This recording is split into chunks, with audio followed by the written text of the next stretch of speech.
Welcome to Fiction Audiobooks. If you enjoy the content, like and subscribing would be greatly appreciated.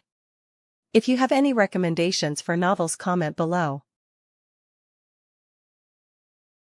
Chapter 51, Chapter 34.1, Chunin Exam. Training Ground. Anko stood confidently with her hands on her hips, facing Kagetsu.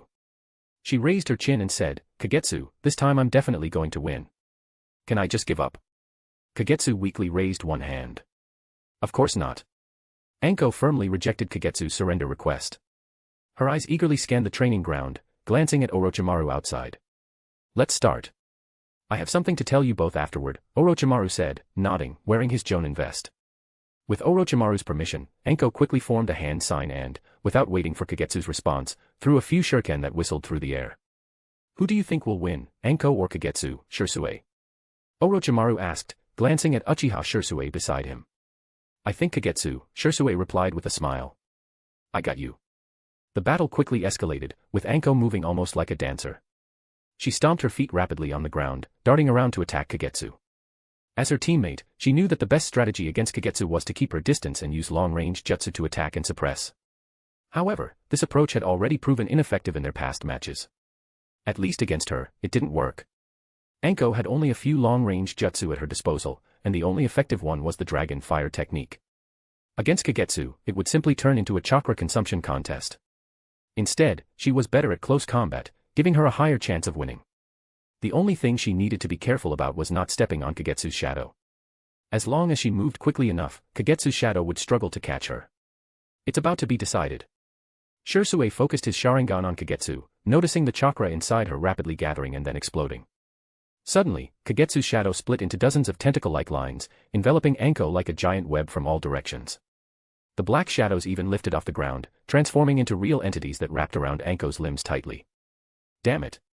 Anko's face flushed red as she struggled against the sudden binding, but the shadow held her firmly in place. What is that? Sherui had never seen Kagetsu use this shadow technique before. Although he was young, being an Uchiha meant he had a deep understanding of ninja basics and techniques from a young age. With the insight of his Sharingan, he could grasp the complexity of this jutsu. Shadow sewing technique. It's a secret technique from the Nara clan that can solidify shadows to attack and capture enemies. It has a short activation time and a long duration, Orochimaru explained to Sherui. Sherui watched in amazement as the two people in the arena settled their match. Unlike many other Uchiha in his clan, who looked down on all clans and bloodline limits apart from the Senju, he had come to understand a broader world after joining Orochimaru's team. For example, he found it difficult to see through Kagetsu. Based on their chakra and their performance in training battles, he should be stronger than Kagetsu, yet a voice in his mind told him that if it came down to a life-or-death struggle, the one who would survive might not be him, despite being the stronger one. Though this voice felt unfounded. All right. That's enough training for today. I have something important to tell you all, Orochimaru said as he watched Anko reluctantly finish the reconciliation seal with Kagetsu. Anko and Sherui have both graduated from the Ninja Academy for over a year now, and they've gained plenty of mission experience. So, I recommend you participate in this Chunin exam, he continued. Chunin exam. Sherui and Anko looked up at Orochimaru in surprise. This time, it's being hosted by Konoha, which is why I can recommend you. If it were being held by another village, you would need a different team leader to participate, Orochimaru explained. He was currently immersed in developing and researching techniques and gathering promising assistants and materials from his external base. He had no time to waste. But Kagetsu hasn't graduated from the Ninja Academy yet. He's not even a genin.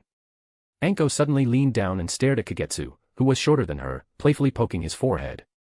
There's no need to worry. If you participate, I can arrange for the Ninja Academy to hold a test so he can obtain his genin status, Orochimaru assured them. Given the amount of knowledge Kagetsu had in his chakra foundation, passing the graduation test wouldn't be difficult. With Orochimaru's endorsement, he wouldn't have to stay in academy for 6 years to take the exam. I'm fine with that, Kagetsu said, feeling it might be a hassle, but he didn't object. Then get ready. I will recommend all three of you, Orochimaru said, nodding when he saw no one opposed the idea. In fact, Orochimaru didn't place much importance on this Chunin exam. If necessary, he could have arranged an internal promotion exam for Kagetsu and the others. He was merely conscripted by his own teacher this time. Chapter 52, Chapter 34.2, Corpses. Hiruzen, you should talk to Orochimaru. In the Hokage office, Danzo and two advisors stared sternly at Sarutobi Hiruzen, who sat in his chair, looking troubled and puffing smoke. Danzo slammed his cane against the ground, his face cold. We must stop Orochimaru's research to enhance the Uchiha. We need to recall all the distributed pills. Uchiha who used those pills must also be monitored and reprimanded. That's impossible. Sarutobi Hiruzen rubbed his forehead in frustration, rejecting Danzo's suggestion. Don't forget the second Hokage's evaluation of the Uchiha. They are a troublesome clan. With power comes undesirable thoughts. Danzo harshly countered Hiruzen's words, firmly reiterating his demands. Uchiha should not be given a chance to enhance their power. Suppressing the Uchiha was a strategy set by the second Hokage. Orochimaru has not handled this well, Koharu commented, bringing up their late teacher, Tobirama Senju. Hiruzen, we're not trying to pressure you. The unpredictability of the Uchiha is just too great. If they go out of control, the losses will be significant, Mitokado Hamura spoke gently, trying to reason with the third Hokage. The Uchiha has provided more than half of the funding for the Technology Development Department, Hiruzen Sarutobi said, puffing on his pipe, his face hidden in the rising smoke. It's all for the village. I believe Orochimaru can understand that, Danzo replied. Maybe we should encourage him to collaborate with other ninja clans, Koharu suggested. What other clan would be willing to invest as much as the Uchiha? The Hyuga. What do they need from the Technology Development Department? Hiruzen glared at Koharu. But enhancing the Uchiha still poses risks, Mitokado Hamura reminded. Why don't we give that technology to Root? I can talk to the Uchiha, Danzo suddenly spoke up amid the silence. If the Uchiha has any complaints, let them come to me. You handle the talks with Orochimaru yourself, Hiruzen replied grumpily. Danzo and Mitokado Hamura exchanged glances and decided not to press Hiruzen further. They hadn't expected a clear or definitive answer from him anyway. As long as Hiruzen didn't refuse and remained ambiguous, that was enough for them. The three of them knew Hiruzen's character all too well, he was no longer the decisive leader he once was. As long as he didn't outright stop them, Danzo felt bold enough to act under the Hokage's banner. Following Orochimaru through the dark underground passage, they finally arrived at a chilling storage room filled with coffins. Looking at the frozen coffins, Kagetsu instinctively glanced at Orochimaru. What are these? He asked. Corpses, Orochimaru replied, narrowing his eyes. All of them are skilled ninjas or possess some unique bloodline limit. Kagetsu realized something upon hearing this. Aside from being known as the Kid Brainwasher, Orochimaru had a reputation as a corpse robber. Of course, that reputation was later amplified by Kabuto. Aren't you interested in studying bloodline limits? There are plenty of materials here, even if they are dead, Orochimaru said, leading Kagetsu between the frozen coffins and introducing each one. Lava release. Boil release. Steel release. The Uzumaki clan. Uchiha clan. Hyuga clan. Of course, the bodies of the Uchiha and Hyuga clans lay with empty eye sockets. That's a branch member of the Hyuga clan. His eyes were damaged by a sealing technique. But during his life, he was very skilled in taijutsu, and his body has some research value, Orochimaru said as he noticed Kagetsu's interest in the Hyuga bodies. For Orochimaru, living subjects were always scarce, and only powerful Kekkei Genkai or Hashirama's cells could pique his interest in dead bodies. You can freely study the bodies here. Remember, a ninja's corpse holds a lot of useful information, Orochimaru told Kagetsu. Kagetsu nodded vigorously. Also, you need to know your limits. Shadow clones can help you multitask, but using them for a long time puts a huge strain on your mind and body. In severe cases, it can even destroy a person's will. Don't test your limits, you have plenty of time to grow, Kagetsu. Orochimaru reminded him at the end. Kagetsu had already made it a habit to use his 3 shadow clones to handle multiple tasks and learn at the same time. Seeing Kagetsu's increasingly troubled expression, Orochimaru worried that the burden of ninjutsu might break his spirit. I will take care of my body, Kagetsu replied, extending his shadow to bind 2 ice coffins and moving them away from the ice storage. Orochimaru nodded in response and didn't say more. It was well known that the Nara clan excelled in body maintenance. After all, their physical abilities were not great under the pressure of release secret techniques. The saying, a long illness makes one a doctor, applied to every Nara clan member, who was like a medicine cabinet waiting to be opened. With Tsunade's guidance and his own knowledge of pharmacology and medical ninjutsu, Kagetsu truly didn't need to worry about this aspect. Orochimaru's reminder came from observing Kagetsu's fading spirit. In some time, you can visit Minato, Orochimaru continued, ignoring the 2 ice coffins behind Kagetsu. If you want to learn advanced sealing techniques systematically, there are only a few people in the village who can teach you. The old man, Jiraiya's disciple, Minato Namikaze, and Kushina Uzumaki from the Uzumaki clan. I've already spoken to Jiraiya, and after he talked to Minato, Minato is willing to teach you sealing techniques. Orochimaru had a decent understanding of sealing techniques and had developed cursed seals, but when it came to advanced sealing techniques, he couldn't surpass the Uzumaki clan. Orochimaru had already laid a foundation of sealing knowledge for Kagetsu and confirmed he had some talent in that area before approaching Jiraiya. Having already spoken to Tsunade once, it was no trouble to ask Jiraiya again. Chapter 53, Chapter 35, Fuinjutsu. Sorry to keep you waiting. A gentle voice suddenly appeared behind Kagetsu. Kagetsu turned around and saw Minato Namikaze standing not far behind him, waving. I didn't wait long, you're right on time, Minato-senpai, Kagetsu smiled in response. Jiraiya-sensei told me a while ago that you wanted to learn sealing techniques from me, and I agreed. However, I had to go on a mission back then, so I could only postpone it, Minato said as he walked up to Kagetsu. If it's just sealing techniques, I believe Lord Orochimaru can teach you. You want to learn from me to study sealing techniques systematically, right? Yes. Orochimaru-sensei mentioned that only the third Hokage, you, and Kushina-senpai can teach me the complete knowledge of sealing techniques in the village, Kagetsu nodded.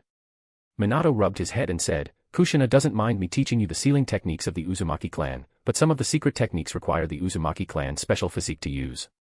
I just want to learn the knowledge related to sealing techniques, you can guide me as you see fit, Minato-senpai, Kagetsu replied gratefully. Sealing techniques are quite a complex system. Mastering them takes time. Do you have time now? I heard that Orochimaru-sensei's technology development department is always short-staffed, Minato said softly. Of course, I have time. Kagetsu nodded. He hadn't even maintained his shadow clone today. Then let's start with a test to gauge your foundation in sealing techniques, Minato said decisively. Both of them were busy people. As a standout in the new generation, Minato had a considerable amount of tasks. Most of his free time in the village was spent with Kushina. At the same time, he had to prepare for the Jonin missions and future responsibilities as a teacher. He couldn't spend all his time teaching Kagetsu. Kagetsu understood this well. After all, Minato wasn't his teacher, he was only teaching him at the request of the legendary Sannin Jiraiya. Neither of them could confirm how long the teaching would last. Perhaps in 2 or 3 days, Minato would suddenly be assigned to a mission. Then there could be a period of silence for half a month or even months. So, Kagetsu cherished every moment of Minato's teaching. Minato had clearly prepared thoroughly for this lesson. He took out the test papers from the storage scroll related to the assessment. These are the test papers that Kushina prepared for you based on her understanding while I was on a mission. You can try to solve them. After you finish, we'll assess your understanding of sealing techniques, Minato said, placing the test papers on the table he had taken out from the storage scroll, signaling Kagetsu to come forward. Kagetsu didn't hesitate and stepped up to take the pen and began the test. The test paper prepared by Kushina was quite challenging, covering various situations, the types of sealing techniques needed, basic knowledge of sealing techniques, and interpretations of related symbols. Almost every stage had corresponding questions. Even Kagetsu found the difficulty increasing as he progressed.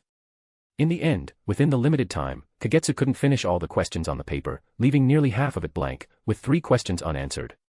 After reviewing the paper, Minato gave Kagetsu a thumbs up and praised him. Kagetsu, your foundation in sealing techniques is excellent. With the sealing knowledge you currently have, you are already quite impressive.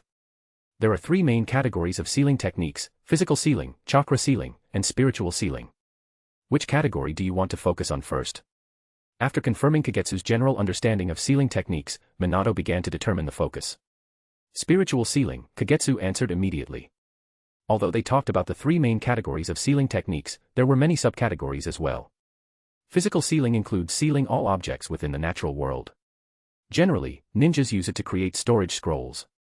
Chakra sealing refers to any sealing technique that targets chakra-related ninjutsu or anything associated with it, including some curse seal techniques. Most of these sealing techniques are aimed at a ninja's body, their chakra, and ninjutsu. Spiritual sealing targets memories and the soul. It is mainly used on a person's brain and spirit, essentially their soul. Among these, chakra sealing is undoubtedly the most useful and complex. Of course, this is just the summary of the 3 main categories made by the Uzumaki clan. The ninja world has some strange sealing techniques, but most of those lack a systematic approach or are not suitable for ninjas. Minato was a bit surprised by Kagetsu's choice because the most commonly used sealing techniques fall under the category of chakra sealing. If someone can learn relevant knowledge in some sealing techniques, they can become a member of the sealing team. Once they master the related sealing techniques and knowledge, sealing techniques, though not as convenient as ninjutsu, can play an irreplaceable role in many situations. Are you sure? Minato asked specifically. I already have enough knowledge of chakra sealing to use it. What I need now is knowledge of spiritual, mental, sealing techniques. I need this knowledge for a ninjutsu I'm conceptualizing, Kagetsu replied affirmatively. Is it a ninjutsu related to spiritual sealing? Minato looked at Kagetsu thoughtfully. Combining sealing techniques with ninjutsu to create a new technique isn't unheard of. For example, his Flying Thunder God technique was developed by building upon the second Hokage's Flying Thunder God and incorporating the Uzumaki clan's sealing techniques, making it his own version. Let's stop here for today. Tomorrow I'll organize some scrolls with relevant sealing knowledge for you, Minato said, glancing at the sky. Today was just to assess Kagetsu's understanding of sealing techniques, so after achieving his goal, Minato said goodbye and left. At the Nara clan's territory, Shikakichi was assessing Kagetsu's studies when he heard Kagetsu's ideas about the new technique. After running it through his mind, he sighed slightly. From the style of this technique, many shadows of secret techniques can be seen. If it can be created, it would undoubtedly be a powerful secret ninjutsu. But unfortunately, it's not a technique that can be widely spread. This technique is destined to have a threshold, meaning it can only be learned by those who are suitable for it. Having a clan that inherits enough secret techniques is similar to a bloodline limit clan that has existed for a long time. Basic ninjutsu is one thing, while advanced ninjutsu is another. The Nara clan has plenty of advanced shadow techniques, but since they usually serve as strategists and support, they rarely get to use them. To mix your will into the shadow and then use sealing techniques to give it life. This can create the effect of a puppet master controlling a puppet. It can be seen as an advanced ninjutsu combining shadow sewing techniques and shadow imitation techniques. It requires a lot of mental will and thought. Our clan members can meet these conditions, but the chakra consumption and physical ability requirements are tough for most of us, Nara Shikakichi said with a grimace. Body issues and chakra problems can be solved slowly in the future. I'm going to find Orochimaru-sensei, Nara Kagetsu said, getting up after finishing lunch and resting. Shikakichi waved his hand at Kagetsu. When Kagetsu arrived at the Technology Development Department, he found Orochimaru in the laboratory with a young boy. You came at the right time, Kagetsu. This is Shin, Orochimaru said, smiling broadly at Kagetsu, looking very pleased as he introduced the boy. This is Nara Kagetsu, my disciple, Orochimaru added, introducing Kagetsu to the boy. If you have any questions while I'm busy or unavailable, you can ask Kagetsu. The boy, named Shin, nodded at Kagetsu. Though his face was expressionless, Kagetsu easily caught the spark of curiosity in his eyes. You can leave for now. Just remember not to leave the Technology Development Department, Orochimaru said, waving his hand at Shin. He called over a ninja from the department to lead Shin to a room. It seems you really like him. Kagetsu asked Orochimaru quietly. Having spent time with Orochimaru, Kagetsu wouldn't say he understood him completely, but he was sensitive to his emotional shifts. Especially now, the unhidden joy on Orochimaru's face was easy for anyone with a keen eye to notice. He's an excellent specimen. And he came to me willingly. Orochimaru licked his lips and looked directly at Kagetsu. His medical examination report is over there. You'll be surprised by his uniqueness after you read it. He has a body that does not reject any foreign organs. I'm sure you know what that means. It means he's a naturally perfect specimen for biological research. In my opinion, his physique can even be considered a special type of bloodline limit related to physical abilities. It's more about being studied than about fighting. Kagetsu nodded in agreement.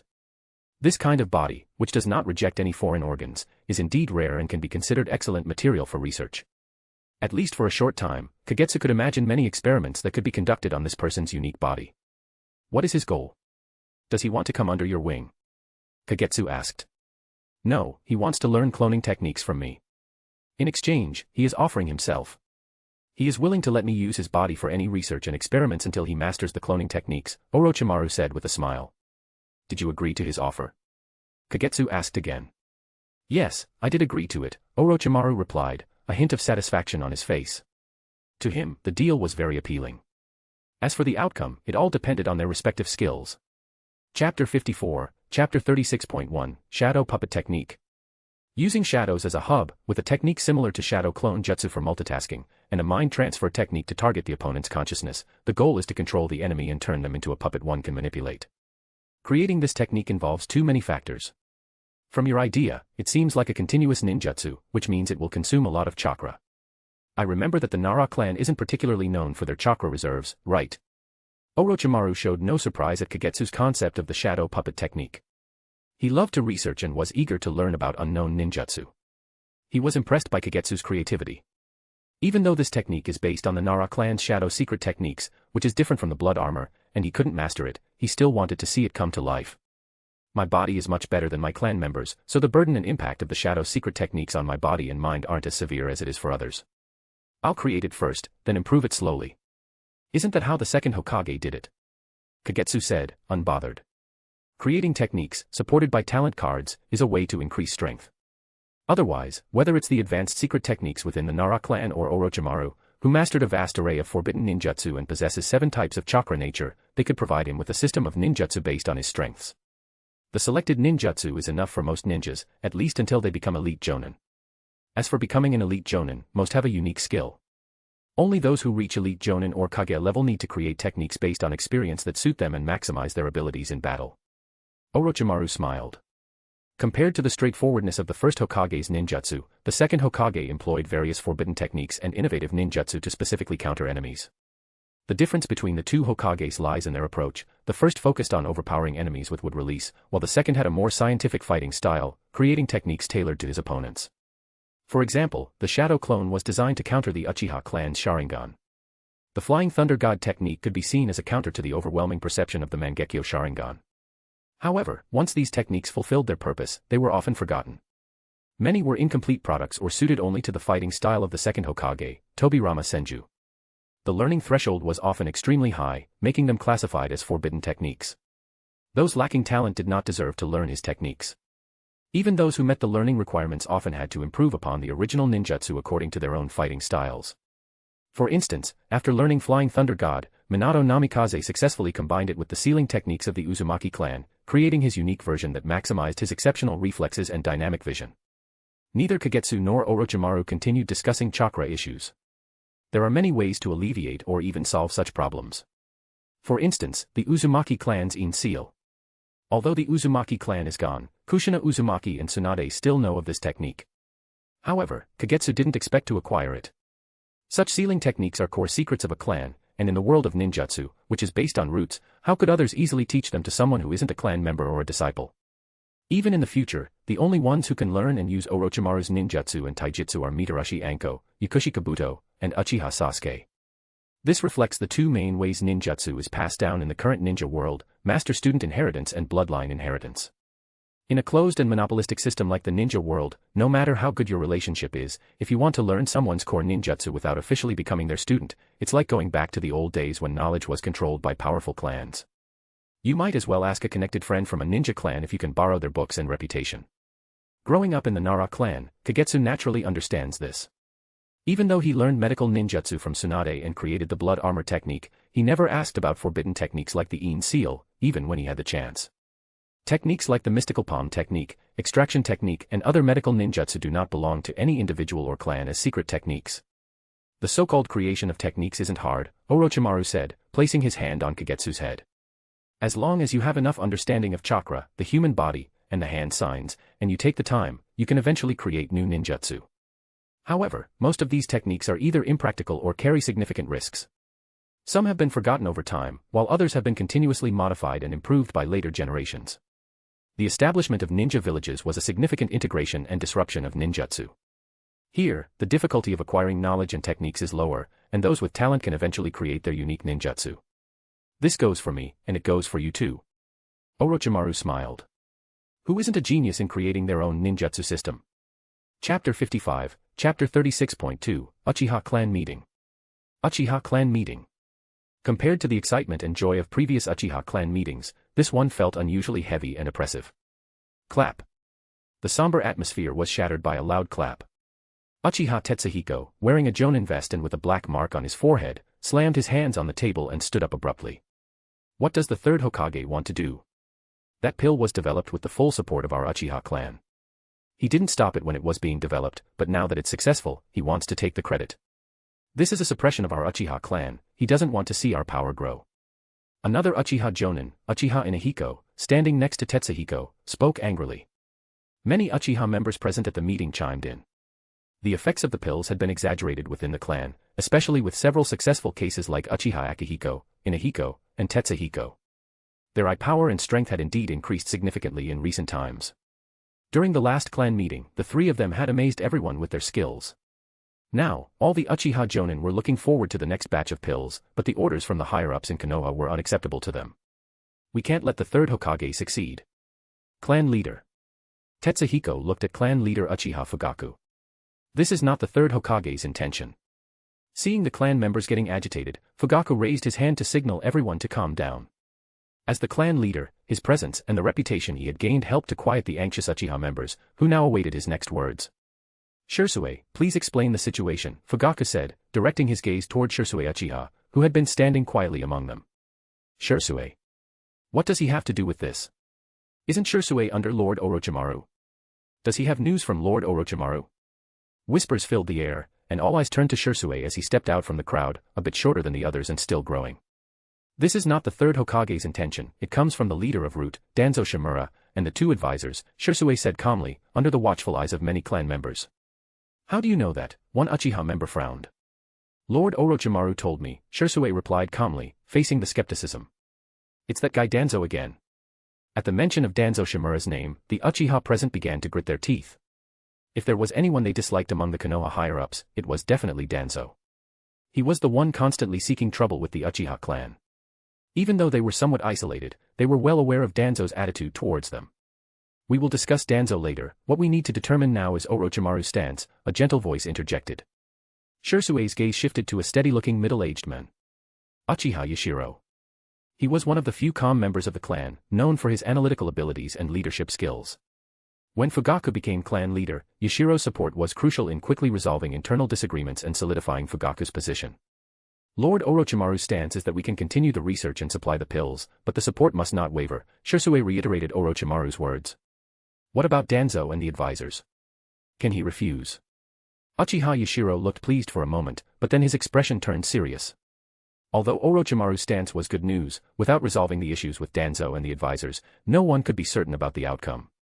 The Technology Development Department still has autonomy since the village doesn't provide funding, Sherui said seriously to his clan members, following Orochimaru's intentions. The information Lord Orochimaru received indicates that this proposal was not approved by Lord Third. It was simply a command issued by Shimura Danzo, using the Third's name. I knew that old dog Shimura Danzo would cause trouble, an angry Uchiha Jonin exclaimed. The Uchiha clan had accumulated a lot of resentment, and more than half of it was related to Danzo. If possible, anyone present would wish for Danzo to suddenly drop dead or die on the battlefield. This time we are in the right. The funding for the Technology Development Department comes from our Uchiha clan, so it is only natural that they develop pills to enhance our Sharingan. After all, our significant investment has already affected the training and lives of some clan members. Clan leader, you can raise objections to the Third at the next Jonin meeting. Uchiha Yashiro did not join his clan in venting emotions but spoke directly to the clan leader, Fugaku. I will first communicate with Lord Orochimaru, Fugaku nodded in agreement. He looked at Sherui, feeling very satisfied. The Uchiha clan lacked channels to obtain information from the Konoha's higher-ups.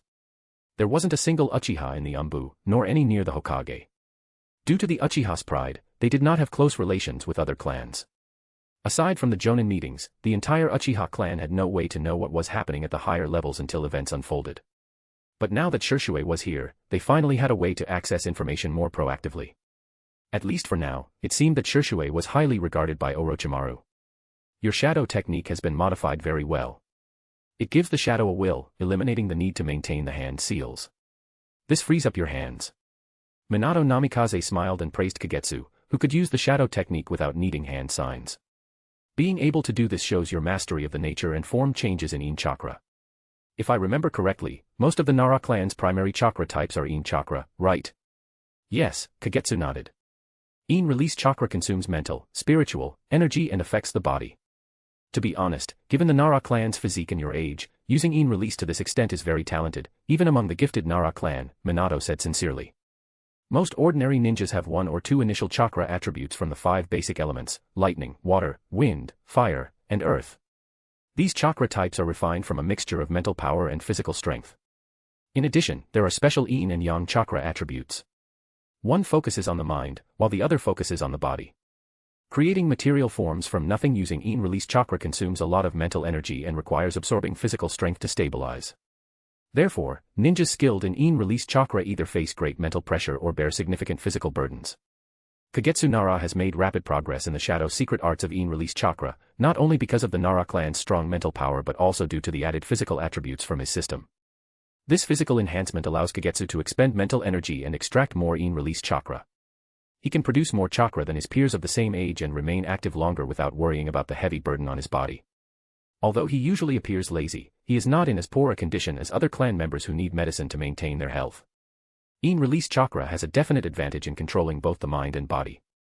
Your idea is correct. What you need now is a sealing technique that complements your shadow secret arts. It should be able to seal someone's mind, control their body, and read their deep memories. This requires a brain that processes information very quickly, which you possess as a member of the Nara clan. What I can help you with is examining the effectiveness and accuracy of the sealing techniques, Minato sighed. Chapter 56, Chapter 37, the exam begins. You're taking the Chunin exams tomorrow, right? Minato Namikaze asked with a warm smile, just as Kagetsu was about to leave after their training session. Yes, Minato-senpai, Kagetsu nodded respectfully. Good luck. Thanks to the exams, I'll get to stay in the village for a few more days, Minato added. I understand, Kagetsu nodded again. He knew Minato was indirectly telling him not to worry, Minato wouldn't be leaving the village suddenly during this period. The focus was on the Chunin exams. The next day. The venue for the Chunin exams. The first part of the exam was a written test, held in classrooms provided by the Konoha Ninja Academy. Genin from allied villages had gathered to participate in the exam.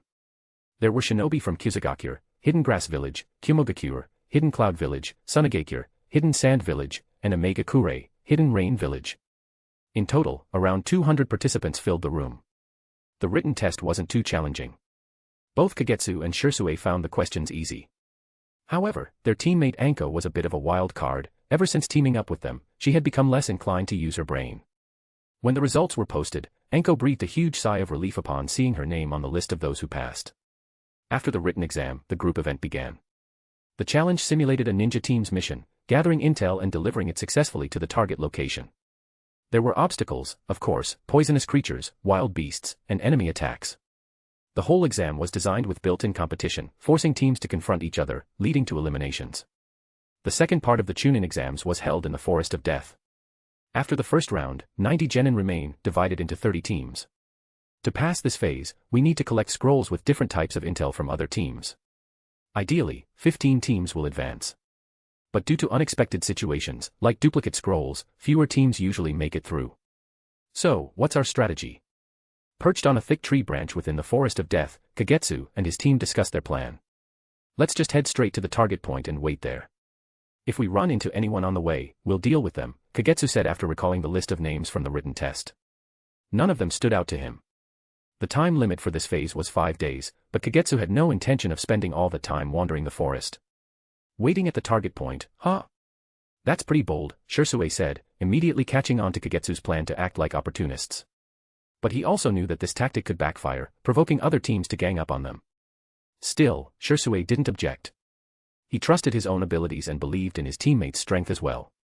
Anko, of course, didn't care about the risks. In fact, she seemed excited.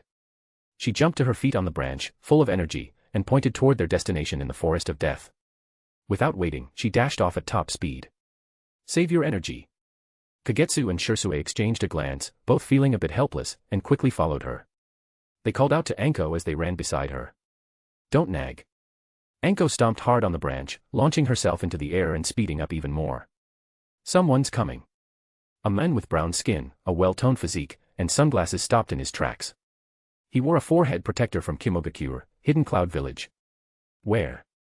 His teammates immediately formed a triangular formation, back to back, covering all directions with vigilance. They're charging straight at us without any attempt to hide.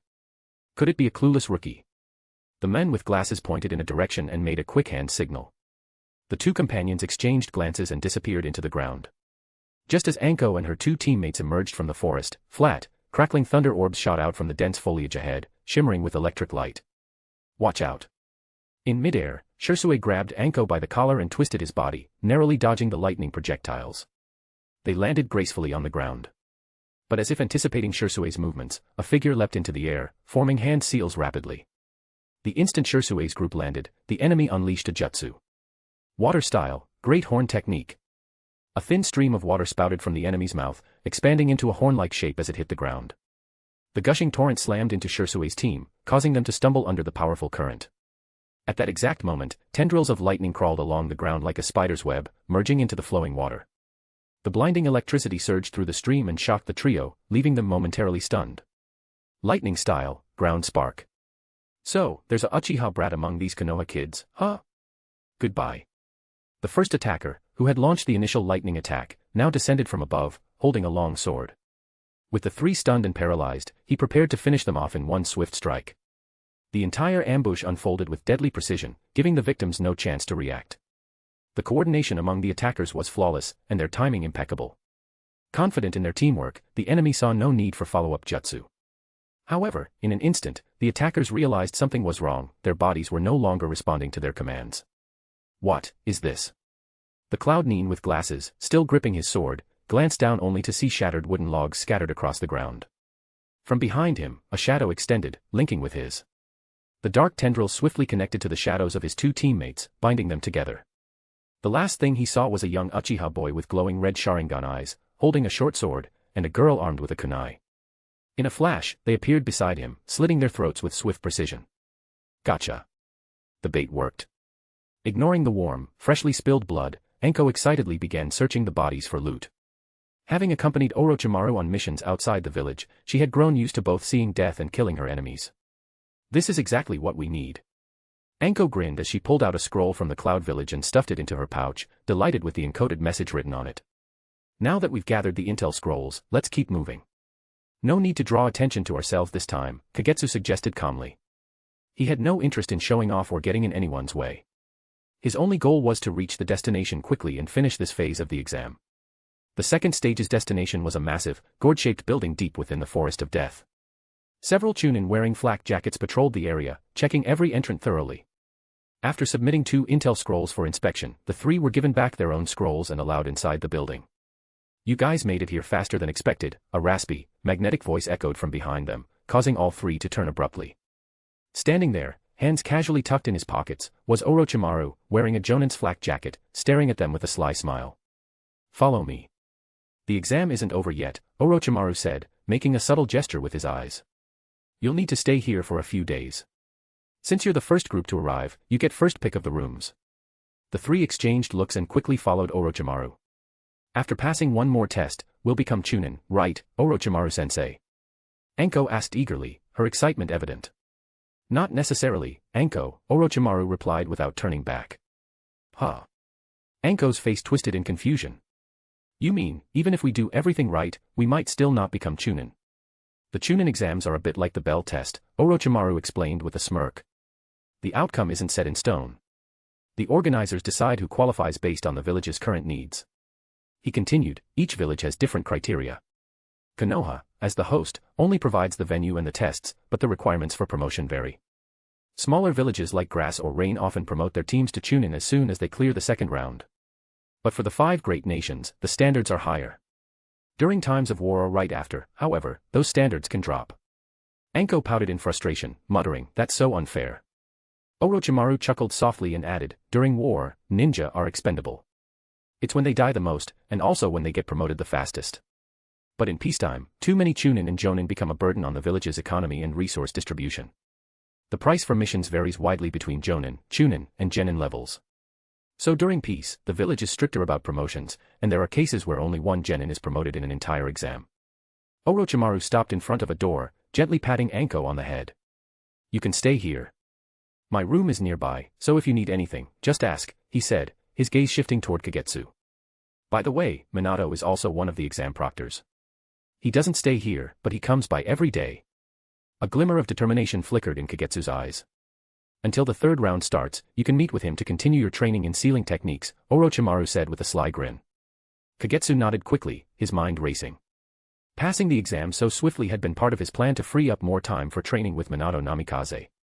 After all, Minato's free time was rare, he could leave the village for missions at any moment. And even when he was back in the village, he often spent his time with Kushina. Plus, as a newly promoted Jonin, Minato had his own squad to lead. Opportunities to study sealing techniques under someone like him wouldn't last long. Kagetsu knew he had to make every second count. If I waste this chance, Kagetsu thought, clenching his fists, I have no idea when the next one will come. Chapter 57, Chapter 38, Kurama Clan. What an impressive display of nature transformation, Minato Namikaze remarked, his eyes fixed on Kagetsu's shadow techniques with genuine admiration. There are 7 chakra natures, each with unique characteristics. The better a ninja masters the nature transformation of a specific chakra type, the greater the boost in the power of their corresponding jutsus. Take wind, for example. Some ninjas focus on making it as sharp and thin as possible, increasing its cutting power and penetration. This is why the same jutsu, when used by different ninjas, can vary wildly in its destructive force. The difference lies in how deeply each ninja has refined their chakra nature transformation. A higher mastery results in more powerful and efficient jutsus. So, what does in nature transformation represent? Creation from nothingness. It symbolizes the mind's creativity and the ability to give form to imagination. The Mangekyo Sharingan Susanoo is a prime example, a manifestation of in release taken to extraordinary heights. Before Minato's eyes, Kagetsu's shadows seemed almost alive, constantly shifting and changing shape along the ground. It was mesmerizing to watch. Among all the Nara clan members Minato knew, none had ever manipulated shadows so vividly. It was as if they had gained life. This showed how exceptional Kagetsu's mastery over in release had become. Furthermore, he also demonstrated great skill in shape transformation, which served as vessels for these nature transformations. The power and efficiency of Kagetsu's shadow techniques were remarkable, earning the praise they deserved. The most amazing thing about in release is its limitless creativity. There's virtually nothing it can't achieve, as long as you find the right path. Your progress in nature transformation and shape transformation will make learning in release techniques much easier for you. Minato pulled out a scroll and gently placed it in Kagetsu's hands. This is a compilation of sealing techniques and rune combinations Kushina and I prepared for you. If you can integrate them into your new technique, it will mean your concept is fully realized. You'll have created a new in release jutsu for the Nara clan. Kagetsu accepted the scroll with a small bow. Thank you, Minato-senpai and Kushina-senpai, for your help. Minato smiled warmly. You have a real talent for sealing techniques. If Orochimaru-sama hadn't recruited you first, Kushina might have tried to steal you away from the Nara clan herself. He waved a hand in farewell, his cheerful smile still in place. That's all for today's lesson, but if you have any more questions about sealing techniques, feel free to drop by anytime. Minato added with a playful grin, oh, and congratulations to you and your team for passing the Chunin exams. Who knows? You might soon be promoted to Chunin. Are you leaving the village, Minato-senpai? Kagetsu asked as he watched Namikaze Minato saying his goodbyes. Yeah. The Chunin exams are nearly over, so it's time for me to head out on missions again, Minato replied with a warm smile. I hope that by the time I return, I'll hear good news from you. I really want to see how your technique turns out. You will. When the time comes, I'll personally demonstrate it for you, Minato-senpai, Kagetsu said confidently. Even if there is no so-called recognition from the system, the time and effort Minato had invested in him made Kagetsu more than willing to deliver on his promise and show him his jutsu. After all, Minato's charisma was truly inspiring. At Konoha's barbecue restaurant. Inside a semi-private booth, Anko stuffed grilled meat into her mouth enthusiastically. Sitting on either side of her were Kagetsu and Sherui, both diligently passing her more grilled meat from the table. Orochimaru sat across from them, arms crossed, observing the three with a nostalgic glint in his eyes. Orochimaru-sensei, do you think the three of us will become Chunin? Anko asked, her glossy, grease-covered lips forming an eager smile as she looked at him. That depends on the evaluations from the other villages' Jonin and the Hokage's final decision, Orochimaru answered calmly, concealing the faint stir of emotion in his heart. I was only an examiner, after all. Anko's face fell instantly, her mood plummeting. But your performance was excellent. I believe you have a good chance of making it, Orochimaru added after a pause, causing Anko's gloomy expression to light up in an instant. After the simple meal, the group split up. Sherui and Anko headed to the training grounds together. During this period, whenever Orochimaru and Kagetsu were occupied in the lab, Sherui had taken it upon himself to train with Anko as her sparring partner. As Orochimaru and Kagetsu walked back to the technology development department, they resumed their earlier conversation. Using clan funds to support our research is indeed a viable approach, Orochimaru mused. The Uchiha have set a good example in this regard. So, are more clans joining us? Kagetsu asked, catching the implication in Orochimaru's words. He knew that aside from the Uchiha, other clans were starting to align with their efforts. Currently, the Uchiha were the largest contributors to the department. The Inoshikacho alliance had also pooled some funds and resources, but they hadn't committed as deeply as the Uchiha. Have you heard of the Kurama clan? Orochimaru asked, glancing toward Kagetsu. Of course. During Konoha's founding, they were a powerful clan, known for their mastery of genjutsu. It said their skill could rival, or even surpass, that of the Uchiha. The clan provided many Jonin and Chunin, and their reputation was once comparable to that of the Uchiha and Hyuga, Kagetsu explained, sharing what he knew. The Kurama clan's genjutsu manipulates all five senses, a rare in-release-based Kekkei Genkai. In the shinobi world, such abilities are extremely uncommon. Any Kurama clan member who awakens this Kekkei Genkai can wield genjutsu with skill and lethality on par with, or greater than, an Uchiha with the three-tomo Sharingan, Orochimaru elaborated, providing Kagetsu with a deeper understanding of the Kurama clan's bloodline power. Are they doing this for their Kekkei Genkai? Kagetsu asked. Yes. The people of the Kurama clan have lost too many members in the war. What's worse, the new generation that awakens the Kekkei Genkai is very few. If this continues for another 10 or 20 years, the Kurama clan might become extinct. The elders of the Kurama clan foresee this possibility. After hearing about the Uchiha, they took the initiative to come to me, offering money and the bodies of their clan members for my research. Orochimaru squinted. Offering clan members' bodies? Kagetsu was slightly taken aback. Yes, but the ones that can be used for extensive research are mostly the Kurama clan members who haven't awakened their Kekkei Genkai. Orochimaru replied. Kagetsu fell silent. So you see, anything can fade away in this ninja world. Whether it's people or clans. To maintain their Kekkei Genkai, those who still bear the Senju name are willing to take risks under the influence of others. The Kurama clan is the same. Chapter 58, Chapter 39, Experiment 1. File, 027. Name, Kurama Masato. Age, 17. Rank, Chunin. Specialty, Genjutsu. Bloodline limit, in release, Genjutsu type, hidden. Effect, capable of influencing the 5 senses of others. The effects vary depending on the awakening level of the bloodline limit. Notes, it is said that every few generations, the Kurama clan produces a bloodline limit awakener who surpasses their peers. Experiment, awakening the bloodline limit of the test subject. File, 028. Name, Kurama Yosuke. Age, 15. Rank, Chunin. Information, none available. Technology Development Department. An elder from the Kurama clan brought the 2 individuals listed in the files. He wore casual clothes bearing the Kurama clan emblem. His face was lined with deep wrinkles, making him look older than the 3rd Hokage. His eyes held a sense of hope. It had been several months since the Kurama clan approached Orochimaru from the Technology Development Department. During these months, the Kurama clan had, as per Orochimaru's request, provided all information regarding their bloodline limit that did not involve clan secrets, aside from the funds spent on equipment and research. They even allowed Orochimaru to draw blood from 2 clan members who had awakened their bloodline limit, cooperating for multiple examinations. The Kurama clan never refused to cooperate when it came to such matters. They thought that even if there were results, it would take at least a year or 2. However, to their surprise, Orochimaru notified them of results within just a few months. Of course, when he informed them, he only mentioned that they had developed a specific potion and technique to activate the bloodline limit, but whether it would be successful depended on the experiments. Still, the entire Kurama clan couldn't help but feel a hint of hope. They hoped for success. The 2 boys brought by the Kurama elder looked somewhat similar, and the files noted that they were blood relatives. Although the 2 boys appeared calm, there was an unmistakable tension in their eyes and bodies, along with a fear of the unknown. Even though the experiments related to wood release were highly classified, clans like the Kurama still heard some rumors. After all, the remaining Senju clan members had disappeared in large numbers in a short time. Officially, it was said that they had sacrificed themselves on missions, which only satisfied the ordinary villagers and ninjas. Therefore, the Kurama clan was well aware of the dangers associated with bloodline limit awakenings.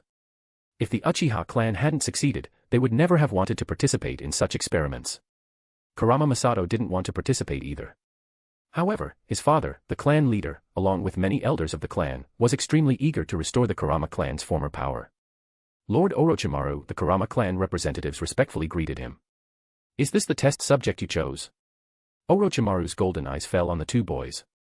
The brothers from the Kurama clan, Masato and Yosuke, immediately sensed that they were being watched by a terrifying beast. They felt paralyzed, blood running cold, unable to speak or move. Yes. Masato and Yosuke are the children of the clan leader. They have high talent in genjutsu and are most likely to awaken their bloodline limit, an elder from the Kurama clan nodded gently. The consent form has been signed, right? This is a voluntary experiment, and it carries certain risks. The consequences could be serious, even ending their ninja careers or resulting in death, Orochimaru reminded them. The Kurama clan understands, the elder replied firmly, looking at the brothers and tightening his grip on their hands, meeting Orochimaru's gaze. Then let's proceed, Orochimaru said as he turned and walked ahead. After a moment of hesitation, the elder from the Kurama clan resolved himself and stepped forward, leading the brothers to follow Orochimaru. Due to Orochimaru's habits, the Core Research Institute for Technology Development was located underground. The lights and corridors along the way made the brothers feel increasingly anxious. They stopped in front of a door labeled Bloodline Limit Experiment Laboratory. Orochimaru opened the door and led the 3 Kurama clan members inside. The room was spacious and filled with precise instruments. In the center stood a bed surrounded by dense, tangled cables and devices, but everything was organized. A slightly short figure was operating something at the instruments, accompanied by 2 busy shadow clones. Orochimaru-sensei, seeing them, Kagetsu put down the potion he was holding and greeted. "Is the experiment ready?" Orochimaru asked as he approached Kagetsu. "Everything is prepared," Kagetsu nodded. "Then let's begin." Orochimaru signaled for one of the Kurama clan members to lie on the bed in the center of the room. While Kurama Yosuke hesitated, Kurama Masato stepped forward voluntarily, removing his shoes and sitting on the bed. Under the gazes of the others, some calm, some worried, and some complex, he lay down as Orochimaru instructed. A layer of black shadows instantly bound Masato as if glued to him. Seals formed from various runes snaked up from around the bed, centering on Masato and disappearing into his back. A heavy, hemispherical iron helmet was pushed along the head of the bed, covering half of Kurama Masato's face and blocking his view. Then, a cold potion was poured into the corner of his lips. Kurama Masato felt that his body had completely lost control, and everything around him was dark. Yet, in this situation, his mind became unusually active. This was a very strange state. Kurama Masato felt as if he was neither fully awake nor asleep. His body felt incredibly heavy and unable to move, but his brain was overly active, weaving a hazy yet significant dream. What is this? The elder of the Kurama clan sensed the familiar chakra fluctuations from the bed, and a flicker of joy crossed his eyes. It was the power of Yin release. In Kurama Masato's dream, influenced by the Yin release chakra, even his mental state was slightly affected. That was the power of genjutsu. Even unconscious genjutsu could impact his spirit, someone who was also skilled in illusion techniques. Even without awakening a bloodline limit, once this power was mastered, it could turn someone into a strong ninja. It actually affected my 5 senses. What an interesting bloodline limit, Orochimaru said, licking his lips. His face showed a strong desire to study, as he intensely watched Kurama Masato, whose spirit and Yin release chakra were being continuously strained by the effects of the potion, slowly awakening from its frozen dormancy. The experiment needs to stop, Orochimaru-sensei. Otherwise, both his body and mind will completely collapse, said Kagetsu, looking at the real-time data on the instruments regarding Kurama Masato. Did we fail? Orochimaru asked, sounding somewhat disappointed. However, glancing at the elder of the Kurama clan, he suppressed his rising desire to study. Together with Kagetsu, he activated the sealing technique they had previously inscribed, cutting off Kurama Masato's overly active Yin release chakra. Chapter 59, Chapter 40, Reward. Failed. The elder of the Kurama clan still had joy on his face, but the sudden turn of events made his heart sink. He stared in disbelief at Kurama Masato, lying on the bed, unmoving and seemingly unconscious. "How is my brother?" Kurama Yosuke, overwhelmed with emotion, rushed to the bedside, desperate to wake his brother. Suddenly, a snake as thick as an arm quickly spiraled up from beneath him, binding Kurama Yosuke tightly and lifting him into the air. "If you don't want him to sleep forever, don't provoke him," Orochimaru's hoarse voice echoed in Kurama Yosuke's and the elder's ears. "What will happen to him?" The elder took a deep breath to steady his sinking mood and glanced at Kurama Masato on the bed, asking softly. "Let's observe for a while. We need to figure out which step went wrong. Once we do, he might wake up and recover, and you can proceed with the next experiment," Orochimaru said with a cold, hard tone. "Don't worry about him. According to the data, he is suffering because his Yin chakra is too active and powerful due to the potion, which is overwhelming his mind and body. If we don't stop this, he will exhaust his spirit and become a mere shell. We will do our best to help him wake up and examine the flaws in this experiment," explained Kagetsu from the side. "I understand. Please let Yosuke down, Orochimaru." "I will take him home," the elder said, having calmed down, and bowed to Orochimaru. With a flick of his sleeve, Orochimaru summoned the snake binding Kurama Yosuke, quickly releasing him to the ground. As he watched the two leave, Kagetsu suddenly looked up at Orochimaru and asked, "Teacher, is this really the right thing to do?" "What do you mean?" Orochimaru replied, meeting Kagetsu's gaze. "The experiment was successful, but we deceived them into thinking it failed," Kagetsu answered. "Kagetsu, do you know what your biggest problem is?" Orochimaru looked down at Kagetsu without waiting for a response. His deep voice continued, "Your sense of morality is surprisingly strong." Kagetsu's face showed shock. "You are too soft on the test subjects, and your moral compass is too high. I noticed this when you helped me research Yugo. You always want to get permission from people before conducting research, which is impossible. If you want to explore and study various bloodline limits, you can set a bottom line for yourself, but you must not be constrained by those so-called frameworks. Any researcher who reaches the top, apart from their talent, puts research first and pursues various experimental materials at all costs. They must have a fanaticism for their research to succeed. Sacrifice is a necessary path in research. Only with a large amount of experimental material can research advance quickly. If you want to delve into bloodline limits and ninjutsu, you must let go of some things. The Kurama clan's bloodline limit is a powerful one, just like the Nara clan's, and belongs to In Release. He is an excellent research material for you. Now that he has been sealed, with his body, senses, and chakra blocked, you can study him freely. Even if he dies during the process, I can find an excuse to help you cover it up. I give him to you, Orochimaru said, patting Kagetsu's head before turning to leave the laboratory. Masato groaned softly, his awareness slowly returning. He felt a sharp pain swelling in his head, and every part of his body was sending messages of agony to his mind. It was as if he had been pushed to his limits and was running on empty. He even thought he might die from weakness and pain at any moment. But amidst his almost collapsing body, he felt a gentle power nurturing him, like a soft stream, gradually restoring his strength. With great difficulty, he opened his eyes. His vision was blurry at first, but as it cleared, he saw a small figure standing beside him. When he focused, he recognized the familiar figure. You're awake. Kagetsu looked at the open-eyed Masato. It's you. Masato recognized Kagetsu and struggled to turn his head to survey the room. There was an accident during the experiment. The elder of the Kurama clan and your brother have been gone for a few days, Kagetsu explained kindly. Did I fail? Masato seemed to let go of something as a mix of relief and disappointment crossed his face. No, you succeeded. Kagetsu's words widened Masato's eyes in surprise. Your mind and body couldn't handle the chakra drain from awakening your bloodline limit. Orochimaru-sensei and I had to seal your spirit and chakra to forcibly stop the awakening process. But this is just a temporary solution. If we can't find a way to help you, you'll face death, whether it be immediate or a slow, unconscious decline. Then. You're very lucky, you survived, Kagetsu interrupted, sensing what Masato wanted to say. Orochimaru-sensei injected you with a serum. It's a byproduct of a certain experiment and has strong side effects. However, it can restore your vitality in a very short time, similar to medical ninjutsu. You're alive and awake now because this serum saved you. After various data verifications, the dosage injected just balances out the power of your awakened In Release within you. For the time being, avoid using chakra or engaging in battle. It's best to come here daily or visit the Konoha hospital for checkups. Once your body returns to normal, you can fully utilize the Kurama clan's bloodline limit. Thank you. Masato managed to say, his dry lips struggling to express gratitude before his consciousness faded again, and he fell back into a deep sleep. Watching Masato sleep, Kagetsu organized the data regarding the Kurama clan's bloodline limit from this period. Feeling a stir in his heart, he instinctively delved deeper into his mind. Talent card, Kurotsuchi Mayuri. World, Bleach. Quality, Gold, 10, 900/50, 000. Effect, Growth Type Research Talent. Field, your research talent in biology and neuroscience far exceeds other research fields. Passive abilities, Biological Modification. Bloodline Limit Research. In Release.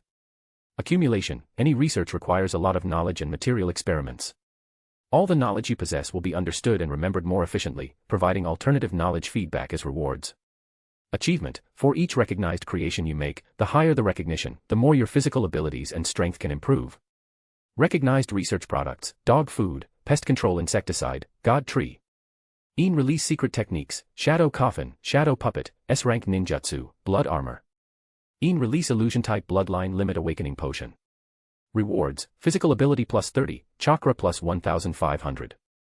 Obsession, to become a scientist surpassing Urahara Kisuke. Obsession Task 1, Hogyoku. Gold card reward, Kurotsuchi Mayuri's material repository, Left Hand of the Soul King, fragment. Left Hand of the Soul King, fragment the compulsory, can obtain all information about a target through touch and absorb the target's abilities and characteristics for personal evolution. None. Description, one of Kurotsuchi Mayuri's most valuable trophies. Due to its fragmentary nature, you can only use a small part of its power. It has been converted into corresponding abilities, merging into your bloodline. Can grow. Suddenly, Kagetsu's body hunched over, and his mind began to race at high speed, causing a throbbing pain in his head. Strangely, Kagetsu's shadow on the ground spread out like dense nerves, extending in all directions. Chapter 60, Chapter 41, Kekkei Genkai. Nara Clan Residence.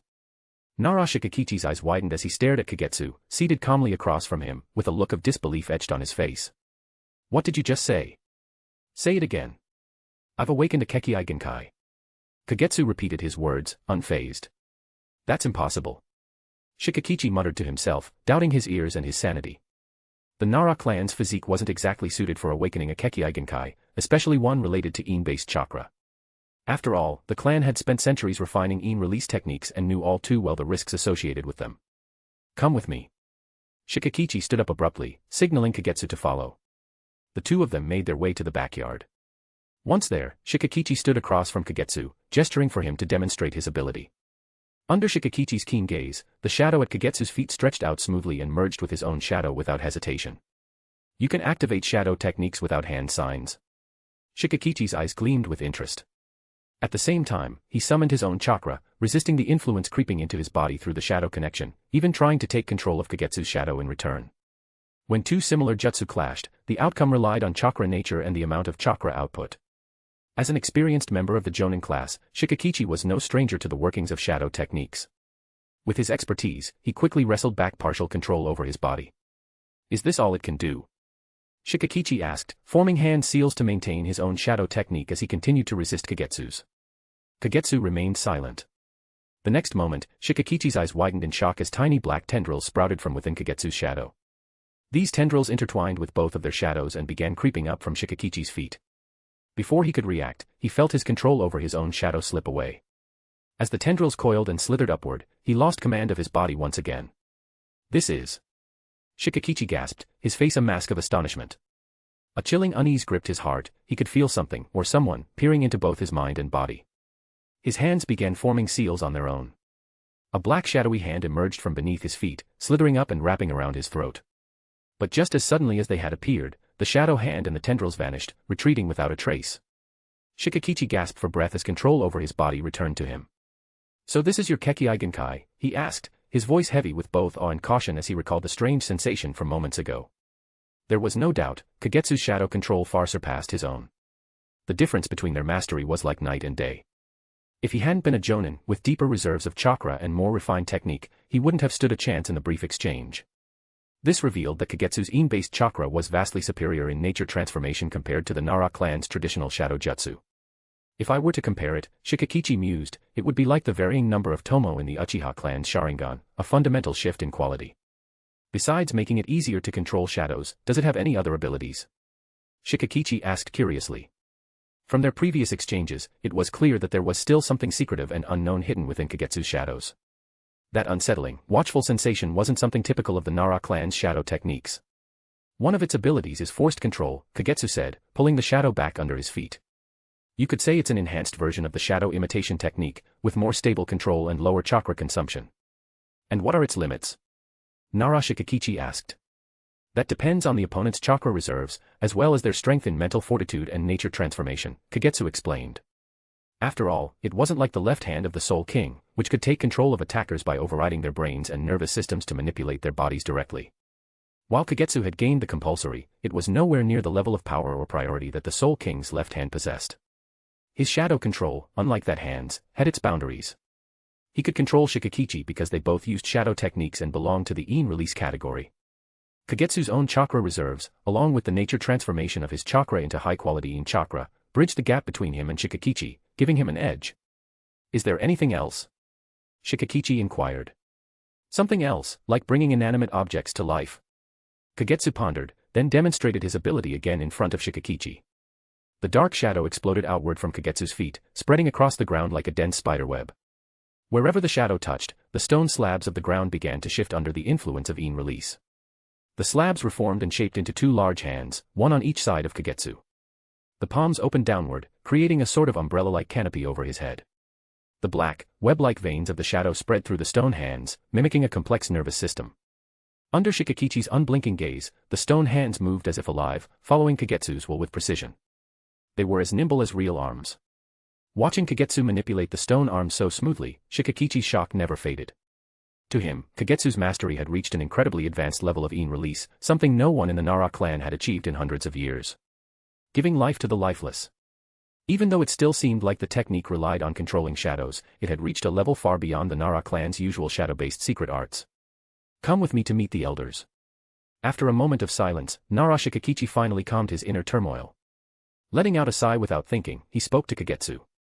He could already sense it, another wave of trouble was heading towards him and the Nara clan. Kagetsu retracted his shadow technique, but the two stone slabs, which had been shaped like arms, did not crumble. Instead, they remained standing firmly in place. "Remember to check your body later," Shikakichi said as they walked side by side. The shadow-based secret arts, rooted in in release, had always made the Nara clan physically weak, leaving them dependent on medicine. Now that Kagetsu had awakened a Kekkei Genkai, the power of the technique increased, but so did the toll it took on the body. Although Kagetsu was physically stronger than most Nara of his age, it was better to be cautious. If the body or mind couldn't keep up with the burden, there was a risk of developing the unique hereditary illness that came with having a Kekkei Genkai. Chapter 61, Chapter 42, Training Grounds. The clan meeting went exactly as expected, true to the Nara clan's lazy and hassle-avoiding nature. When the elders and Jonin learned that Kagetsu had awakened the Kekkei Genkai, they merely responded with an indifferent "oh," asked a few questions, and hastily adjourned the meeting. Watching the elders leave in twos and threes, hands on their hips, Kagetsu remained calm and unsurprised. This was something he had already experienced twice before. Once, it was for the shadow coffin technique. Another time, for the shadow puppet technique. Both times, the meetings ended the same way. "Come on, let's go," Nara Shikakichi said, patting Kagetsu on the shoulder. "You should focus more on combat training these days." "Did something happen?" Kagetsu asked, instantly sensing something was off. He knew his father wouldn't mention combat training without a reason. "It just feels like a storm is brewing," Shikakichi replied with a wry smile. As the leader of a Jonin squad responsible for handling daily affairs and intelligence reports for the Hokage, his keen instincts picked up a subtle tension in the latest information they had gathered. "Is a war coming?" Kagetsu asked bluntly. While he didn't know exactly when the Third Great Ninja War would start, he vaguely recalled that the disappearance of the third Kazekage from the hidden sand village was the trigger for it. "That's not something you need to worry about," Shikakichi said, placing a hand on Kagetsu's head. After a moment of thought, he added, "But lately, tensions between nations have been escalating. In particular, the actions of the hidden sand are becoming suspicious. Conflicts may soon intensify. You're already a Chunin, and sooner or later, you'll be sent on missions beyond the village, where you'll have to fight against shinobi from other countries." What Shikakichi didn't say out loud was that, after years of recovery, the major nations had regained their strength. The fragile piece that held them together was now as thin as paper, ready to tear at the slightest spark. This growing tension was already evident in intelligence reports, with competition over missions heating up, friction increasing, and hostility rising. A single spark could be enough to break the delicate balance between the nations. Having survived the last great ninja war, Shikakichi understood all too well the horrors of a large-scale conflict. The awakening of Kagetsu's Kekkei Genkai at such a critical time left him feeling both worried and relieved. In the ninja world, power is the ultimate safeguard. Whether it's ninjutsu or a Kekkei Genkai, strength is what truly matters. Shikakichi's concern was that Kagetsu had become too absorbed in his research, neglecting the importance of his personal strength. However, based on previous tests, Kagetsu's proficiency in his clan's secret techniques was impressive, and his chakra reserves were unexpectedly high. While he might lack combat experience, his demonstrated abilities already made him an exceptional Chunin. Training Ground. At the training ground, Kagetsu was focused and methodical in his drills. The sight of him practicing so seriously nearly made Anko choke on her dango. "Is that really Kagetsu?" Enko asked, turning toward Uchiha Sherui, who was standing beside her. "Yeah, it's him," Sherui answered quietly, nodding in confirmation. "You're sure this isn't some prank with the transformation jutsu?" Anko still couldn't believe what she was seeing. "It's him," Sherui nodded again, his Sharingan now revealing two tomo spinning in his eyes. "Kagetsu." Anko called out loudly, confirming her suspicion. She carefully placed the dango she was holding into a bag and secured it. Noticing their arrival, Kagetsu paused his training and waved at the two. "Are you really Kagetsu? You actually came to the training grounds? I can't remember the last time you trained or did missions with us." Anko moved closer, jabbing him firmly with her finger, as if to test whether he was real or just a shadow clone. "I'm here to train," Kagetsu answered, his gaze shifting to Sherui, who stood silently behind Anko. Apparently displeased by Anko's poking, a dark hand extended from Kagetsu's shadow, gripping her finger tightly. "Huh?" Anko gasped, startled by the strange sensation. The shadow felt solid, as though an actual hand had grasped her. "Is this also some kind of shadow technique? But why didn't you need to form any hand seals?" Anko let the dark hand hold her finger as she looked up at Kagetsu, curiosity gleaming in her eyes. The grip felt too real to ignore. Up to this point, every jutsu Anko knew required forming seals. Sure, with enough practice, a skilled ninja could perform seals faster or even simplify the sequence. But seals were always necessary, except for certain abilities like Kekkei Genkai. What about your chakra? Sherui, with his Sharingan activated, saw much more than Anko. His heightened perception allowed him to detect subtle changes in Kagetsu's chakra flow. It wasn't the same as before, it had shifted into something strangely familiar, though Sherui couldn't quite place it. It's just a jutsu I completed, Kagetsu said calmly. There was no need to explain further just yet. He knew both Sherui and Anko would figure out the truth sooner or later. You finally finished that jutsu. Both Anko and Sherui knew that Kagetsu had been working on developing a new secret jutsu for quite some time. He had even sought out Minato Namikaze to learn advanced sealing techniques to complete it. During the process, Sherui and Anko had also received a few tips from Minato, helping them in their own progress during the Chunin exams. Inspired by Kagetsu, the two had started working on creating personal techniques of their own. Yeah, it's done. Kagetsu pointed down at the shadow beneath his feet. Ah. Is it alive?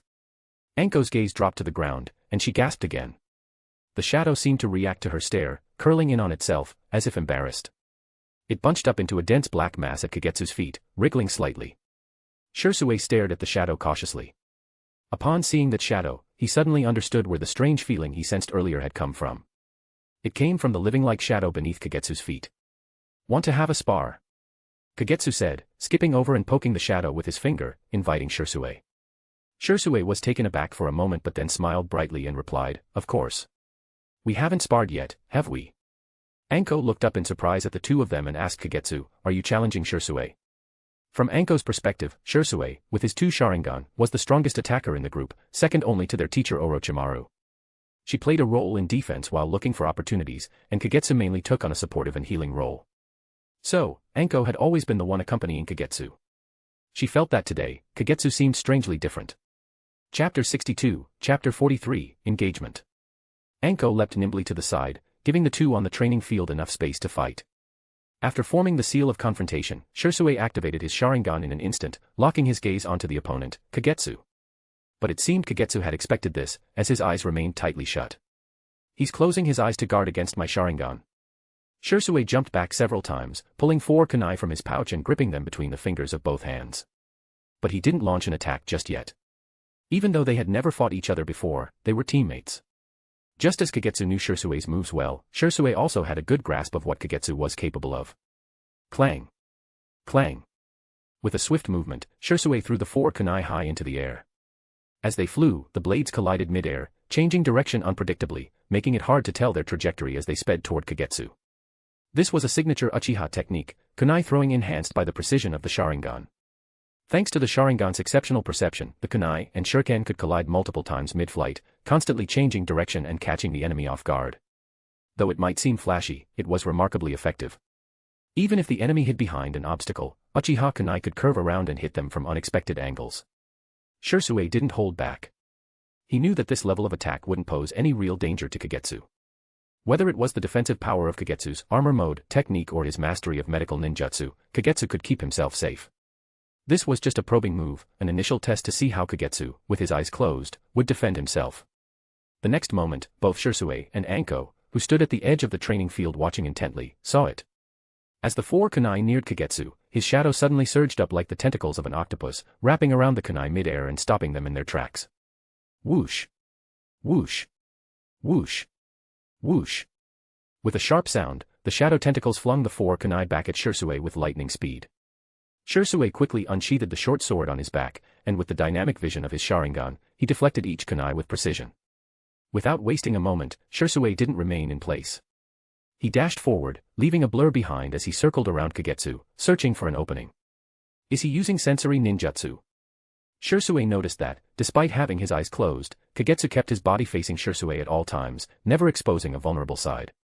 The shadow's strange movement from earlier also lingered in his mind. Fire style, Great Fireball Jutsu. While running, Sherui quickly formed a series of hand seals. The moment he completed the last seal, he stopped and unleashed a massive fireball that roared along the ground, heading straight for Kagetsu. Without missing a beat, Kagetsu took a quick step back to dodge. Suddenly, a few smaller fireballs shot out from within the grand fireball. Each fireball contained a shuriken, their intense heat bursting into Kagetsu's view. The distance between them was so close that the firelight swirling around the shuriken illuminated Kagetsu's face with a warm glow. Fire style, Phoenix Flower Crimson Claw. It was clear that Sherui hadn't just used one jutsu earlier, he had actually combined 2. Using the cover of the Grand Fireball, he had hidden another technique within. However, in the next moment, a black barrier suddenly rose right in front of Kagetsu, brushing past his nose as it shot upward. The four heated shuriken struck the barrier and were swallowed into it without a trace. Behind Kagetsu, the sound of rushing wind cut through the air. Sherui had already closed in using the body flicker technique, appearing right behind him. Just as the tip of Shurui's short blade pressed against Kagetsu's back, a dark shadow surged up and blocked the blade in the nick of time. Realizing his strike had failed, Sherui vanished instantly, reappearing 10 meters away. The moment he flickered out of reach, black, thorny flowers exploded from Kagetsu's back. The sharp thorns nearly pierced Shurui's vital points. Although Sherui escaped quickly, a thin cut still appeared on his cheek from a stray thorn. "You're different today, Kagetsu," Sherui said cautiously, narrowing his eyes at the seemingly harmless shadow coiled around Kagetsu. "Your shadow technique, it's not like before." In the past, no matter what, Kagetsu always needed at least one hand sign to use his shadow-based jutsu. But now, it seemed like he no longer needed signs at all. This made his jutsu much faster, especially in close combat, making him a more dangerous opponent. What concerned Sherui more was that Kagetsu's shadow now behaved like a living entity. Not only could it follow Kagetsu's will and activate jutsu instantly, but it also reacted on its own to block incoming attacks. Was this really a one-on-one fight? Sherui evaluated the growing threat of the shadow silently in his mind. But Kagetsu didn't give him any more time to think. The shadow at his feet stretched out at high speed, chasing after Sherui. With his Sharingan active, Sherui evaded the shadow in an instant, putting more distance between them. Normally, an Uchiha would dominate against an opponent with their eyes closed. But Kagetsu had clearly prepared for fighting against the Sharingan. His shadow and keen sensory abilities now replaced his vision, rendering illusions, the most fearsome power of the Sharingan, completely useless against him. And, as it turned out, Kagetsu was also a master of close combat, just like Sherui. In past training sessions, once someone like Anko got close to Kagetsu, it was game over. Under the influence of his shadow techniques, no matter how skilled she was in close combat, she had no chance to display her abilities. Sherui dodged the chasing shadows while counterattacking, using shuriken and ninjutsu to test his ideas and gather more information about the mysterious Kagetsu's technique. After several rounds of testing, Sherui realized that the shadows had become a perfect combination of offense and defense. Whether it was physical attacks or chakra-based ninjutsu, the shadows always shielded Kagetsu at the most critical moment. Especially under the observation of Shurui's Sharingan, he noted that Kagetsu's chakra reserves remained abundant. Sherui narrowed his eyes slightly. Fire release, wind release, water release, none of them worked. The shadows were like an unbreakable shield, blocking every lethal blow aimed at Kagetsu. Should I try a high-frequency attack? The thought of using a new technique he had just developed crossed his mind. But before he could act, something abruptly clamped around his ankle, locking him in place. Sherui instinctively looked down. A hand made of earth was gripping both his feet tightly. When did this happen? In the next moment, black, vein-like lines spread from the mud hand and merged into his legs. Sherui immediately felt a strange numbness, he had lost control over his feet. Meanwhile, the shadow beneath Kagetsu's feet slithered toward Shurui's own shadow, intertwining with it. In an instant, countless black lines raced across his body, locking him down. Just as Sherui prepared to release his chakra and break free, a kunai appeared at his throat, its tip lightly pressing against his skin. Kagetsu stood in front of him, weapon in hand, calm and in complete control. Chapter 63, Chapter 44, Communication. I lost. Sherui stopped resisting, the crimson glow of his Sharingan fading away and his eyes returning to their normal black.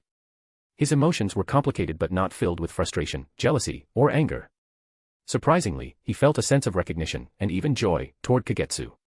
You actually won.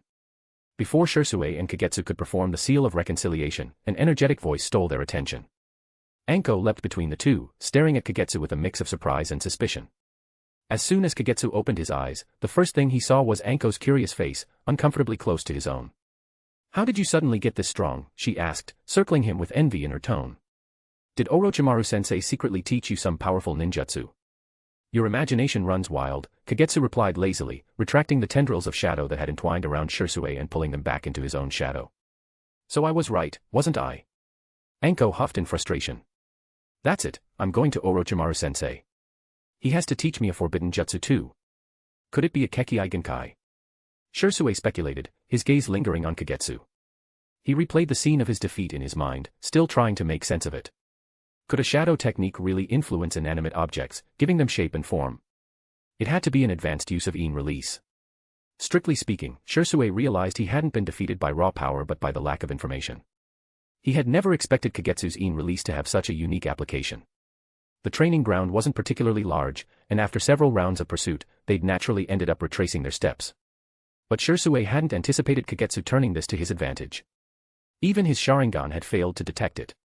Unless you were overwhelmingly powerful, ninja battles were battles of information and strategy. From what he'd seen today, every bit of intel he thought he had on Kagetsu was now useless. Kekkei Genkai. Anko stopped her complaints, glancing down at Kagetsu's shadow and then back at his face. Slowly, her expression shifted as realization dawned. Isn't this the Nara clan's secret shadow technique? Or maybe it's that new jutsu Kagetsu created. Sherui didn't respond to Anko's comment. He wasn't entirely sure if it was a Kekkei Genkai or just a secret technique. However, as the one facing it firsthand, his perception of it was sharper and deeper than Anko's from the sidelines. It's a Kekkei Genkai. Kagetsu nodded, confirming it.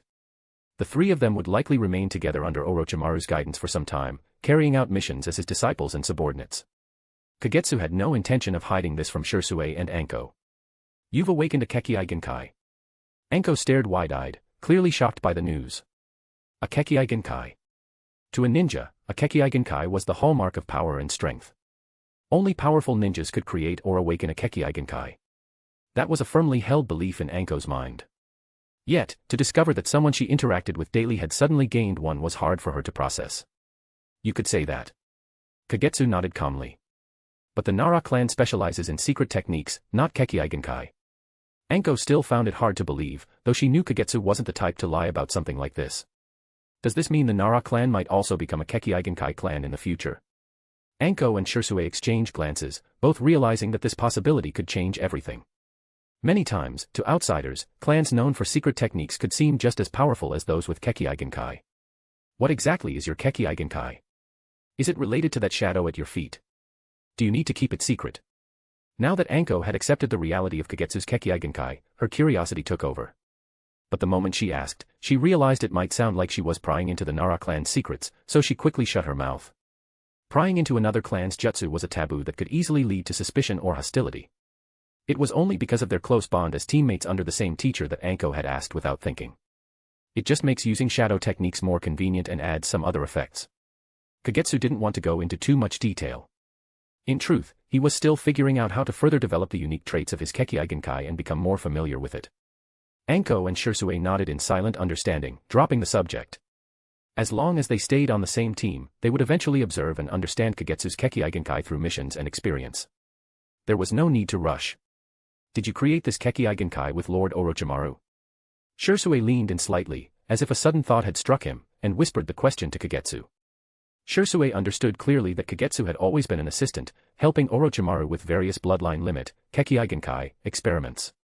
The Uchiha clan involved in these experiments, along with the Kurama clan that joined later, were both considered to be part of the In release bloodline limit.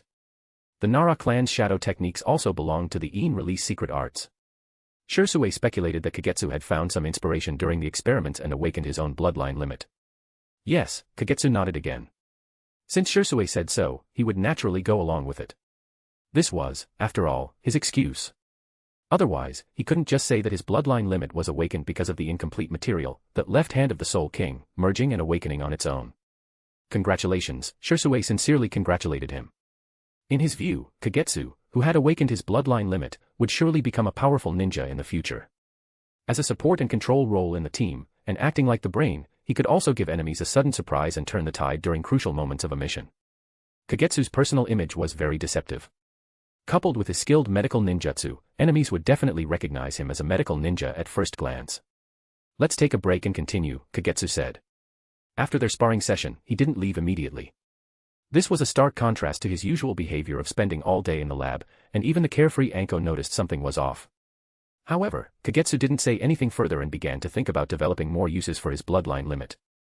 Although both belonged to In release, the Uchiha's In release was focused on the mind, or soul, and eyes. The Sharingan reflected the mind of the Uchiha clan members, and all ninjutsu depended on the Sharingan to activate. The Kurama clan's In release was primarily focused on genjutsu. They used powerful mental energy to create extremely realistic illusions that could cause harm. His shadow release, on the other hand, was entirely based on shadows. The incomplete left hand of the Soul King seemed to have fused with his soul, giving life to shadows through In release power. Kagetsu could feel that the shadows had a will of their own. Chapter 64, Chapter 45, Start of War. Sunagakure. Still no sign of the third. Chiyo, an elder highly respected in the village for her contributions during the Second Shinobi World War, asked wearily at the Jonin Council meeting. "No, we haven't found him," replied a member of the ANBU tasked with searching for the third Kazekage, lowering his head. "Because of our widespread search efforts, other villages have started paying close attention to us. If we don't find Lord Third soon." Jonin Raza trailed off, not finishing his sentence. Even though Raza didn't say it outright, everyone present knew exactly what he meant. Most of them had survived the brutal Second Shinobi World War. They understood better than anyone the harsh rules of the shinobi world. A great village without a Kage will inevitably attract the greed and hostility of others. What made the situation even worse was that the ninja world had enjoyed years of peace. The wounds of the last war had healed, and the villages had regained much of their lost strength. While no one wanted to start a war again so soon, the unease in everyone's hearts was undeniable. Lady Chiyo. An ANBU operative wearing a mask suddenly appeared, kneeling and handing over a scroll containing urgent information. Chiyo's expression hardened as she accepted the scroll. She knew that ANBU wouldn't interrupt such an important council meeting unless the situation was truly critical. Using a special seal, she unlocked the scroll and carefully read through its contents. Even though she had mentally prepared herself, the information still made her brow furrow deeply. The other Jonin, along with the elders and clan leaders, exchanged uneasy glances as they noticed the grim expression on Chiyo's face. A heavy sense of foreboding settled over the room. "You all should take a look," Chiyo said, tossing the scroll to Raza and signaling him to pass it around. Raza opened the scroll, and as his eyes scanned the contents, his expression darkened immediately. Before long, everyone in the room had read the scroll. Most of them now wore anxious, troubled expressions. "Humph. Those barbarians from Kimogakure." Raza sneered. "This is a clear provocation against Sunagakure. Our border defenses might not hold against a full-scale assault from Kimogakure," another Jonin added with concern. The intel reported that the hidden cloud village, Kimogakure, showed signs of mobilizing its entire military force, and the border with them required a large increase in personnel. The worst part? The report clearly stated that leading this attack was none other than the third Raikage. In the ninja world, just hearing the name of any Kage from the five great nations could bring tremendous pressure and fear. If it were only some cloud village troops, Sunagakure wouldn't take it too seriously, it would just be a typical exchange of skirmishes. But the moment a village's Kage enters the battlefield, it signals the beginning of full-scale war. If the third Kazekage, known as the strongest, were still around, Sunagakure could face the conflict head-on. But right now, he's been missing for a long time, and despite extensive searches, there's been no trace of him. Without their leader, the most urgent question before them was, war was about to begin, and the enemy's Kage had shown up. How would they respond?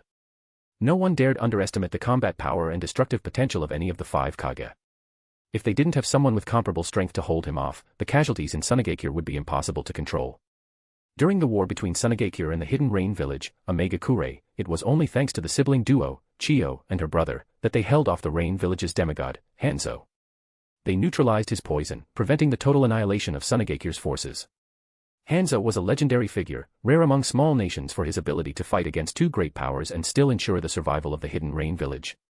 His fame and power were enough to rival even the Kage of the five great nations. The third Raikage is too arrogant. He's trying to take advantage of the third Kazekage's disappearance to force his way into becoming the shadow over Sunagakure, said a female Jonin with a resolute air. She stood and bowed respectfully to Chiyo. "Chiyo-sama, I'm willing to lead a support unit to the border and hold him off myself." "I can go too," said Raza, sitting across from the female Jonin. "My magnet release will be more effective on the battlefield." Chiyo glanced at the two standing before her and felt a headache coming on. Both Raza and Pakura were among the finest Jonin in Sunagakure. They had strong abilities and rare Kekkei Genkai. Their destructive power in war was enormous. The third Kazekage had been missing for so long, and news of his disappearance had spread across the ninja world, with no one able to find him. Deep down, Chiyo and the other elders, clan heads, and senior Jonin present already knew the truth. The strongest Kazekage of legend had likely been killed. With war looming, the position of Kazekage could not remain vacant. And among the candidates, Raza and Pakura stood out the most. Raza, in particular, was seen by many as the most likely successor, due to his mastery of magnet release, which closely resembled the third Kazekage's techniques. He had many advantages over other candidates. Pakura had made great contributions to the village, and her scorch release technique was a force to be reckoned with in both war and battle. Both Raza and Pakura had their share of supporters. Chiyo understood that the Jonin present were eager to establish a Kazekage as a symbol, someone to rally the village's morale. Of course, if Chiyo, being an elder advisor, was willing to take on the title of Kazekage herself, none of the others, not even Raza or Pakura, would oppose her. But everyone knew that the siblings, Chiyo and her brother, would never take up the mantle of Kazekage. Ever since Chiyo's son and daughter-in-law died at the hands of Konoha's White Fang, her only desire had been to kill him with her own hands. However, news of White Fang's death, which reached them from Konoha over a year ago, shattered her last hope. If the village hadn't needed her, she would have withdrawn from public life long ago to raise and train her only grandson, Sasori. This time, whoever earns the highest military merit in the war with the Hidden Cloud will become the fourth Kazekage. In the meantime, get in touch with the daimyo to secure funding, gather and select our ninjas for support, and start assigning tasks immediately. Lastly, send a request for aid to our ally, Konoha, and ask them to send one of the legendary Sannin for support, Chiyo ordered decisively. Do we really need to ask Konoha for help? Pakura frowned. The war hadn't even started, and they were already asking allies for aid. Konoha won't be spared either. I don't believe those brutes from the Hidden Cloud will just pass through Konoha's borders peacefully without causing trouble. As allies, let them share some of the pressure and losses with us, Chiyo said with a cold snort. Chapter 65, Chapter 46, Mission with Minato. Sensei. Anko was the first to call out, waving excitedly at Orochimaru, with Kagetsu following close behind. Orochimaru-sama. Sherui also bowed respectfully from the side. Everyone's here, huh? Orochimaru, dressed in his full Jonin gear, looked over the three of them. Are we getting a mission? Anko's eyes sparkled when she noticed the familiar mission scroll in Orochimaru's hand. Her excitement was clear. Lately, her desire for battle had been burning. All she could think about was leaving the village on a high-ranking mission to make up for the low number of missions she'd completed so far. A B-rank mission, intelligence gathering, Orochimaru said as he tossed the scroll to Kagetsu. Sensei, aren't you coming with us? Anko was startled when Orochimaru handed the mission to Kagetsu instead of leading them himself. She looked up at him, puzzled. I'm not leading this mission, Orochimaru replied, shaking his head. Just as Anko was about to pout and ask more questions, a gentle and familiar voice called out from behind them. Everyone gathered already. Minato-senpai. Anko turned around, immediately recognizing the men standing behind them. His golden hair swayed slightly in the air, still settling from his arrival. It's good to see you all again. You've grown even more impressive. Minato smiled warmly, his face radiating kindness like sunlight. After greeting Orochimaru, he turned to the three young shinobi, his smile deepening as he spoke. Are you leading the team this time, Minato-senpai? I guess that works too, Enko muttered, her earlier frustration easing. She had developed quite a bit of trust and fondness for Minato after their previous encounters. He was like a ray of sunshine to her. I have my own tasks, but for this mission, I'll be your team's Jonin leader, Minato said with a gentle laugh. Before Anko could press him further, he nodded toward Orochimaru. I'll take them from here, Orochimaru-senpai. Orochimaru gave a nod, his gaze lingering briefly on Kagetsu. Then, forming a hand seal, his body scattered like grains of sand, carried away by the wind. We're the last ones to leave the village. If you're ready, it's time to move out, Minato said, glancing at the three of them. Following Minato out of the village, they found a few more people waiting for them beyond the gates. A tall, well-built man with symmetrical patterns on both sides of his face stood before them. At a glance, Kagetsu recognized him, a member of the Akimichi clan, Akimichi Chasuk. This was the same Jonin who often visited his father at home during breaks. Beside him was another familiar figure, clearly from the Inuzuka clan, crouching on the ground and stroking a large brown-yellow dog beside him. Thanks to various dealings involving dog food, Kagetsu had also met this Inuzuka Jonin before, Inuzuka Shiba. Let's get moving, Minato Namikaze said, leading the group on their way. Minato deliberately kept the pace slow, mindful of Kagetsu and his two companions. As they traveled, he took the opportunity to explain their mission. We are responding to a request for aid from Sunagakure, our ally, Minato began, giving a brief overview of the situation and the current events. So, we're heading to the Sunagakure battlefield. Anko Mitarashi asked after glancing at Kagetsu, who remained silent. No, that's not our battlefield, Minato shook his head. Our job is to intercept some of the ninjas from Kimogakure. Your mission is to gather intelligence, not to fight on the front lines. Kimogakure's forces are being led by the Reikage. According to intel from Sunagakure and our own sources, he's brought their elite Jonin and Chunin for this assault, Minato continued. The Sunagakure forces will handle the main battle. That's where the real danger is. As for you three, you'll stay behind the front lines. Although there's a chance you might run into small squads from Kimogakure, you shouldn't be in too much danger as long as you stay alert, Akimichi Chasuk reassured them with his calm, deep voice. After all, even experienced Jonin struggled to come out unscathed from battles involving village Kages like the Reikage. It was even more daunting for rookies like these three, who had little experience outside the village. We'll hold off the stronger enemies and keep their Jonin away from Konoha, so you don't need to worry, Inuzuka Shiba added, finally breaking his silence. Normally, Jonin weren't so gentle with Chunin, but these three had deep personal ties to them, not to mention the looming influence of Orochimaru in the background. It felt more like experienced clan ninjas taking younger clan members under their wing, giving advice and reassurance to steady their nerves. I remember giving you a kunai once. Did you bring it with you, Kagetsu? Minato asked softly, glancing back as they continued forward. In my bag, Kagetsu said as he pulled out a trident dagger from where he kept his ninja tools, waving it in front of Minato.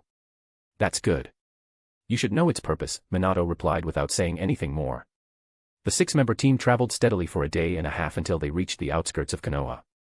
After resting and recovering their strength in a clearing, Minato turned to Kagetsu and the others, saying, let's part ways here. We're close to the battlefield, and the chances of encountering enemy ninja are high. Be careful while carrying out your mission. Once he saw Kagetsu and the others nod, Minato disappeared in an instant, leaving with Akimichi Chasuk. What do we do next? Watching the three vanish, Anko and Sherui turned their attention to Kagetsu, who had been appointed as the team leader by Orochimaru. We need to infiltrate the Land of Grass and the Land of Rain to determine their positions, Kagetsu explained as he opened the mission scroll, leaning over it with Sherui to look at the listed tasks.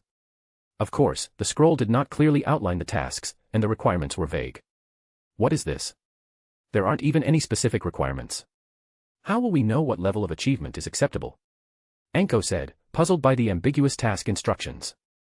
That will depend on how the higher-ups evaluate the intelligence we submit, Kagetsu replied casually. This intelligence-gathering mission probably isn't just for our team, there are likely other teams doing the same. For example, the Umbu, Sherui noted, understanding from his training in Umbu that such missions usually involve 2 or more teams working separately. This was to ensure that if one team was wiped out or captured, others could still complete the mission and maintain secrecy. Chapter 66, Chapter 47, Encounter.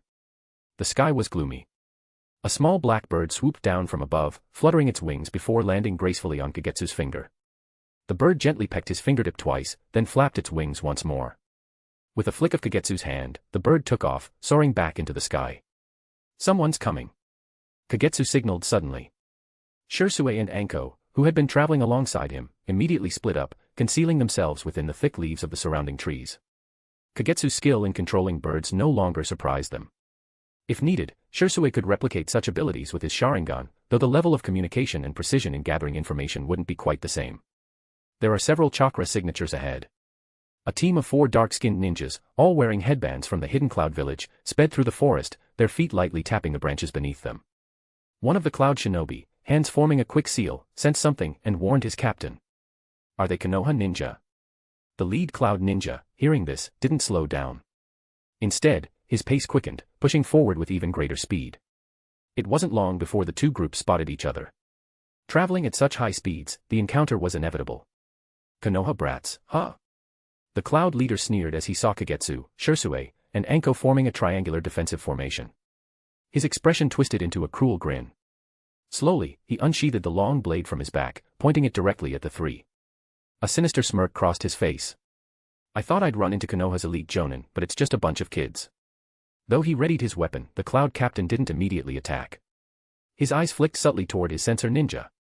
When the sensor gave him a slight shake of the head, indicating no hidden reinforcements were nearby, the captain's grin widened.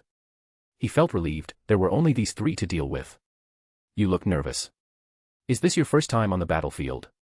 Allow me to teach you something, at the cost of your lives. The Cloud captain's cold voice dripped with menace.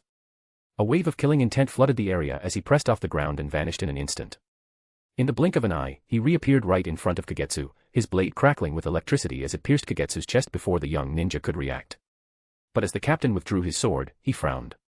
Something felt wrong. The sensation from the stab didn't match the familiar resistance of cutting into flesh. It was as though his blade had passed through nothingness, through air. Something was off. Damn it. As the Cloud ninja captain tried to retreat, he felt a sudden, powerful grip on his blade. It held the weapon tight, preventing him from pulling away. The next second, a sharp pain shot through his ankle, something had pierced it. Startled, he looked down to find a figure partially emerging from the shadows. It was none other than Kagetsu, holding a short blade that was now lodged deep into the muscle of his leg. Damn it, the Cloud captain roared. In a flash, his entire body transformed into a blinding burst of lightning energy that exploded in front of Kagetsu. The crackling lightning spread across the ground, radiating outward and stunning every living thing within its reach. Lightning release, lightning sphere. A sizzling sphere of electricity descended from the sky, slamming into the spot where Kagetsu and his companions had been. The intense energy scorched the earth, leaving a deep, smoldering crater. The Cloud Captain, who had used a lightning clone as the first probing attack, descended from mid-air and regrouped with his team after releasing the sphere. We're not alone. Before the captain could speak, the squad's sensor ninja suddenly paled, yelling out a warning while darting to the side. From a hidden direction, a roaring pillar of flame burst forth, like a fiery dragon riding the wind. It surged toward the 4 cloud ninjas, catching 3 of them within the inferno's deadly range. The captain reacted swiftly, weaving hand signs in an instant. Leaning forward, he unleashed a spiraling wave of water to collide with the incoming flames. Water release, water formation wall. The clash between the searing fire and rushing water generated a thick mist, the vapor spreading through the air, heated and dense. Using the momentary cover provided by the steam, the 4 cloud ninjas immediately executed the body flicker technique to escape from their current position. As they repositioned, the sensor ninja's eyes widened in sudden realization. His gaze snapped toward a specific direction, and there, in the shadows, glowed a pair of blood-red eyes. Damn it!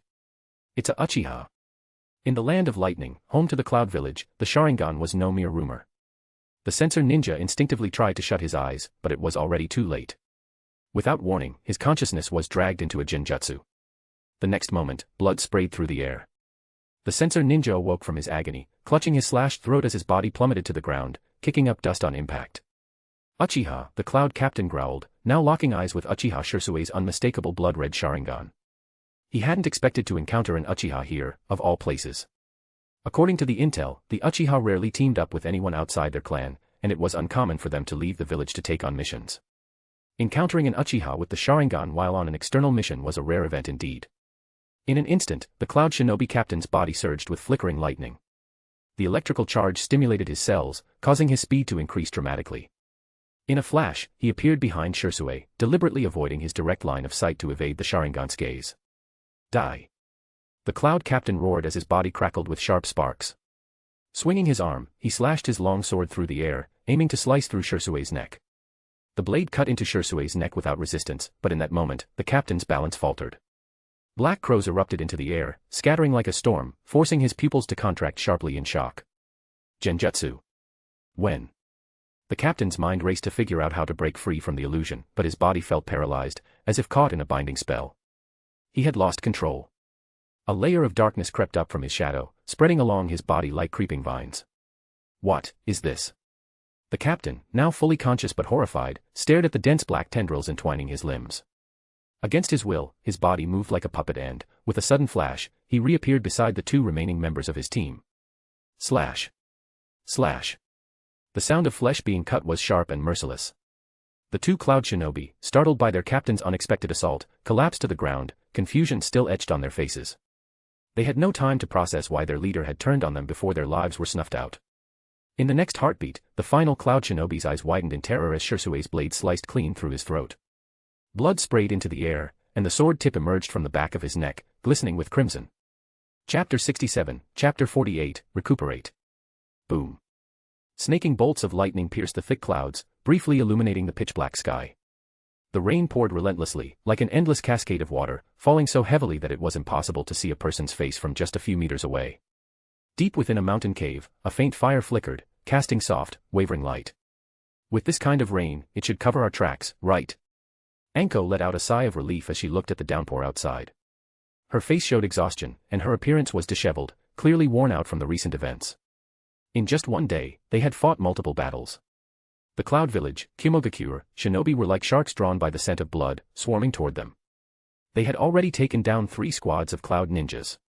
One was led by a Jonin, and the other 2 teams were composed entirely of Chunin and Elite Chunin. Anko had nearly lost her life when the Cloud Jonin launched a desperate counterattack, leaving her in this ragged state. Luckily, their team had Kagetsu, a powerful medical nin, and she herself was also skilled in armor mode, a defensive jutsu. It allowed her to downgrade fatal injuries to severe wounds and heal severe wounds into minor ones within a short time. Otherwise, Anko would have slowed the group down, and the Cloud Ninjas tailing them would have eventually caught up, surrounding them. "We've already crossed out of the land of fire," Kagetsu said calmly, shaking off the rain. "From now on, unless it's absolutely necessary, we should avoid any more fights. There are way too many Cloud Ninjas in this area." If they didn't end each encounter quickly, reinforcements would come pouring in, wave after wave. Even a minor skirmish could attract several squads. In the cave's dim light, Sherui emerged from the shadows, his Sharingan glowing red. As he stepped into the firelight, his eyes reverted to their normal dark irises. Behind him, tied up and slumped against the rocky wall, was a captured cloud ninja with a Iwagakure forehead protector still fastened on his head. "I've extracted 2 pieces of intel," Sherui reported, his voice steady. "The Reikage and his forces have broken through the Land of Rain and are now locked in a standoff with Mangekyo in the Sand Village's border defenses. They've fought several battles already, and Cloud seems to have the upper hand." He paused for a moment before continuing. But then a jonin from the sand named Raza showed up and slowed the Reikage's advance. A jonin. "I thought the 3rd Kazekage went missing. How could some random jonin like Raza stop the Reikage?" Enko asked, her surprise clear. In her mind, only another village's Kage could fight on equal footing with a Kage. If nothing unexpected happens, that Raza, who inherited the 3rd Kazekage's magnet release, will probably become the 4th Kazekage, Sherui replied quietly, sitting down by the fire. "There's more," Sherui added after a moment's thought. "Cloud has been aggressively raiding food supplies. Those squads we fought. They were sent to locate hidden ninja outposts and gather food. Is Cloud running low on supplies?" Anko asked, now realizing the significance of the information Sherui had uncovered. "Yes. The 3rd Reikage brought an elite force with him, hoping to catch the Land of Wind off guard by advancing quickly. Their plan was to take advantage of the chaos after the 3rd Kazekage's disappearance, with the Reikage leading his jonin deep into the heart of the Sand Village and forcing Mangekyo to surrender." Sherui leaned against the cave wall, his voice calm as he explained. "The Reikage almost succeeded. If it weren't for Raza and his magnet release, Cloud would have broken through by now. But now that their blitz strategy failed, they've been dragged into a war of attrition with the Sand Village. When a plan goes off track like this, it takes even more force to get things back on course. The hidden Cloud Village is currently short on supplies. If the Reikage doesn't want to retreat, he'll need to find new resources to support the incoming ninja forces before their own provisions arrive. So, who's his target?" Kagetsu calmly analyzed the intelligence they had extracted from Shersui's interrogation. Sherui and Anko both fell silent for a moment. "The Land of Rain. The Land of Fire." They answered simultaneously. "Exactly. The only places close enough to the battlefield that could provide food are the Land of Rain and the Land of Fire. However, the Land of Rain is extremely poor. Not only does it constantly get caught between the bigger nations' wars, but the constant rain limits their ability to store food. Their supplies are insufficient to sustain another army." Kagetsu paused for a moment and continued. "But the Land of Fire is different. We have the largest stockpile of food. If the Hidden Cloud wants to secure a large supply of food and war materials, they'll have to take it from us." I also remember Orochimaru-sensei mentioning that Hanzo, the leader of the Hidden Rain village, is a stubborn old man. He doesn't let anyone meddle in the affairs of his country or his village. This means that in the conflict between the Land of Wind and the Land of Lightning, he won't take sides. As long as we can confirm these facts, our intelligence-gathering mission will be considered complete." Anko nodded thoughtfully, a look of realization crossing her face. No wonder there are so many Cloud Ninja inside the Land of Fire and along the border. Shersui's expression darkened. "But the food and supplies for the Leaf Village are kept at the border outposts, right? If the Hidden Cloud wants to seize large amounts of provisions, wouldn't their first targets be those outposts?" Kagetsu shook his head slowly. "It's possible they've already taken action. We just don't have the clearance to access that level of intelligence yet." He looked Sherui in the eyes and asked firmly. "If the Reikage is tied up fighting at the Sand Village front lines, who is leading the invasion into the Land of Fire?" Sherui thought hard for a moment before replying, though with some hesitation. "From what I gathered from his memories, it's 2 young jonin who are very close to the Reikage." Kagetsu's mind instantly narrowed it down. The future 4th Reikage, and Killer Bee, the 8 Tails Jinchuriki. Anko clenched her fists. "So, do we need to go provide support? Hasn't Minato-senpai already gone with his team?" Kagetsu glanced at Anko. It was no surprise that the encounters between the AB combo and Minato happened during this period. Minato Namake's mobility made his support and combat abilities exceptionally strong. He could quickly rush to assist after an attack occurred at a location. "Let's rest and take advantage of this rare opportunity to recover our strength. I believe we will face even more battles ahead," Kagetsu said as he took out a storage scroll and opened it, releasing explosive tags, kunai, shuriken, and other supplies, distributing them to Sherui and Anko to replenish their losses. After silently completing this, Anko and Kagetsu closed their eyes to meditate, while Sherui took charge of the first round of guard duty. As Kagetsu immersed his consciousness in meditation, he felt a presence and awakened his panel. Chapter 68, Chapter 49, New Enemy. Ninjutsu creation, new. Name, Shadow Puppet. Level, A, S. Mutation, under the influence of the shadow release Kekkei Genkai, the ninjutsu level is elevated to a Kekkei Genkai ninjutsu. Effect, this jutsu brings shadows to life using shadow release power, allowing the user to transfer their consciousness into the shadow, invade a person's mind, control their body, and distort their will. Within a certain range, the controlled person can be manipulated like a puppet. The closer they are to the user, the stronger the control. The further away, the weaker the control. Effect 2, the shadow can shift into another body. The user suppresses the target's mind with their spirit while the shadow's nerves replace the target's nerves. This mode allows for strong control over the host body until the user's chakra is exhausted. Conclusion, this is an alternative, ultimate power of shadow release. The stronger the soul, the more powerful the jutsu becomes. Recognition level, 3010/10,000, ninjas who die from this jutsu feel its power, which increases its recognition level. Rewards, physical fitness +10, chakra amount +500. Note, once the body's fitness limit is reached, the increase in chakra will stop. After a series of encounters, the only good thing that came from it was that Kagetsu improved the recognition level of his shadow puppet technique. This made him more skilled and flexible in using the technique. The Nara clan's shadow secret techniques are often criticized in battle, especially against ninjas with fast movements. Once they notice the limit of the shadow's ninjutsu, it's hard to get caught and controlled. The activation and signs of the shadow are too obvious in light, and the actual manipulation is limited to the user's own shadow infused with their chakra.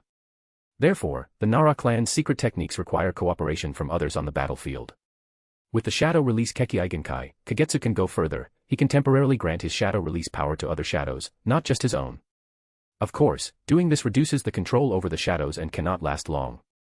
However, in crucial moments, this ability can be deadly. While sparring with Sherui, Kagetsu calculated and sensed where Sherui would land during their chase and controlled a shaded area with his shadow release Kekkei Genkai. Then, he used shadows and ninjutsu to force Sherui into that shadow trap. Achieving this is not easy, especially against the Sharingan.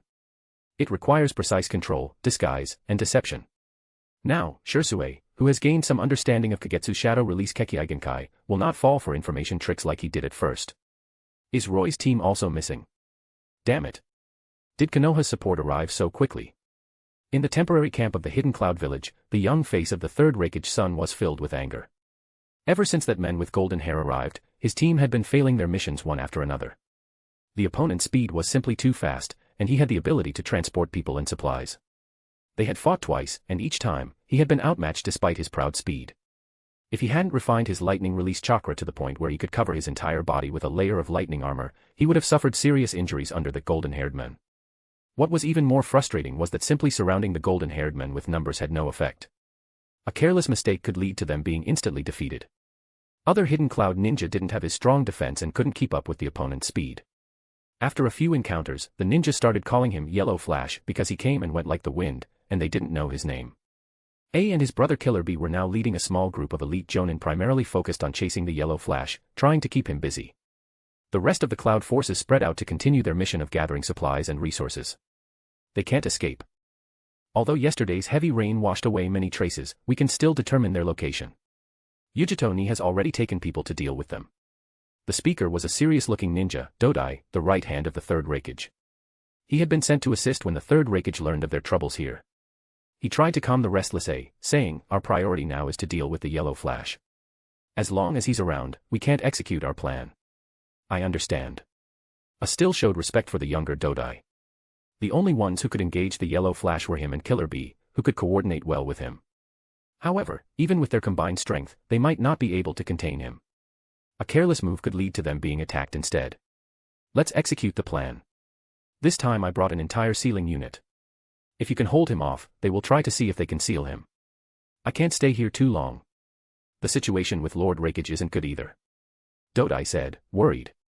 What started as a solid plan had faced unexpected complications, causing everything to fall apart. Is that Raza really that powerful? Even my father can't. The young A frowned. He had no good feelings towards Raza, who had suddenly shown on the battlefield, overshadowing both the Raikage and Kimobakure. Raza's techniques are perfect for the battlefield. His large-scale attacks can easily suppress many of the Kimobakure forces single-handedly. Plus, he can fly and is skilled in wind release, which counters Lord Raikage's lightning release techniques. On the battlefield, he is undoubtedly a natural-born meat grinder, Dodai thought, recalling the crushing waves of golden sand that surged like ocean tides, still feeling uneasy. Even the third Reikage, with his lightning release armor compressed to its limit and his body honed to perfection, found it difficult to move against the heavy tide of golden sand. He couldn't unleash his quick strike speed and could only struggle to break free under the immense pressure to ensure his safety. They couldn't do anything to the enemy, and they couldn't push the battle into the heart of Sunagekure either. The situation had become a stalemate. Now it was a contest of who would break first, and whether there would be a powerful external force capable of changing the situation.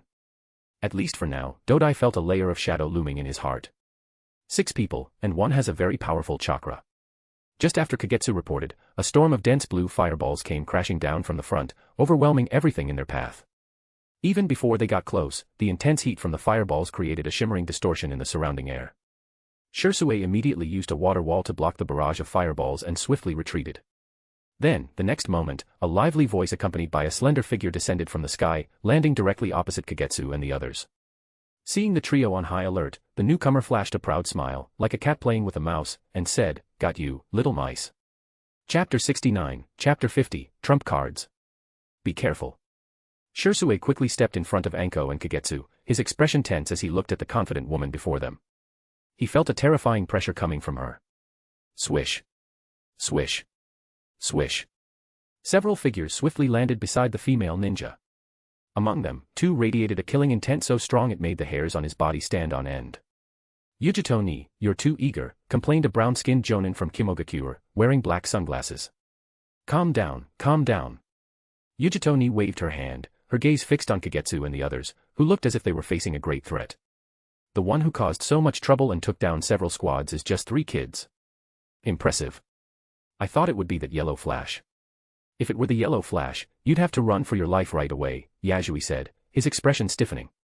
He didn't think he and Yujito ni could survive against the yellow flash, someone even the next generation of A and B were barely able to hold off together.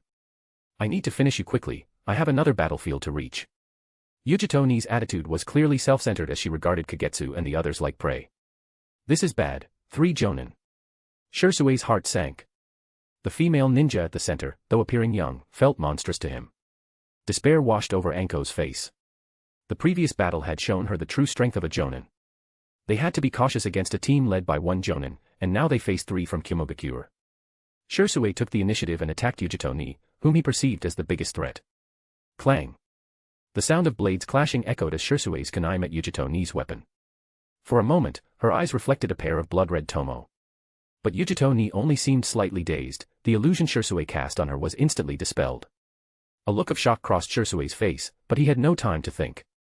The instant his jutsu failed, he quickly withdrew, narrowly avoiding a kunai that flew toward his neck. Jinchuriki. Sherui stared in surprise at Yujito ni. The chakra that had erupted from her body to break the illusion reminded him of a tailed beast. Achiha. This Kekkei Genkai should interest Lord Reikage. Yasui's eyes sparkled with excitement. Though not the Byakugan that Iwagakure coveted, the Sharingan was still a powerful Kekkei Genkai. "Kid, surrender. You're a valuable captive," Yasui said, gripping his kunai tightly while forming hand seals. In response, a massive serpent summoned by Anko appeared. The serpent was over 40 meters long, and its sheer movement was enough to cause destruction typically reserved for ninjutsu. Orochimaru. As soon as the Cloud Ninja saw the giant snake, they remembered the men, one of the legendary Sannin, whose face was as pale as death. "It seems we caught more than just one valuable target," Yuseo said as he released his ninjutsu upon seeing the massive serpent. Lightning release, spider web. Yuseo crouched down and slammed his hands onto the ground. From his palms, a web made of lightning rapidly spread forward, taking a pocket shape to bind the giant snake. The shimmering lightning web carried a strong paralyzing and binding effect. The giant snake's massive body stiffened for a moment before it began to thrash and struggle, its enormous tail sweeping toward Yuseo and the others. 6 agile figures quickly dodged, avoiding the sweeping tail. At Anko's command, the giant snake launched a fierce attack on the Cloud Ninja, its enormous body wreaking havoc and destroying everything in its path. Just a mere summoned beast. A massive blaze, blue like scales, erupted from the body of Yujito ni, rapidly raising the surrounding temperature. Yujito ni charged straight at the giant snake without dodging. Her fingers flew through the air to form hand seals, and she unleashed a giant fireball about 3 meters in diameter toward the serpent. The fireball struck the giant snake's body, clinging to it and continuously burning its flesh. The smell of roasting meat quickly filled the air. The giant snake writhed in pain, trying to extinguish the flames by rubbing against the ground, but the fire blazed on relentlessly. Soon, the intense heat far exceeded that of ordinary fire techniques, leaving the giant snake weak and on the brink of death. While Sherui and Anko were engaged, Kagetsu was also busy. He unsealed a scroll and spread it out on the ground. He pressed his fingers on the seal at the center of the scroll and released it. A figure emerged from the scroll. What is this? Anko instinctively glanced at the face of the person released from the scroll, momentarily stunned. The first Hokage. Sherui, who had used his shadow clone combined with genjutsu to confuse and attack the enemy, felt a familiar sense of recognition upon seeing that face. Remembering the sculpture on Hokage Rock, his heart raced. Protect my body and retreat, Kagetsu said as he formed hand seals. In the next moment, his consciousness merged with the figure of the first Hokage. Black markings quickly spread over the Hokage's body as Kagetsu's will entered. Once the two black lines resembling tears connected with the eyes, the Hokage's previously closed eyes snapped open. The lifeless body of the first Hokage rose from the scroll. Initially stiff, his movements became smoother as he stood upright. Kagetsu's true body seemed to faint, losing consciousness. As he fell, Sherui and Enko quickly supported him. Kagetsu. Seeing the first Hokage standing in front of them, Sherui and Anko were in disbelief, trying to confirm what was happening. Get out of here. I'll buy you some time. Kagetsu, controlling the first Hokage's body using the shadow puppet technique, was experiencing the power boost this body provided. He was also calculating his current fighting strength and how long he could sustain the battle. Sherui and Anko immediately lifted Kagetsu's body and swiftly retreated. Don't think you can escape. Noticing Sherui and the others pulling back, Yujito Ni quickly chased after them. The shadow clones created by Sherui that tried to block her were disregarded as insignificant. The blue flames on her body surged, enveloping her in a layer of high-temperature armor. Wood release, deep forest bloom. With a sharp command, large trees erupted from the ground beneath the first Hokage, forming a barrier that blocked the pursuit from Yujito Ni. Chapter 70, Chapter 51, Two Tails. The ground cracked open, and thick tree trunks rose from the earth. One by one, towering trees with lush branches and leaves grew together, transforming the landscape at an unbelievable speed. In just moments, a small forest appeared out of nowhere right in front of Yasui and his team. This is the first Hokage's wood style. Yasui stared in shock at the scene unfolding before him. In the shinobi world, Senju Hashirama was legendary, a man who had not only established the village system but also brought the endless wars of the Warring States period to an end through the power of his unmatched wood-release jutsu. Just like the feared Uchiha ninja known as the Azura, Hashirama was a figure spoken of only in legends. While the Uchiha clan's Sharingan still existed in the ninja world, the once powerful Senju clan had nearly vanished without a trace. The awe-inspiring wood style was thought to have disappeared along with them, becoming nothing more than a myth. To Yasui, this scene felt almost unreal, like a dream. The tree's branches extended outward, spreading like a dense canopy over the area. Thick branches continued to sprout rapidly, twisting and writhing as they reached toward Yasui and his comrades. Boom. A massive branch whipped down from above like a heavy lash. Thick as the body of a giant snake, the branch slammed down, one attack after another, relentlessly targeting the Cloud Shinobi. Attacks came from every direction, above, below, and all sides, like a venomous snake hiding in the shadows, striking at its prey without warning. The six shinobi, including Yasui, struggled to evade the relentless assault. They twisted and turned, trying to move within the ever-shrinking space as the trees closed in on them, forcing them to dodge with no room to breathe. In the chaos, some of their comrades were caught, branches shot out from unexpected angles, wrapping around them in an instant. Before the others could react, more branches swarmed in, binding the captured shinobi tightly within the growing wood. In just a few seconds, only 4 of the original 6 remained. Yasui and the 3 other surviving Cloud ninjas were battered and desperate, barely managing to avoid being captured. It wasn't just one tree or a specific area they had to fight. The entire forest was alive, attacking them all at once. They had to keep moving constantly, for even a moment's hesitation would mean being caught by the branches, dragged into the trees, and buried alive. Lightning release, false darkness. Bright electricity surged and condensed into a spear in Yasui's hand. With a flash, the lightning spear shot forward, colliding with the branches that blocked their way. In an instant, the crackling spear clashed with the wood, electricity surging violently against the relentless force of the forest. Boom.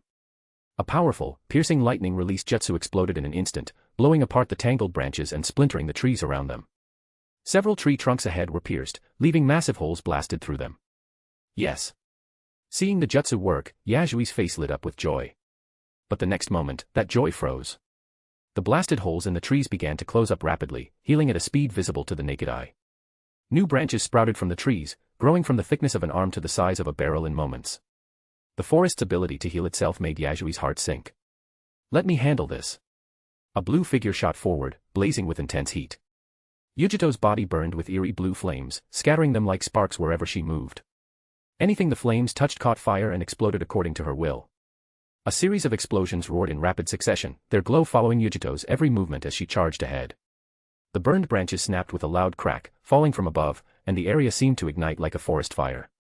At first, it looked like Yujito's onslaught had given them an opening, a chance to escape the forest's grasp. But following closely behind her, Yasui didn't show any signs of relief.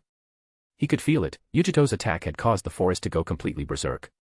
More branches and trunks surged toward them, twisting and pressing together like an unstoppable force. Before, each of Yujito's explosions had cleared several meters ahead. But now, no matter how hard she pushed, their progress slowed noticeably with every step. Another Kumo ninja was suddenly snagged by a branch that shot out from the shadows, wrapping tightly around his ankle. With a scream, the ninja was yanked to the ground, and in an instant, more branches swarmed him, wrapping his entire body into a solid, impenetrable cocoon. Within moments, he vanished inside the prison of interwoven wood. Huff! Huff! Yujito landed on the ground, her chest heaving from the strain of releasing powerful jutsu back to back. She hurled more blue fireballs around them, clearing a small space for them to catch their breath. We'll make a path for you. We'll draw their attention. If you get the chance to escape, run with everything you've got. Yasui said grimly, landing next to Yujito alongside another Kumo ninja. If he'd held any hope of escaping earlier, that thought was gone now. With the way the wood release forest kept expanding and healing, even if they drained every drop of chakra, breaking through seemed impossible. The only one with any real chance of escaping was Yujito, because she was the Jinchuriki of the Two Tails. But her control over the Two Tails' power was still far from perfect. No, senpai. Don't you see? The forest's expansion has slowed down. Maintaining a jutsu of this scale must consume a huge amount of chakra. All we need to do now is find the person hiding in the forest and defeat him. Then we can escape. Yujito ni rejected Yasui's suggestion. The sensor ninja is dead. We can't sense his location anymore. Yasui frowned. He didn't argue with Yujito ni. If the enemy appeared right in front of them, they could still take the chance to fight. You two, get back. Stay out of my way. Yujito ni's expression darkened. As someone who prided herself on her strength and cared deeply about her teammates, her emotions were now burning with fury. What are you planning? No. You haven't finished your training yet. Yasui tried to stop her, but a sudden surge of blue flames from Yujito ni forced him to step back several paces. Yujito ni's appearance began to change rapidly. Her aura and chakra swelled uncontrollably. In moments, what stood before them was a cat-like beast with two tails, its entire body engulfed in blue flames. The moment Yujito ni unleashed the power of the Two Tails, Yasui and another Kumo ninja retreated instantly, trying to get as far away from her as possible. Despite her transformation into the tailed beast, Yujito ni seemed to retain some of her sanity. Ignoring Yasui and the other retreating ninja, she let out a deafening roar. The powerful wind from the roar swept through the area as she raised her head high. In her mouth, a black mass of chakra rapidly began to form. Chapter 71, Chapter 53, The End. Note, Chapter 52 is just a notice chapter, so it is skipped. What was that? Sherui, sprinting down the path, suddenly glanced back. A towering pillar of light shot skyward and exploded across the sky. The shockwave surged in all directions, even blasting through the thick clouds, leaving behind a vast gaping hole in the sky. Kagetsu. Sherui looked at Kagetsu, unconscious on his back, and hesitated for a moment before dashing forward again. He had no idea what jutsu Kagetsu had used or the risks involved. All Sherui knew was the bitterness he felt, resenting his own powerlessness and fear. Both Kagetsu and Anko were people Sherui had come to trust, comrades he saw as true friends. But now, in the face of danger, the team's medical and support ninja had to stay behind and fend off the enemy. The thought weighed heavily on him. If it weren't for Kagetsu lying unconscious on his back, Sherui would have stayed behind no matter the cost, to face those hidden cloud shinobi together. In the forest, a crazed blue beast raged, scattering blue flames with every movement. The inferno consumed everything it touched, spreading destruction uncontrollably. It was as if a massive monster, born of fire, had been unleashed, venting its power without restraint. Yujito has lost control. Yasui's expression darkened as he observed the rampaging blue cat-like beast. The wild display of power reminded him too much of the Eight Tails' many outbursts. The hidden cloud feared their Jinchuriki and tailed beasts precisely because of such moments of instability. When a tailed beast goes berserk, only the village's most powerful shinobi, usually the Kage, can stop it. Just like when the third Raikage single-handedly brought the Eight Tails under control each time it went on a rampage. You deliver the message.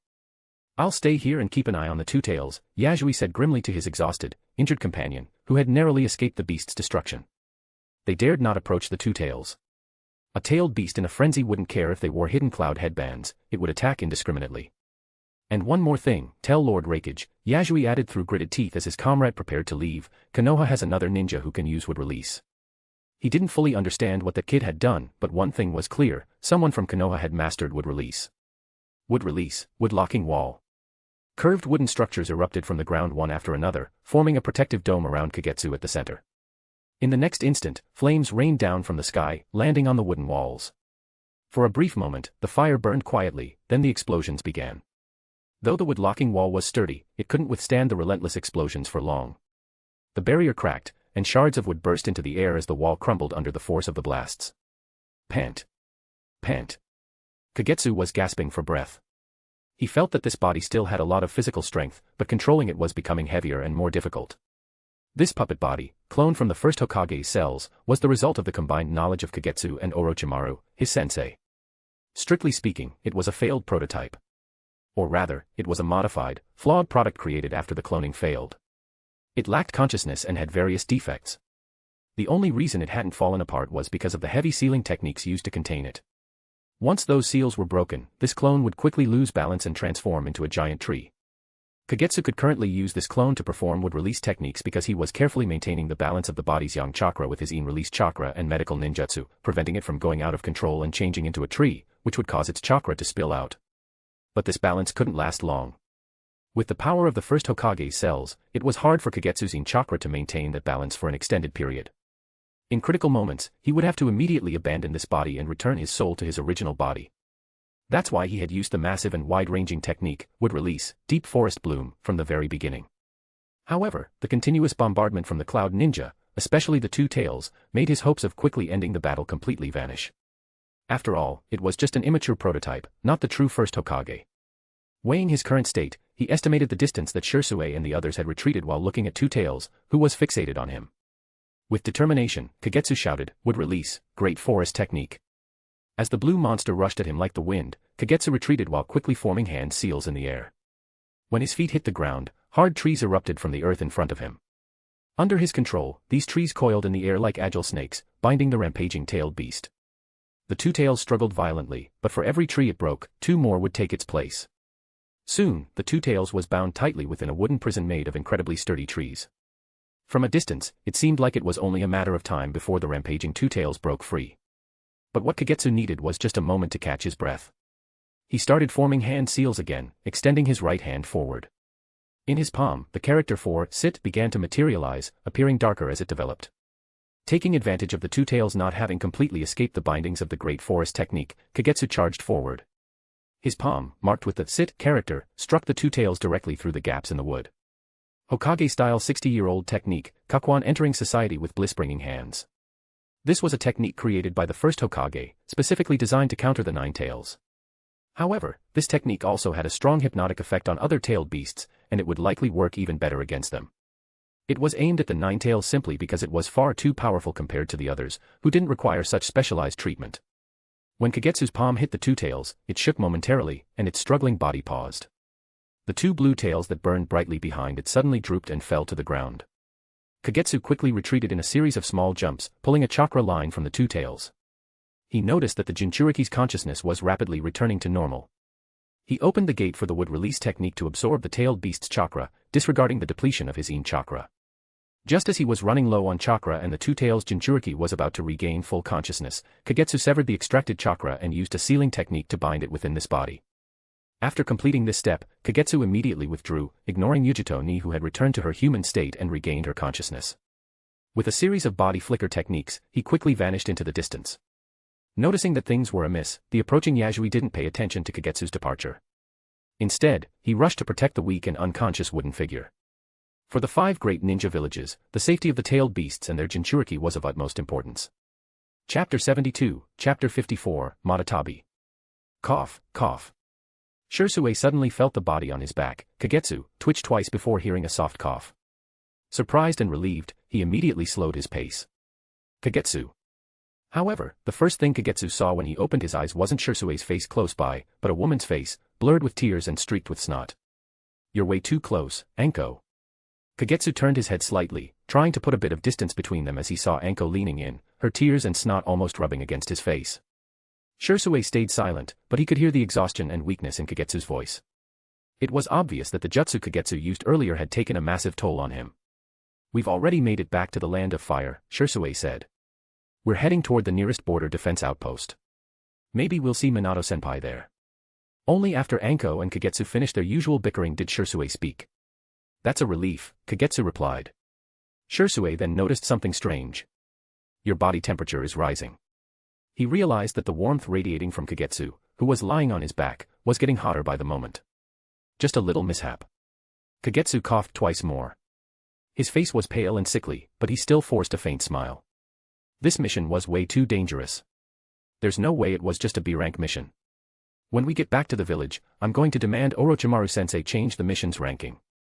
Enko huffed, clenching her teeth as she thought back on the battles they had fought. What kind of B-rank mission forces you to fight elite jonin from an enemy nation back-to-back? If it weren't for Kagetsu, all three of them would have been caught in the trap set by the Iwagakure ninjas and killed. "We should rest first. We'll probably be ordered to return to the village soon," Kagetsu murmured, his entire body burning with fever. His head throbbed painfully, and the exhaustion was overwhelming, bringing with it other troublesome side effects. Hearing Kagetsu's words, both Anko and Sherui fell silent.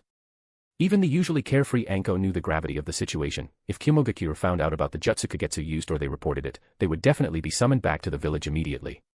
Whether it was intel about a Jinchuriki or the use of wood release, the village leaders would demand a full and detailed report as soon as possible. Feeling the overwhelming fatigue take hold, Kagetsu closed his eyes, drifting off into sleep. When he opened his eyes again, he found himself lying inside a tent. Propping himself up on the bed with his arm, he checked his mental state. After a long sleep, much of his drained mental energy had been restored. "You're awake." A familiar voice called out. Hearing the movement inside the tent, Sherui lifted the tent flap and walked in, greeting the person sitting on the edge of the bed with a smile. "How long did I sleep?" Kagetsu frowned slightly, feeling an intense hunger gnawing at him. This didn't feel like he'd only slept for a day or two. "This is the third day." "You really overexerted yourself," Sherui explained, his gaze briefly darkening before calming again. "Minato-senpai said you needed time to recover. Did you report all the intel?" Kagetsu tested his strength by standing up, feeling better than expected. His mind was now in control of his body about 80%, no longer in the pitiful state where he had barely been able to move without leaning on Sherui. "Yes, everything has been reported to Minato-senpai." As Sherui spoke, he heard Kagetsu's stomach growl loudly and quickly added, "I'll go get you some food." Just as Sherui was about to leave, he bumped into Minato, who was entering the tent. "Sherui, could I speak with Kagetsu alone for a moment?" Minato gently patted Shersui's shoulder. Sherui glanced at Kagetsu, who gave a small nod. With a respectful bow to Minato, Sherui left the tent to fetch food. "How are you feeling?" Minato sat down beside Kagetsu's bed, looking at him with concern. "I'm fine, just really hungry." Kagetsu rubbed his stomach, trying to suppress the intense hunger. Noticing the hesitation on Minato's face, Kagetsu spoke lightly, "What do you want to ask, Minato-senpai?" "Did you use Mokuton, wood release?" Minato asked, his expression softening as he smiled. "Yes." Kagetsu's reply was so brief and direct that it momentarily surprised Minato. "Is it that jutsu?" Minato probed cautiously. From what he had gathered from Sherui and Anko, their information was vague at best. To get the full picture, he needed to hear it from Kagetsu himself. Based on the few details from Sherui and Anko, it seemed that the technique Kagetsu used had something to do with the shadow puppet jutsu. As for the body that resembled the first Hokage, that was likely just a technical issue. "Yes." Kagetsu gave a firm nod without hesitation. "Tell me about the fight." "You've been marked by the hidden cloud this time," Minato said, smoothly changing the topic. He was more interested in hearing about the battle than pressing for further details. The six-man squad from the hidden cloud, with three of them being elite jonin, was too much for a team of three like Kagetsu's. Honestly, Minato thought it was a miracle they made it back to the camp alive and in one piece. And yet, according to what Minato had learned, not only had Kagetsu's team survived, but they also managed to cripple the Cloud Squad. What made this even more impressive was that one of their enemies had been the Two-Tails Jinchuriki. Kagetsu didn't hide anything and gave a simple recount of the battle. "What about the body that could use wood release?" Minato asked suddenly. "It broke apart," Kagetsu said nonchalantly, as if it were no big deal. I reinforced your seal a bit, try not to do something that reckless next time, Minato said warmly, though he suspected that Kagetsu wasn't telling him the whole truth. But instead of pressing further, Minato stood up, gave Kagetsu a light-hearted reminder to get some rest, and left the tent. As Minato disappeared from view, Kagetsu quietly pulled down the collar of his shirt. Under his control, chakra flowed to reveal a faint seal imprinted on his abdomen. So, he noticed, huh? Kagetsu frowned slightly but quickly relaxed. Now that he was alone, he immersed his mind into his inner consciousness. Heat. Burning pain. As he continued deeper into the dim corridor, the temperature rose higher and higher. By the time the ground beneath him became unbearably hot, a prison cell finally appeared in front of him. Inside the cell was a blue cat, looking malnourished. As soon as it saw him enter, its eyes snapped open, and it bared its teeth fiercely at him. This was the Two Tails, Matatabi. Or rather, a fragment of it. The unique traits of Yin release had somehow interacted with Wood release, causing an unexpected transformation. Kagetsu hadn't expected this outcome at all, his only intention was to extract some of the Two Tails chakra. But in doing so, he accidentally pulled a part of its consciousness along with it. This meant that Matatabi would permanently lose the chakra fragment Kagetsu had extracted. It was gone for good, unable to regenerate like usual. Chapter 73, Chapter 55, Bloodline Limit Puppet. Kid. The Two Tails, Matatabi, looked down from above at Kagetsu, who stood quietly beneath it, tilting his head upward to meet its gaze. Although the chakra radiating from its body felt as fiery and restless as a blaze, its voice was unexpectedly calm and gentle. How did you manage to split me into two parts? Matatabi lay down inside the prison, disliking the space that confined it but showing no signs of aggressive resistance. Sealing techniques and the power of Yin release, Kagetsu explained softly, raising a single finger. In truth, he suspected that there might also be traces of Yang release mixed in, creating this peculiar situation, but it was just a theory that he had yet to confirm. Impressive, Matatabi murmured, resting its head on its crossed paws while maintaining eye contact with Kagetsu. So, do you also desire my power? To Matatabi's surprise, Kagetsu slowly shook his head. I want to study your power, he said calmly. Study. Matatabi narrowed its eyes, sensing no deceit in Kagetsu's words. There was no greed or urge to forcibly extract and use its power. And that very fact intrigued the beast. Over its long existence, Matatabi had encountered humans who saw it as a natural disaster, others who sought to control it and wield its strength, and still more who craved the power of a tailed beast to achieve absolute mastery over it. But this boy, one without much desire for its strength yet with an insatiable curiosity, was unlike any it had ever met. I originally thought you'd treat me with hostility, Kagetsu admitted, surprised by how smoothly things were progressing. But you're willing to talk, and that saves a lot of trouble. Matatabi's burning chakra swirled around them, volatile yet contained. Not all tailed beasts are violent. We simply refuse to engage with those who approach us with prejudice, Matatabi replied, its eyes narrowing further. It had even tried to invade Kagetsu's mind earlier, hoping to break free from the prison. However, to its amazement, his spirit, or perhaps his very soul, was unusually resilient and unyielding. That indicated that the mental cage housing his consciousness was exceptionally powerful as well. After all, this fragment of Matatabi lacked the full suppression force of a complete tailed beast. Are you not angry? I brought you here from the original Jinchuriki, Kagetsu asked tentatively. Yujito ni is a good person, but she is her own self, and I am mine, Matatabi said, closing her eyes. To me, it's just moving from one cage to another. Then let's make a deal. I can give you some freedom, and you can help me with my research. Kagetsu cautiously reached out a hand, sensing that Matatabi meant no harm. Matatabi's tightly shut eyes suddenly opened wide, looking strangely at Kagetsu's outstretched hand. After a moment of mutual gaze, it closed her eyes again. The light in the entire cell began to dim, mirroring the flames around Matatabi. Kagetsu felt a wave of rejection. He understood that Matatabi was trying to push him away. Although he didn't get a response from it, he considered its silence as a form of acknowledgement that could be won over. You should be able to see the outside world with me, right? Then you can come out and see for yourself, Kagetsu said, observing the dimming cell without rushing to release Matatabi from its confinement. With a thought, Kagetsu awakened a new panel. Broken Hogyoku Bloodline Limit Puppet. Quality, purple. Traits, a puppet made with biological cloning technology that can store spiritual souls. It allows the original user to adapt and control the puppet, using all of its abilities. Skills, Bloodline Limit would release. Description, this is a clone based on the first Hokage's cells, capable of using the first Hokage's signature would release techniques. Note 1, it is just a soulless shell and is not perfect. In the eyes of a harsh scientist, it is a flawed specimen. It is unstable and can self-destruct at any moment. Note 2, you can balance the puppet cells and chakra with strong mental power, excellent medical ninjutsu, and corresponding Yin release power. You must operate it carefully. If any part of the process goes wrong, it could turn into a giant tree. Conclusion: without sufficient knowledge of the human body, skilled medical ninjutsu, and strong mental strength, it won't be a helpful asset for you but rather a prison. Hogyoku task: you've attempted to carve out a path, even if the beginning hasn't been smooth. Recognition level, 8800/10,000, physical quality +30, chakra +1,500. Kagetsu looked down at the approval rating and guessed that many people in the Hidden Cloud Village already knew about the information regarding wood release. Although the main contributors were the 6 people from the Hidden Cloud who had first-hand experience and had seen it with their own eyes, it seemed that the information revealed by these 6 could also earn some recognition. As long as there was enough trust in the source of the information. Kagetsu. While Kagetsu was deep in thought, a familiar voice accompanied by a swift figure landed beside him. Anko rushed in, her face filled with surprise as she looked at him by the bed. Have something to eat. Sherui entered with food, lifting the tent flap.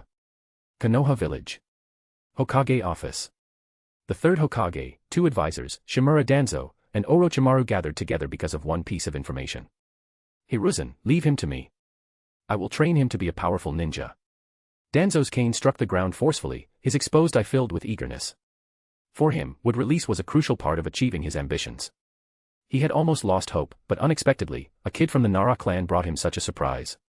You're crossing the line, Danzo-senpai, Orochimaru's cold voice echoed. Are you questioning whether I've properly trained Kagetsu? Enough. Both of you stop arguing. Sarutobi Hiruzen interrupted, not looking at the grim-faced Danzo but turning to Orochimaru instead. Did Kagetsu awaken the wood release bloodline limit?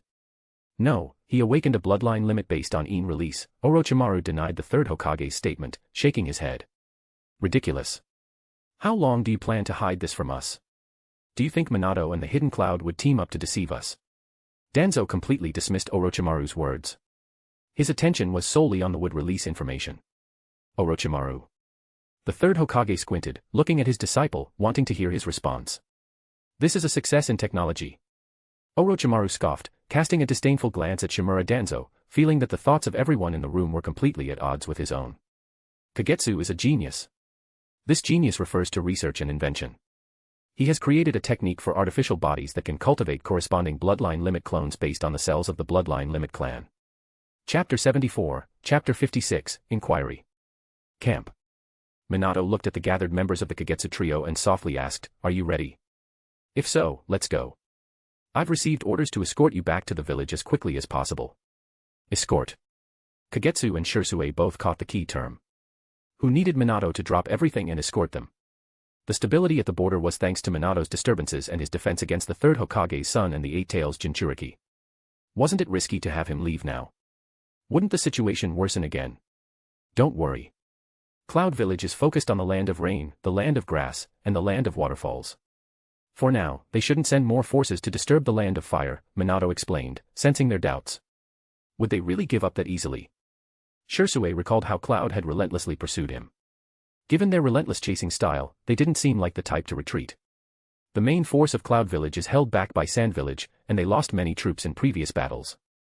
In other words, it's not that they want to give up on invading the land of fire, it's more about being forced to reconsider their plans due to multiple factors. So, there's no need for me to stay any longer, Minato added with a smile. Cloud Village set a trap for Minato-senpai, but he saw through it and eliminated several jonin, Sherui quietly informed Kagetsu. Kagetsu nodded in understanding.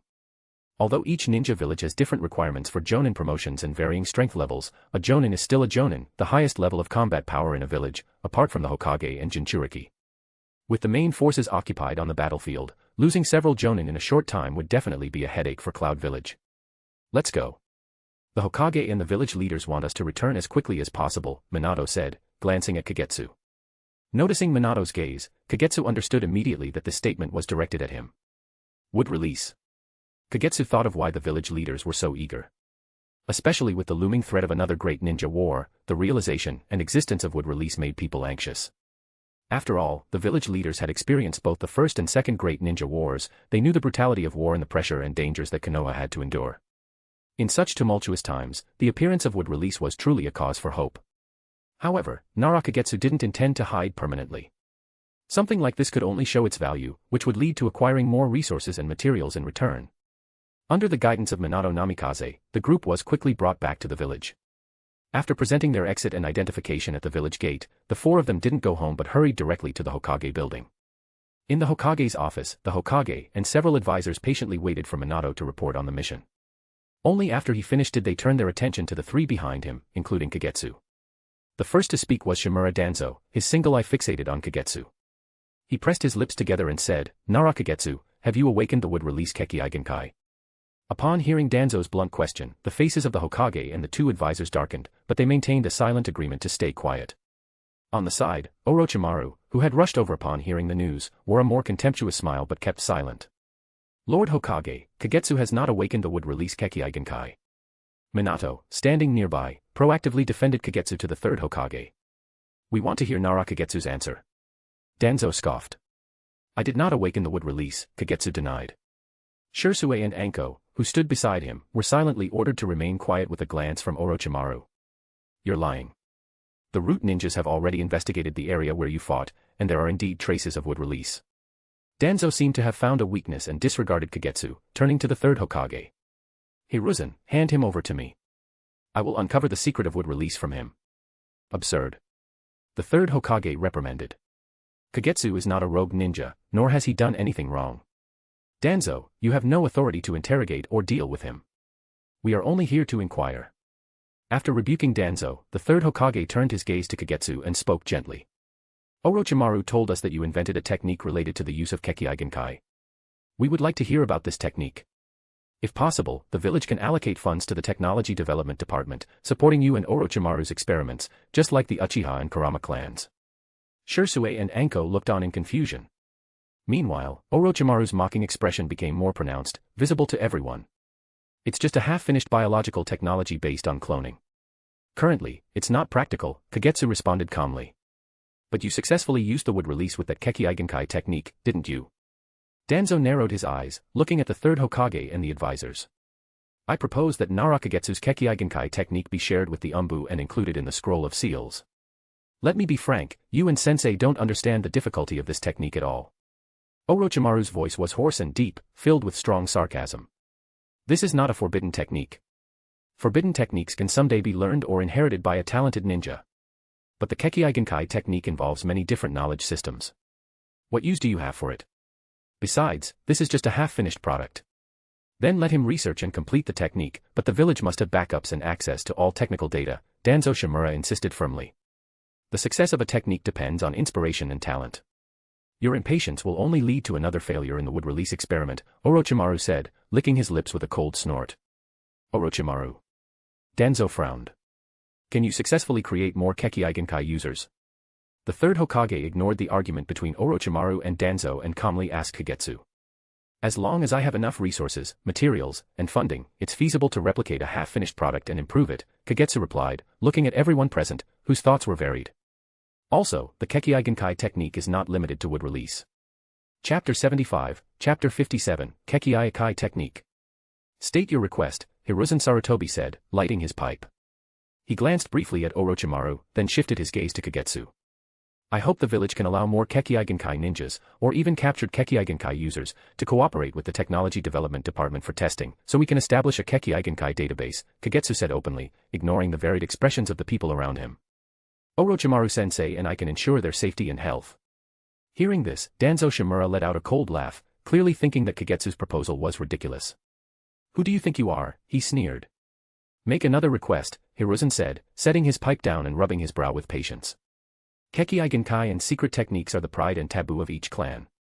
Even as a Hokage, I don't have the authority to force them to cooperate." Kagetsu calmly corrected the misunderstanding. "I believe you may be overthinking this, Lord Third. What I'm suggesting isn't dangerous experimentation. This is purely about creating a database. Every clan that participates will benefit from it, things like uncovering hidden potential in their Kekkei Genkai, or even developing ways to prevent and treat hereditary diseases." Hiruzen shook his head, remaining firm. "This requires a Jonin council meeting. We'd need to involve the clan leaders and Jonin to discuss this matter properly. For now, you and Orochimaru should stay focused on researching the would-release. A war is on the horizon." "Hiruzen." Danzo called after the group left, glaring at the departing figures of Minato Namikaze, Kagetsu, and Orochimaru. His voice carried frustration. Hiruzen turned, his tone sharp as he addressed Danzo. "Enough. Your focus should be on external matters, on the movements of Sunagakure and Kimogakure. On the shifting situation in Iwagakure, Iwagakure, and the other villages. We need to delay Konoha's involvement in the war for as long as possible. The long-standing understanding between the two allowed Hiruzen to grasp Danzo's intentions immediately. Hiruzen Sarutobi's experience and strength were unquestionable. He had successfully inherited the mantle from the second Hokage, stabilized the village during the Second Shinobi World War, and secured the support of many Jonin to solidify his position as the third Hokage. He continued the policies of the second Hokage and oversaw Konoha's growth to its current level. During his prime, Hiruzen's leadership had nurtured powerful shinobi like the Sannin and Tsukumo Hatake, all of whom were strong candidates for the title of Hokage. The founding and expansion of Konoha's Ninja Academy, Medical Corps, and other departments were also thanks to his backing. However, after years away from the battlefield, Hiruzen had grown softer, less like the sharp, decisive ninja he once was. Although Orochimaru's recent closeness to Danzo had caused Hiruzen concern, Orochimaru had been well behaved over the past 2 years, which reassured the third Hokage. Naturally, Hiruzen had also begun to pay closer attention to Orochimaru's apprentice, Kagetsu, much like how he favored Jiraiya's student, Minato Namikaze. It was hard for Hiruzen not to show some leniency and favor toward them. Humph. Danzo snorted and slammed the door behind him as he left. That only left the third Hokage puffing smoke from his pipe, with advisors Mitokato Hamura and Udatane Koharu exchanging puzzled glances. Let's part ways here, Orochimaru-senpai. Standing at the base of the Hokage Tower, Minato Namikaze took the initiative to say goodbye to Orochimaru and the others. All he could think about now was heading home to see Kushina Uzumaki. You did it. Orochimaru asked as he watched Minato's figure vanish in a flash. Then, with Sherui and Anko following behind, Orochimaru made his way toward the Technology Development Department. With only the 4 of them left, Orochimaru could no longer suppress his curiosity and thirst for knowledge. Barely, Kagetsu replied, knowing Orochimaru was asking about his progress with the Kekkei Genkai technique. The prerequisites are too many, and the risks are high. It's a complicated technique that requires very specific conditions to use. You really surprise me, Kagetsu. I never thought you'd take such an unconventional approach to mastering wood release. Orochimaru narrowed his eyes slightly, a hint of admiration in his voice. Though it's still underdeveloped and costly. For Orochimaru, cost was never an issue. The only thing that mattered was whether the result fulfilled his ambitions. If Kagetsu's Kekkei technique could be perfected, Orochimaru had no doubt it would be useful to him. Sherui and Anko exchanged confused glances, feeling lost as they overheard the technical conversation. Neither of them could follow the intricate details. Their limited knowledge of medical ninjutsu and human biology only allowed them to grasp bits and pieces, but the overall discussion remained beyond their understanding. When they finally arrived at the Technology Development Department, Orochimaru and Kagetsu ended their discussion, though both seemed eager to continue. Seizing the moment, Sherui stepped forward, summoning all his courage to make a request. Orochimaru-sama, I want to take the trial of the God Tree. His words immediately drew the attention of Orochimaru and the other 2. Are you sure about this? Orochimaru asked, showing no displeasure at Shersui's boldness. Another talented subject for experimentation would be beneficial, not just for him, but for Kagetsu and the entire Technology Development Department. Even though Orochimaru had yet to formally accept Sherui as his disciple, unlike Kagetsu and Anko, he still carried the responsibility of a mentor. He wouldn't discard that role so easily. The God Tree can enhance your visual prowess, but the ideal time to use it is when you've already awakened the 3-Tomo Sharingan, and pushed its power to the limits of your ability. It's meant to help you break through that limit. I understand, Sherui replied, closing his eyes briefly. Then, with a sharp breath, he opened them wide. In his blood-red Sharingan, 3 black tomo rotated smoothly around his pupils. 3 tomo. Enko exclaimed instinctively, her eyes widening in surprise. I awakened it while we were surrounded by the Cloud Shinobi, on the run, Sherui explained calmly, closing his eyes again to deactivate his Sharingan. I have no problem with it. If you feel familiar enough with the 3 Tomo's power and you've earned Fugaku's approval, I'll gladly arrange the awakening ritual for the God Tree, Orochimaru said, nodding with interest. Thank you, Lord Orochimaru. Sherui bowed deeply, showing his respect. You really don't seem like a typical Uchiha, Sherui. Orochimaru chuckled softly, a hint of amusement in his voice. At Shersui's age, calm and gentle behavior like his was almost unheard of among the Uchiha. Compared to the usual members of the clan, Sherui seemed like an outlier, someone who didn't quite fit in. Interestingly, such outsiders often seem to possess remarkable talent. Sherui lowered his head slightly, looking a little embarrassed by Orochimaru's remark. He knew that the Uchiha weren't exactly well liked in the village. However, Sherui understood the truth, not every Uchiha with the Sharingan was an arrogant extremist. The Uchiha were simply emotional people. When driven by strong feelings, their behavior could appear irrational or even obsessive to outsiders. Chapter 76, Chapter 58, Eight Tails Chakra. Do you have any research on tailed beasts? In the lab of Orochimaru and Kagetsu, Kagetsu asked while preparing tools for Orochimaru's experiment. Orochimaru paused for a moment, a strange expression crossing his face as he turned to Kagetsu. Why are you suddenly interested in tailed beasts? Is it because of the two tails you encountered with the Cloud Ninjas? Yes, that kind of destructive power is really shocking. If it weren't for the wood release countering tailed beasts, our escape would have been much more difficult, Kagetsu replied while disinfecting the tools. Facing a tailed beast with your current strength would indeed be a disaster. But the tailed beast, as the ultimate deterrent for ninja villages, is not something you can study easily, Orochimaru said, trying to curb Kagetsu's overwhelming desire to research. I know that. I don't expect the village to let us study the nine tails either. But what if we didn't need the nine tails? Kagetsu licked his lips and spoke almost frankly to Orochimaru. Not needing the nine tails. Are you planning to find tailed beasts from other ninja villages for your research? Orochimaru felt a nearly reckless curiosity coming from Kagetsu. Don't you realize? I'm also considered a Jinchuriki now, Kagetsu said, his tone uncertain by the end. Theoretically, he was a Jinchuriki because he sealed a tailed beast within him. But in terms of power, the tailed beast he sealed was probably the weakest one. Orochimaru showed a look of shock upon hearing this. Kagetsu lifted his shirt, revealing the 8 trigram seal on his abdomen, applied by Minato. At the same time, a violent and brutal chakra, different from Kagetsu's own, began to rise around him. Is this chakra from the two tails? Orochimaru carefully sensed the familiar chakra, his usually calm face still showing shock. You captured the two tails, he asked Kagetsu. How is that possible? Kagetsu shook his head. His mental strength and in chakra were nearly exhausted. If he drew more, he would lose consciousness and fall into a berserk state and turn into a bloody corpse. He had simply taken a part of the two tails and left it at that. For reasons I'm not entirely sure of, I cut out a portion from the two tails, and this part also contains its consciousness, Kagetsu admitted honestly about his situation. Dividing consciousness. How interesting. Orochimaru's eyes lit up when he heard Kagetsu's words. He was already experimenting with splitting his own spiritual consciousness, or soul, into multiple fragments to achieve his goal of immortality through body modification and certain forbidden techniques. What Kagetsu said piqued his interest so much that he postponed his upcoming research. So, you currently have another tailed beast inside you that doesn't belong to the Cloud Village? Orochimaru licked his lips, a strong curiosity showing on his face. He knew that possessing the chakra of a tailed beast didn't necessarily make one a Jinchuriki.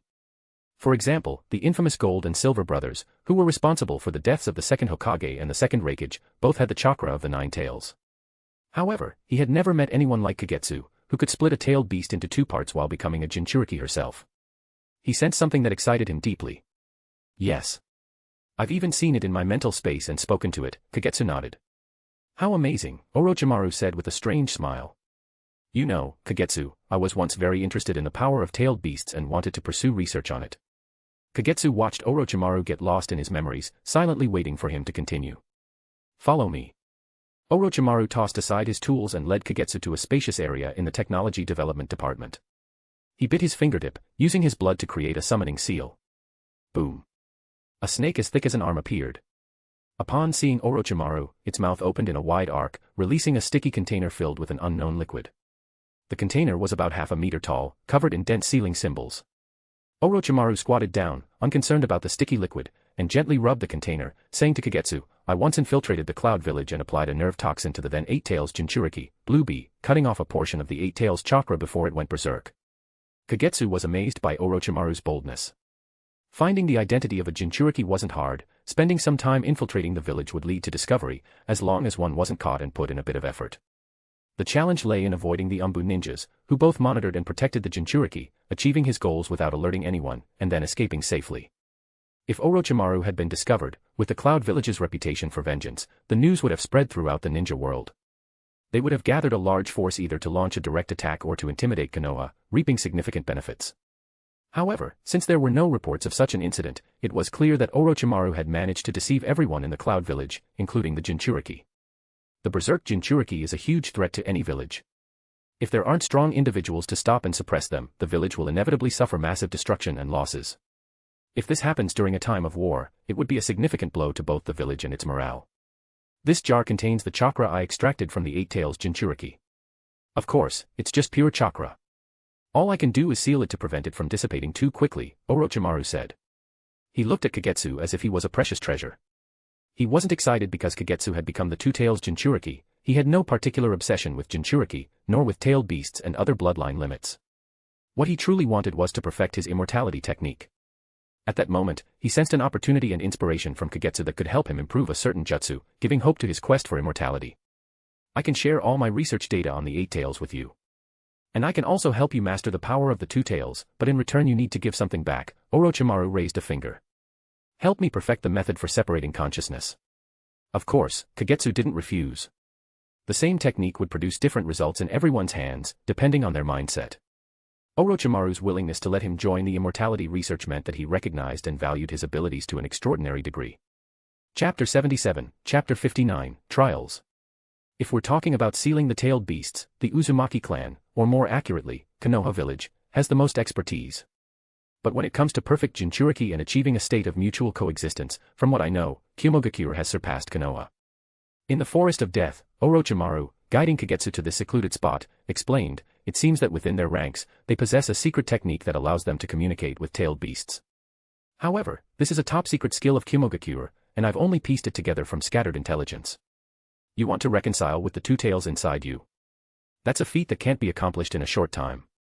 If your goal is merely to tap into the two tails' power, or to study it, my advice would be to follow the example of Mido Uzumaki.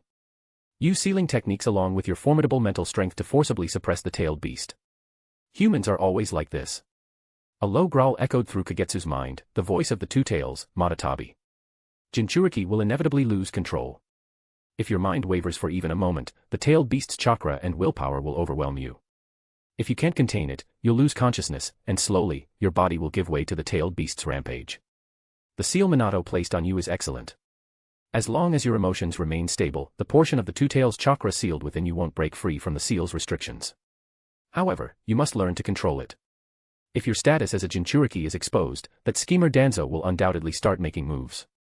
Orochimaru patiently advised Kagetsu. So today's training is about learning to control the tailed beast's chakra. Kagetsu nodded. The extra presence within his mind had remained quiet so far, not causing any immediate trouble, but it was a lurking danger nonetheless. Learning control before diving into research was the safest approach. First, try summoning the tailed beast's chakra. Then focus on controlling it, Orochimaru instructed as he stepped back. I've set up a barrier around this area. If you lose control, I'll intervene. Kagetsu took a deep breath, closed his eyes, and descended into his mindscape. There, he stood before the prison that held the Two Tails. In the darkness, a pair of enormous glowing eyes opened, glaring at him. Kagetsu slowly extended his hand toward them. A stream of blue chakra, radiating intense heat, began to flow from beneath the cell like a river. It gathered at Kagetsu's feet and started crawling up his body. The instant the chakra enveloped him, Kagetsu felt an overwhelming heat spreading through his consciousness, as if his very mind was being consumed as fuel for a fire. The will of the tailed beast, intertwined with its chakra, surged forward like a tidal wave, invading both his mind and body. The more chakra leaked out, the deeper and stronger the invasion became. Those with weak willpower would be shattered by the force of the chakra's intent, losing consciousness and allowing their bodies to be completely taken over, resulting in an uncontrolled tailed beast transformation. Not only does the tailed beast's chakra cause mental instability, but in an uncontrolled state, it can also severely erode the Jinchuriki's body, sometimes even threatening their life. Even when the tailed beast harbors no ill intent toward the Jinchuriki, the power it lends is inherently dangerous. Only a perfect Jinchuriki can wield it safely. Wisps of blue flames began to appear on Kagetsu's body. Like scales, the flames layered over him, building up piece by piece. As the azure fire climbed higher, the muscles of his exposed arms bulged unnaturally, one after another. Kagetsu's eyes snapped open.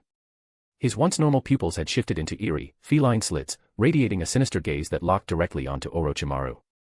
Behind him, a single blue flame tail flicked in the breeze, swaying with a dangerous rhythm. So, he's already lost consciousness. Orochimaru muttered to himself. It seems I was a bit too hasty. Those violent, savage eyes filled with primal rage made Orochimaru sigh inwardly. But the transformation wasn't over. Kagetsu was on the verge of advancing beyond his half-tailed beast state, dangerously close to a full transformation. Feeling the surge of chakra swelling from Kagetsu, Orochimaru's brows furrowed in concern. A kusanagi blade slipped out of Orochimaru's mouth, drawn as effortlessly as a magic trick. He gripped the sword firmly. His plan was simple, end this quickly and wake Kagetsu before he lost himself completely. A thunderous roar tore From Kagetsu's throat. His body crouched low, his limbs moving with the fluidity of a cat as he pressed into the ground. His back arched high, and in the next instant, he looked ready to pounce, aiming to shred Orochimaru into pieces. Orochimaru didn't doubt for a second that Kagetsu would do exactly that. However, just as Kagetsu was about to launch forward, his body froze midair, as if held by an invisible force. He hung suspended, standing on the tips of his toes, his entire body rigid like a statue. Orochimaru's sharp eyes caught the shift immediately. Before he could react, an inky black shadow slithered over Kagetsu's half-transformed body, wrapping him in its suffocating grip. Countless black tendrils, delicate yet unnervingly strong, wove their way through the chakra cloak surrounding Kagetsu, the protective shroud provided by the tailed beast. In the depths of his mind, Matatabi's cat-like pupils narrowed in frustration. No matter how it thrashed, it couldn't regain control over Kagetsu's body, which it had previously dominated.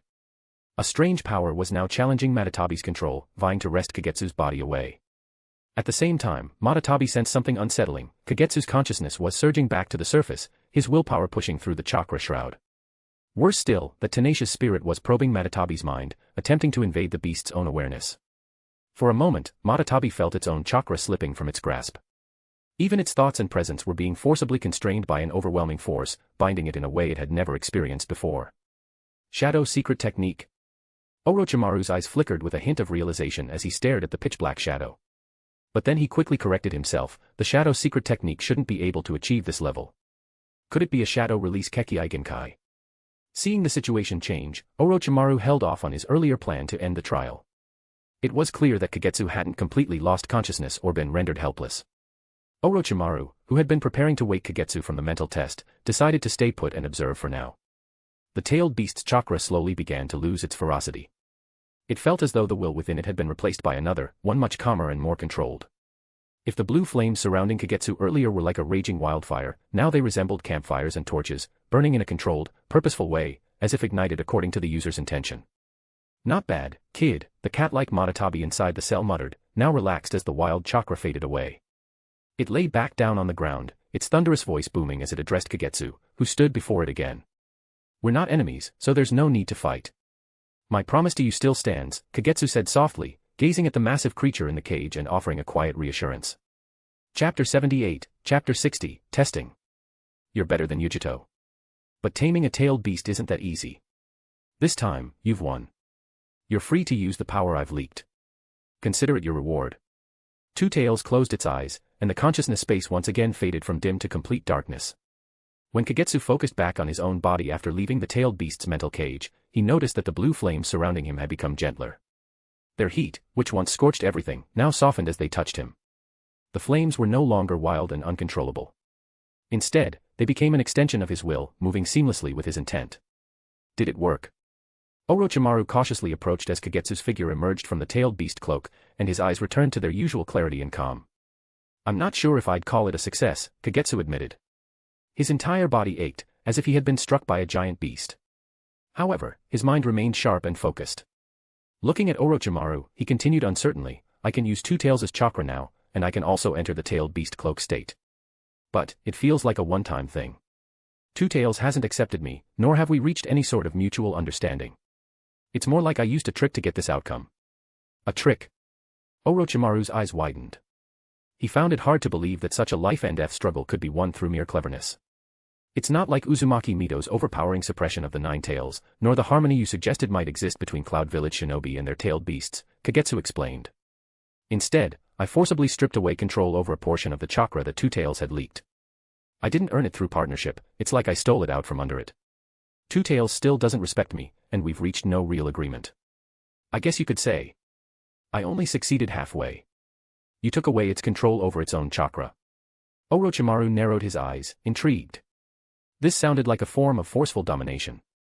While Uzumaki Mito had crushed the Nine Tails into submission and wielded its chakra at will, Kagetsu's method seemed less about brute force and more about exploiting an opening to seize control. How exactly did you do it? Orochimaru asked curiously. He suspected that Kagetsu's Kekkei Genkai involving shadow release had something to do with it. Sure enough, Kagetsu's response confirmed his theory. I used the shadow puppet technique enhanced by my shadow release Kekkei Genkai, Kagetsu explained. Shadow puppet technique. If I remember correctly, that's not just a simple shadow-based jutsu. It can affect not only physical bodies but chakra as well, right? Orochimaru recalled, having provided some assistance during the development of this technique. It was a complex jutsu, comparable to forbidden techniques, requiring exceptional skill or natural talent. Orochimaru had thought he understood it well, but now he realized there was more to it than he had anticipated. Maybe it's the enhancement from your shadow release Kekkei Genkai. Orochimaru mused. Exactly. Its limits depend on the user. If the user is skilled in medical ninjutsu or well-versed in human anatomy, the technique can be even more precise and versatile, Kagetsu said. When my body became unresponsive, I used this technique to reconstruct a new neural system through shadows powered by in release. I overlaid it on top of my original body and chakra pathway, forcibly taking back control. Two Tails, trapped within the mental cage, couldn't maintain precise control over its leaked chakra. That gave me the chance to wrest control of that chakra for myself. Kagetsu explained the situation in detail. Of course, there were probably some hidden traits of shadow release Kekkei Genkai affecting his control, but he didn't bother to mention them explicitly. So that's how it is, Orochimaru nodded thoughtfully. Then, almost casually, he asked, are these chakra reserves completely yours now? Yes. The chakra no longer carries the will of Two Tails. It's fully under my control, Kagetsu replied after a moment's thought, suppressing the pain and discomfort in his body. It feels more like an external power, something I can use but doesn't belong to me. Once the chakra runs out, it won't regenerate. If I want to use it again, I'll have to follow the same process and extract it from Matatabi all over again. Since that's the case, Orochimaru said with a sly grin, why not have a quick training session? Let's see what you're capable of. He raised his hands and formed a hand seal. But I'm covered in wounds, Orochimaru-sensei, Kagetsu muttered, glancing down at his battered, scarred body. The chakra of the tailed beast not only tore at a Jinchuriki's body but also offered protection in its own way. As long as the Jinchuriki didn't lose complete control, they could usually regain consciousness after a rampage. However, no matter how useful it was, the human body could hardly endure the raw, unrestrained power of a tailed beast's chakra. Fire style, Great Fireball Jutsu. To Orochimaru's surprise, Kagetsu unleashed the Uchiha clan's signature fire jutsu. But Kagetsu's version was even more dangerous and far more powerful. A blue fireball, burning with intense heat, shot toward Orochimaru's position like a blazing comet. Suddenly, a massive gate, carved with eerie demonic faces and resembling the gates of hell, erupted from the ground between them, blocking the fireball's path. Summoning first gate, Rashomon. Boom. The powerful explosion shook the gate, making it tremble under the force of the blue fireball. Orochimaru watched in amazement as the Rashomon shattered into pieces, dissolving into smoke and vanishing. So his fire jutsu is enhanced, and he's mastered fire nature transformation, Orochimaru thought quickly, analyzing the strength behind Kagetsu's technique. Before Orochimaru could react, Kagetsu launched a flurry of follow-up attacks. He moved like a living artillery of fire-style jutsu, unleashing techniques he had learned but never truly practiced. The ground around them was scorched black, riddled with craters and debris, as Kagetsu's relentless fire jutsu ripped through the area.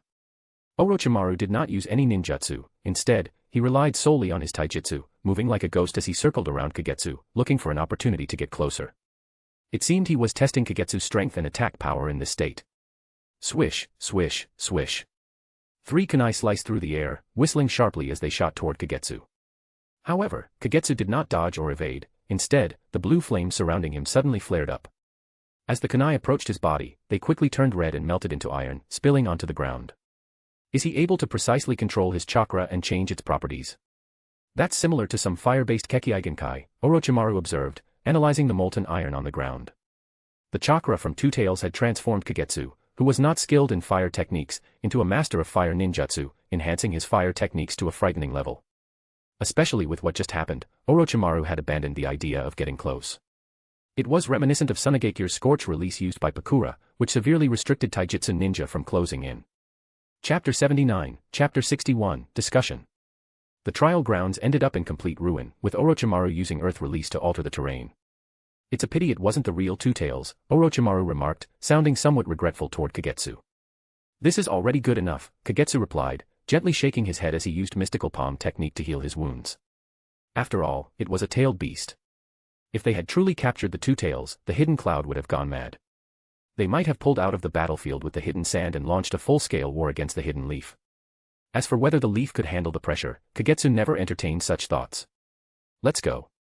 The old man has assigned a task to the Technology Development Department, Orochimaru said as he cleaned up the battlefield and waited for Kagetsu's injuries to mostly heal. The first Hokage's cells. Kagetsu instantly understood the task Orochimaru was referring to. Wood release had become an obsession for the higher-ups. No matter what stance the third Hokage took on the would-release experiments or what purpose he hoped to achieve, the desire to recreate the would-release Kekkei Genkai was undoubtedly real. What's your take on it? Orochimaru asked as he walked side by side with Kagetsu. There was no doubt that Kagetsu would be deeply involved in this experiment. He had demonstrated the first Hokage's would release on the battlefield himself.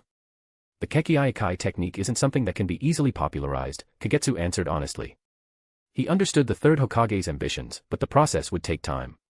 I see. The knowledge involved is extensive, and it's difficult to make the technique widely applicable. Orochimaru nodded in agreement. From Orochimaru's perspective, the current Kekkei Genkai technique was a creation unique to Kagetsu, something specifically developed to suit Kagetsu's abilities and nature.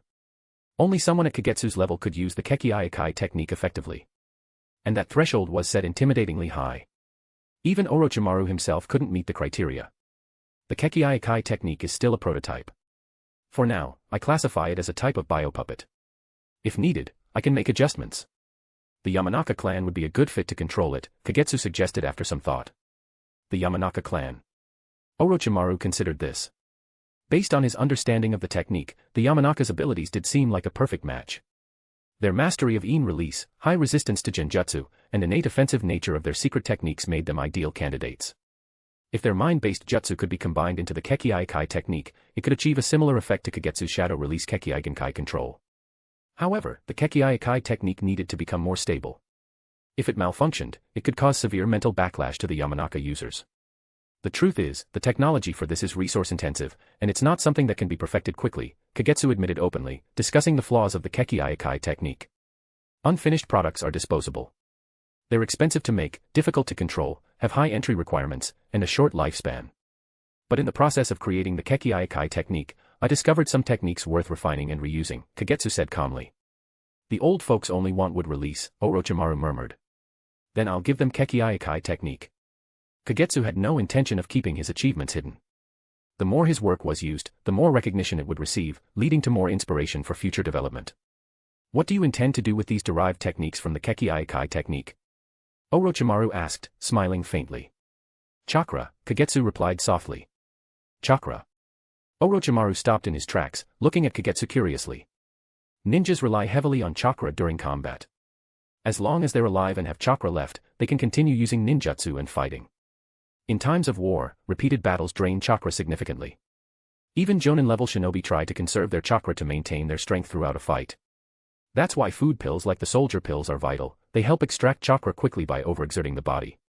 During the ninja wars, these pills were among the most essential supplies. Now, what if we could increase a ninja's chakra reserves? Wouldn't that directly enhance their combat capabilities? And during wartime, if all Konoha's ninjas had more chakra, could that extra edge shift the tide of a battle? Kagetsu and Orochimaru locked eyes as they asked these questions in succession, fully aware of the potential impact. Like a Jinchuriki. Orochimaru mused, mentally comparing Kagetsu's idea to the concept of tailed beast hosts. Everyone knew how powerful Jinchuriki were.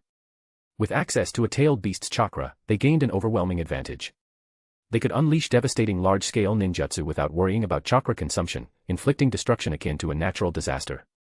That was why every hidden village treated their tailed beasts as their trump cards. In the chaos of war, these beasts had the potential to single-handedly decide victory or defeat. You could say that. Kagetsu paused for a moment, then nodded.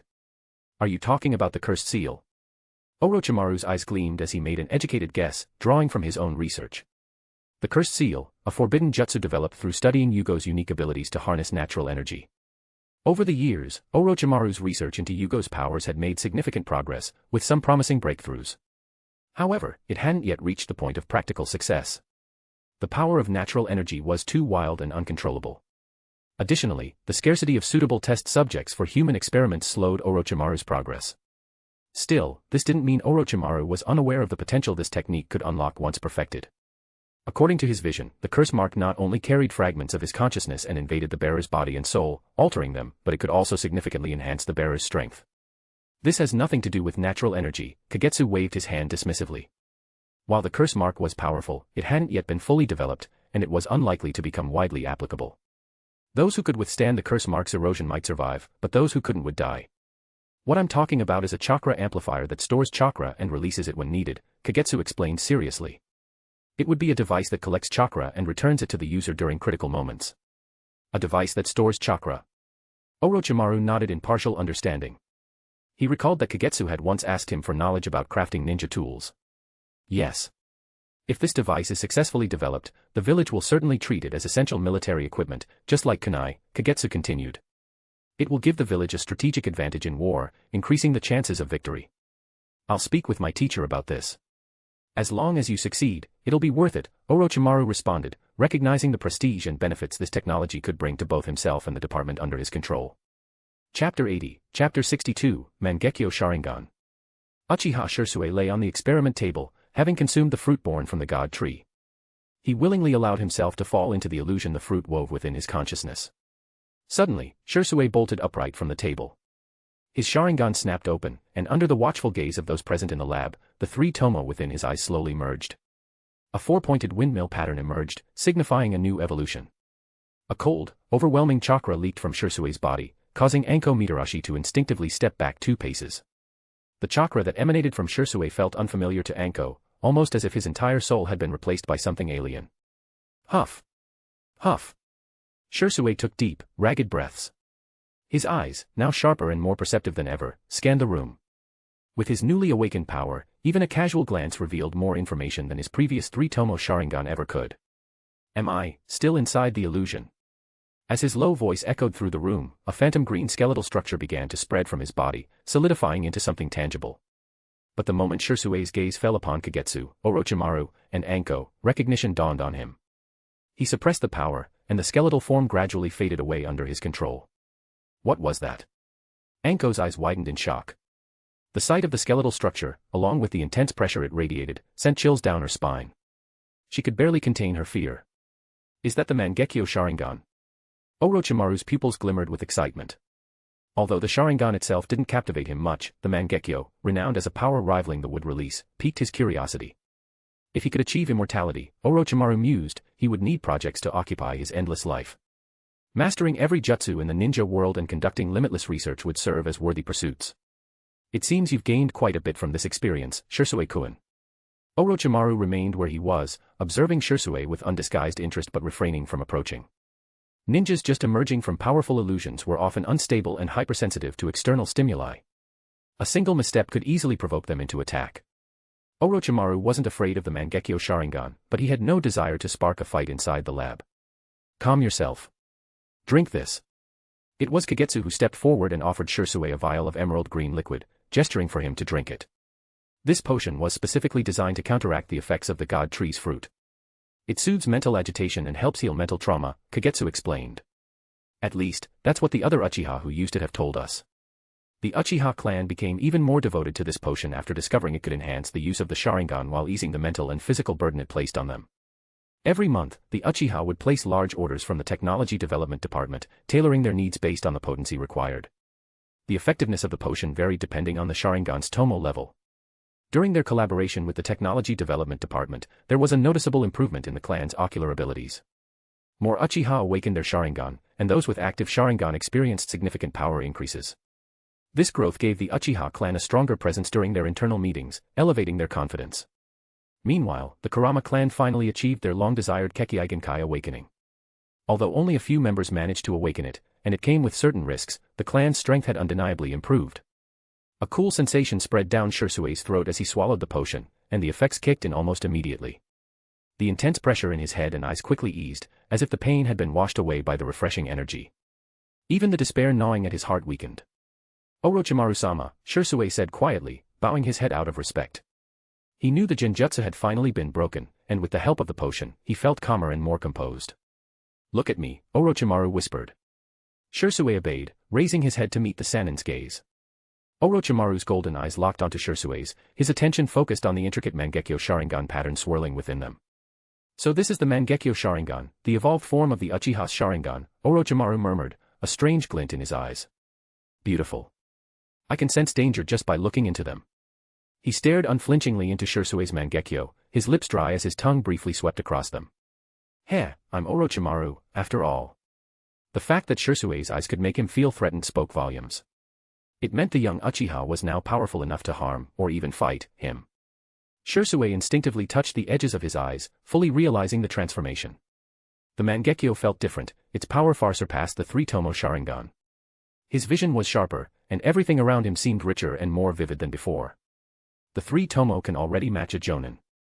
As for the Mangekyo Sharingan, you might be getting close to my level, Orochimaru said, even though he had never truly witnessed the power of the Mangekyo Sharingan. He could only assess Shersui's strength based on his own experience. I am your subordinate, Sherui replied respectfully, lowering his head slightly. Look. Shersui's eyes have reverted back to 3 tomo. Enko suddenly exclaimed, pointing at Shersui's eyes. That's normal. According to the second Hokage's research on the Uchiha clan represents love.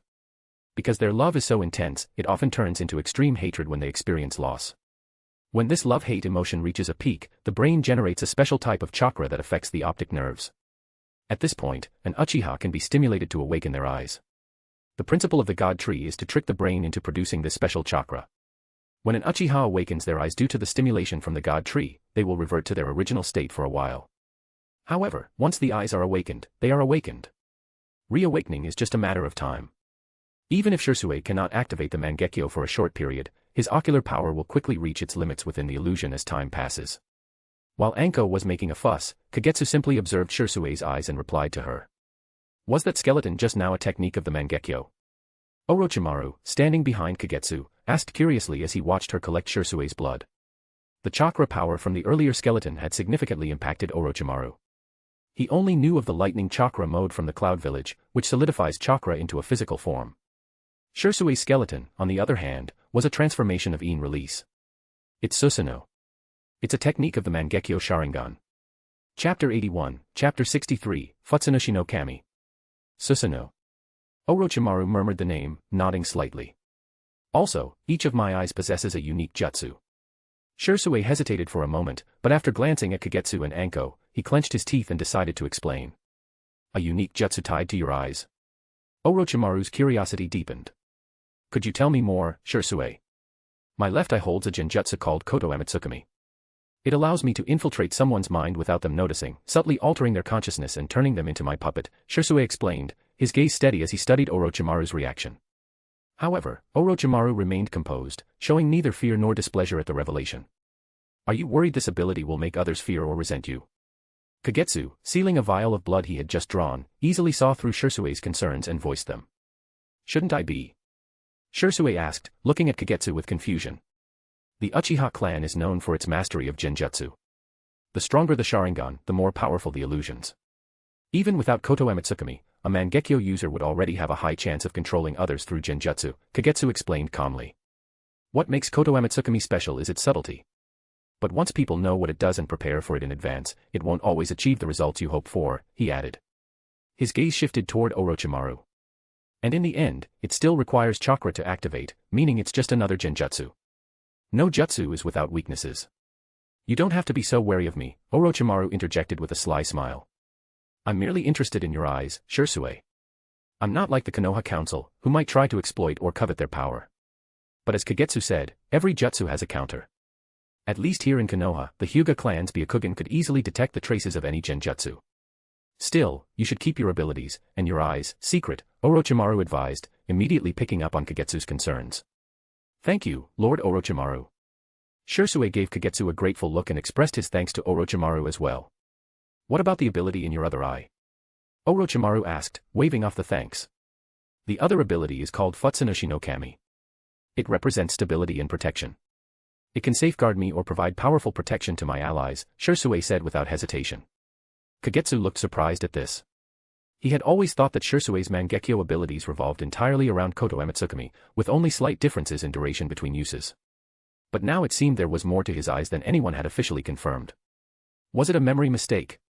Or has the world itself changed? After all, the Sharingan is an eye that reflects the heart. Different experiences shape the abilities it unlocks. However, the pursuit of order and stability seemed perfectly aligned with Shersui's deepest desires. Kagetsu had learned quite a bit about the so-called gods of this world. According to their classifications, Futsunushi no Kami could technically be considered one of the 5 deities associated with the Cotto Amatsukami techniques. Besides symbolizing stability and protection, Futsunushi no Kami also represented self-restraint and limitation. It possessed immense power but chose not to abuse it.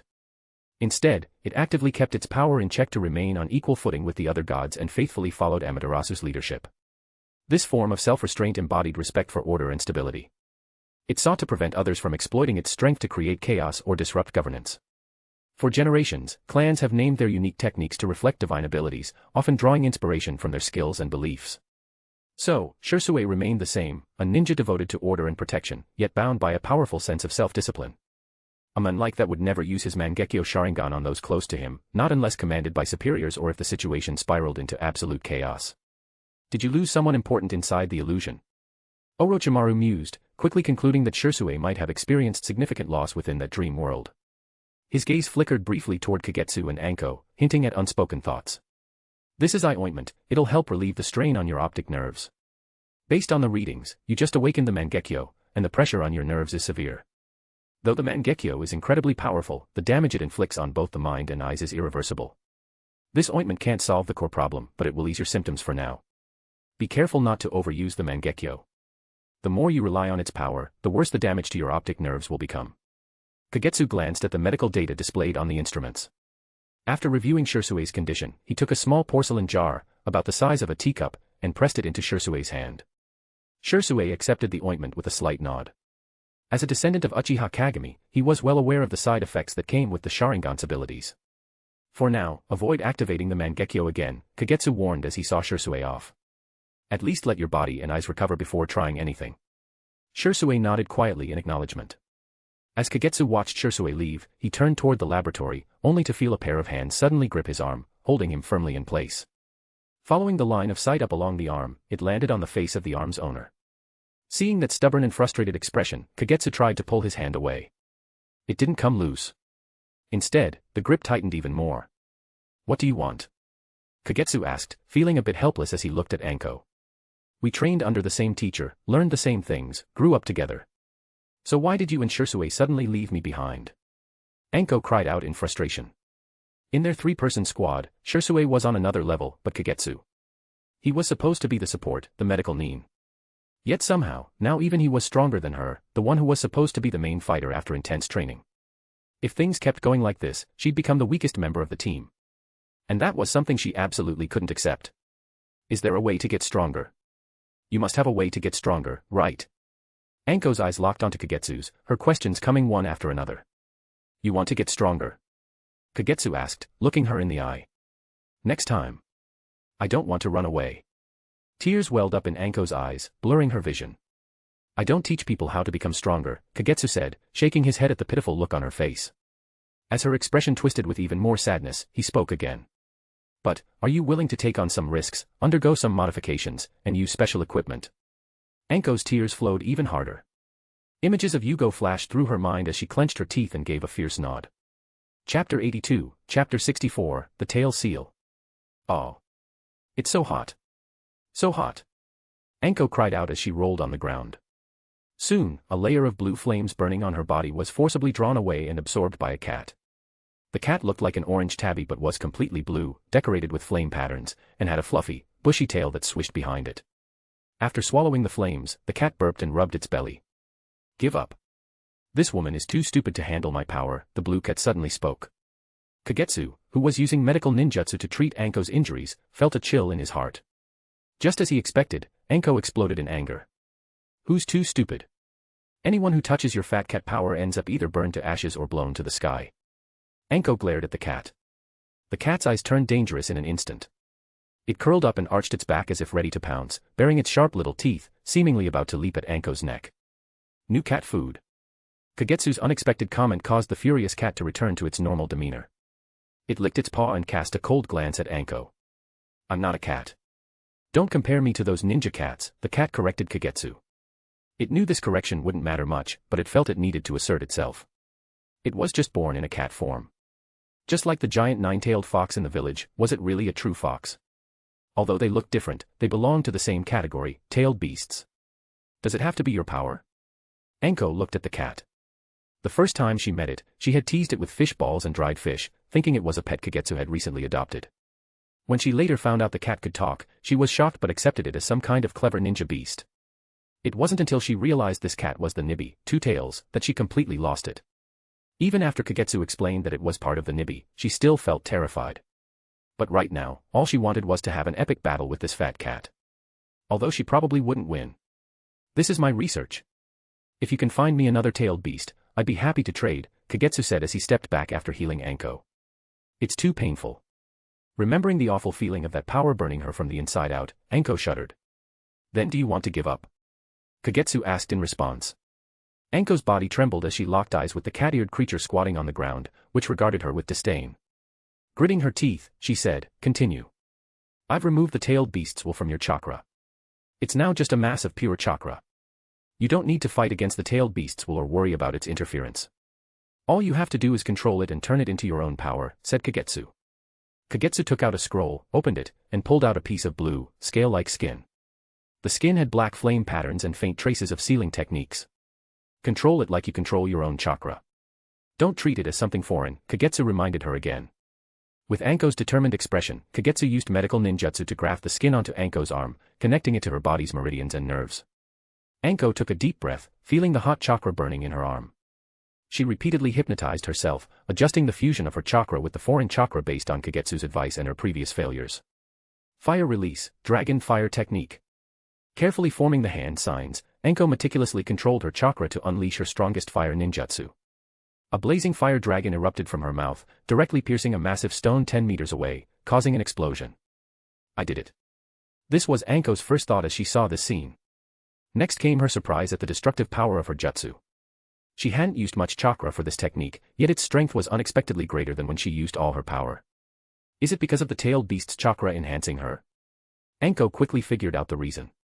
This power not only provided her with ample chakra but also specifically enhanced the lethality of her fire techniques. She even felt she could do more. Like what? Fireball. Based on her instincts, Enko expelled a blue chakra ball shaped like a fishball. The chakra ball split multiple times in the air, raining down like droplets on the shattered stone below, causing continuous explosions. Precise manipulation. Controlling the flames was as natural as moving an arm. The fire jutsu released seemed to have its own spirit and will, capable of changing multiple times during its flight. This was almost a Kekkei Genkai ability. Anko felt that aside from not being able to transform into a tailed beast or don tailed beast clothing, her powers were not much different from those of a Jinchuriki. I did it. Anko exclaimed excitedly as she turned around, patted Kagetsu, and then quickly crouched down to give the cat spirit a quick scratch on the head. To be honest, the miniaturized version of the cat spirit was adorably plump. As it was licking its fur, the cat spirit was caught off guard by the sudden attack, its fur bristling. The blue flames instantly surged, but Anko, having finished petting it, used the body flicker technique to dash away. Hogyoku branch, tail sealing. Quality, purple. Traits, a type of chakra entity seal that allows for easy chakra replenishment and enhances certain chakra attributes. Description, a technique based on biological technology, it can be implanted into the human body, allowing the host to utilize the power within the seal. Depending on the materials and sealing techniques used, it can either provide chakra that replenishes itself autonomously or be a one-time use that requires recharging afterward. Note 1, the stronger the power desired, the higher the threshold and requirements. The dangers faced during subsequent use will also increase. Note 2, it's best to find a user whose chakra attributes are compatible. This helps reduce unnecessary sacrifices and lowers the threshold. Conclusion, requires a certain level of chakra manipulation skill, those with strong mental power are prioritized. Hogyoku task, a branch of the main task. Recognition, 550/1000, physique plus 20, chakra plus 1000. Time to head to the lab, Kagetsu said as he looked at the sky and then at Anko, who was still training in the distance. He reached out his hand to the cat spirit. The cat spirit leaped gracefully, landing on Kagetsu's shoulder. Once it found a comfortable position, it shot a cold glance at Anko. Though it wasn't a cat, it still held a grudge. Chapter 83, Chapter 65, War Meeting. Things are getting tense on the front lines. According to the latest intelligence, both Iwagakure and Kirigakure seem to be taking actions that suggest involvement in the war, said Narashikakichi, leading a meeting of the Jonin in the Hokage's building. It appears Iwagakure has formed an alliance with Sunagakure. Our spies report that Iwagakure's Jonin were recently seen in Sunagakure, where they met with Chiyo. Their target is likely Kimogakure. The Jonin in attendance remained silent. Sitting to the Hokage's left, Danzo Shimura narrowed his single eye, his face impassive. Most of the intelligence Narashikakichi shared came from Root spies, and he had been the first to handle more detailed reports. That spells doom for Kimogakure. Shikakichi's sudden, blunt remark drew the attention of everyone in the room. Compared to Sunagakure, which is defending its own territory, and Iwagakure, which has been preparing for a while, the forces of Kimogakure are showing signs of fatigue. Reikage assumed that Sunagakure, now leaderless without its Kazekage, would be easy to conquer. He planned to lead an elite squad and a Jinchuriki to break through and force Sunagakure to surrender in one swift attack. However, his surprise attack failed. Instead, Sunagakure's Raza and Pakura led a team that halted the Kimogakure forces at the borders of the Land of Wind, preventing them from advancing. Now, both sides have suffered significant losses without realizing it, and they are stuck in a stalemate. Any involvement from an external force could drastically shift this balance, ultimately determining the victor between the two villages.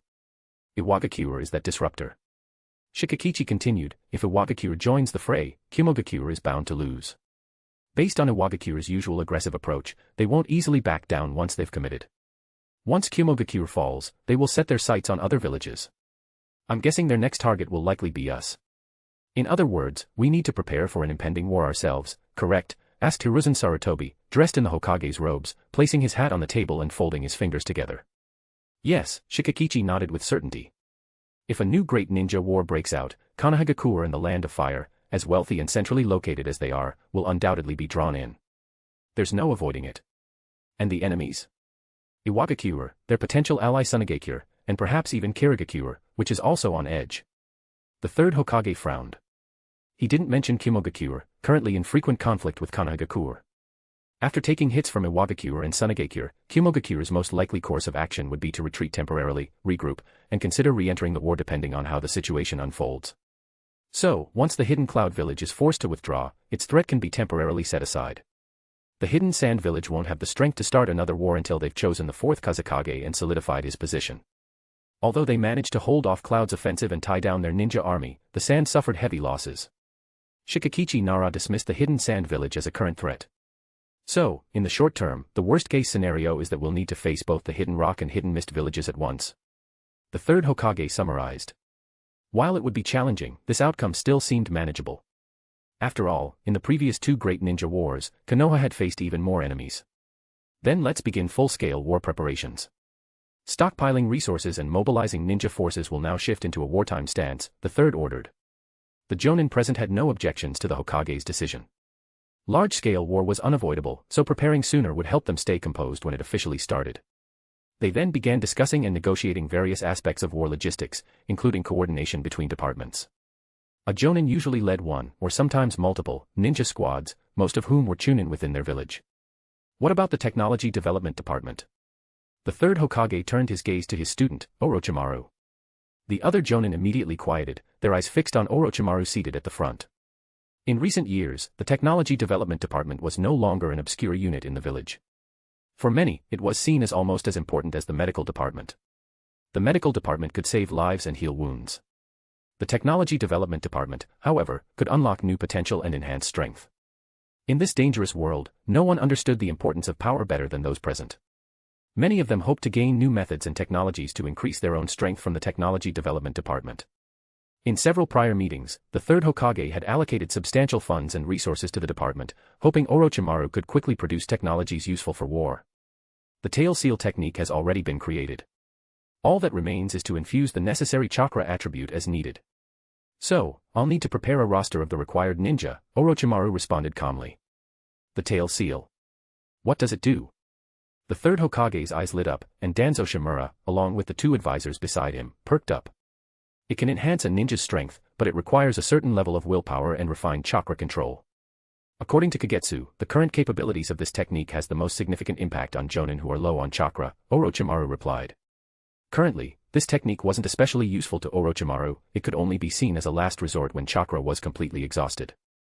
However, the advanced research it inspired piqued his interest, particularly the study of Kekkei Genkai transplants or what might be called Kekkei Genkai control. By using an external method, it could allow a ninja without a Kekkei Genkai to use corresponding Kekkei Genkai techniques. Of course, the challenges vary depending on the strength of the Kekkei Genkai in question. There were also possibilities for Kekkei Genkai fusion and more. It seemed that Kagetsu was already advancing ahead in the study of ninjas' Kekkei Genkais. Excellent, the third Hokage nodded. The importance of Jonin in warfare was undeniable. A powerful shinobi on the battlefield could easily tip the scales of war. Genin, at best, served as expendable forces during war, a harsh truth that meant they were simply there to deplete the enemy's strength. After the meeting ended, Orochimaru was on his way out of the building when someone called out to him. Orochimaru-senpai, I'd like to ask for your and Kagetsu's help with something. Minato Namikaze stood in front of Orochimaru, his expression earnest. Chapter 84, Chapter 66.1, Team Minato. The next day. Minato-senpai. At the training field, Kagetsu looked at Namikaze Minato, who had already arrived, along with his team, 2 unfamiliar faces and 1 familiar white-haired one. Sorry to trouble you, Kagetsu, Minato said with a slightly embarrassed smile, introducing them. This is Kakashi Hatake, Obito Uchiha, and Rin Nohara. You've become a team leader too. Kagetsu glanced at the group, confirming his suspicions. Yes, during the war, nearly every jonin is tasked with leading and training students. Minato didn't hide the truth. These 3 are all talented, especially Kakashi. The 3rd Hokage holds him in high regard, so he reassigned him from the ANBU to join my team. This time, I'm here to ask for your help specifically because of him. Kagetsu and Kakashi exchanged a quick glance.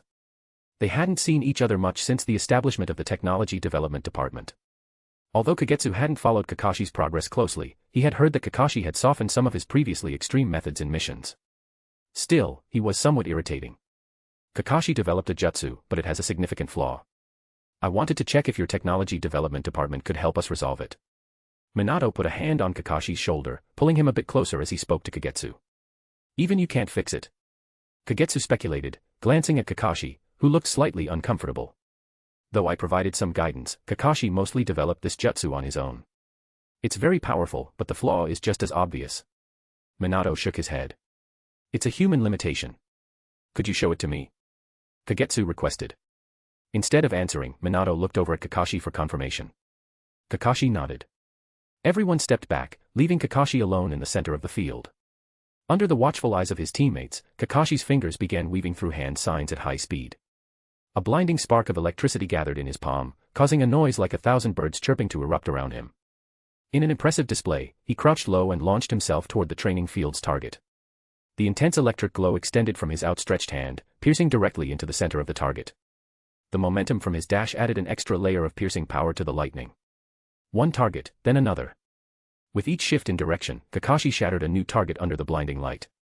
This pinpoint destructive force made Obito and Rin, standing next to Minato, widen their eyes in awe. As the light faded and the noise died down, Kakashi stood in the field, catching his breath slightly, looking at Kagetsu with a hint of anticipation in his gaze.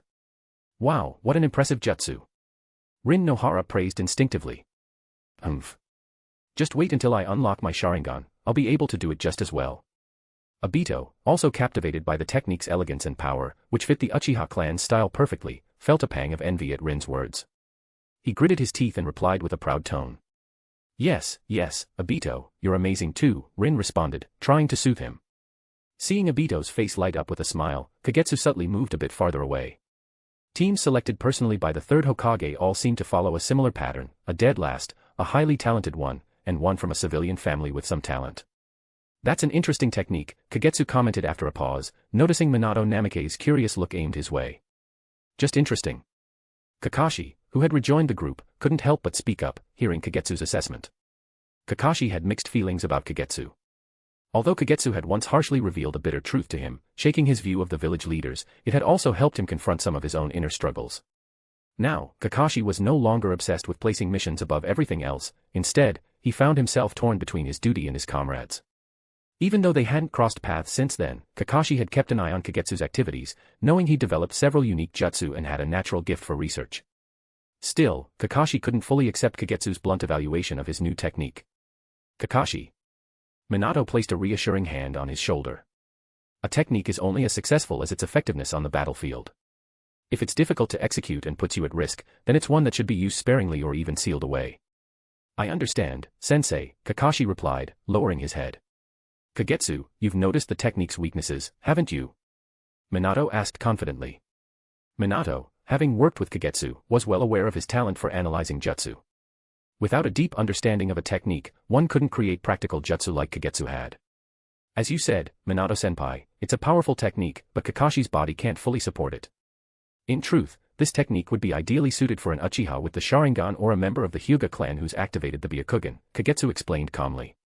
Though Kakashi's speed increases significantly with the lightning release, his body can't keep up with the speed when he strikes a second target. This leaves a gap between attacks. If an enemy spots this opening, Kakashi won't have time to react, leaving him vulnerable to serious injury or even death. Hearing the same evaluation from both Kagetsu and Minato, Kakashi's face showed a flicker of disappointment. Haha. Well, Kakashi, why don't you hand this technique over to me? I'll make sure it shines. Obito, who'd been listening to Kagetsu's analysis, perked up instantly. Kakashi's technique looked so flashy, if he could master it, Rin's gaze would surely be fixed on him all the time. Idiot. Kakashi shot back at Obito's daydreaming with a quick and dismissive remark. What do you mean, jerk? Obito glared angrily at Kakashi, feeling provoked by his disdainful gaze. This is my technique. Kakashi turned his head away, ignoring Obito. Besides, what Kagetsu said applies to Uchiha clan members who have activated their Sharingan.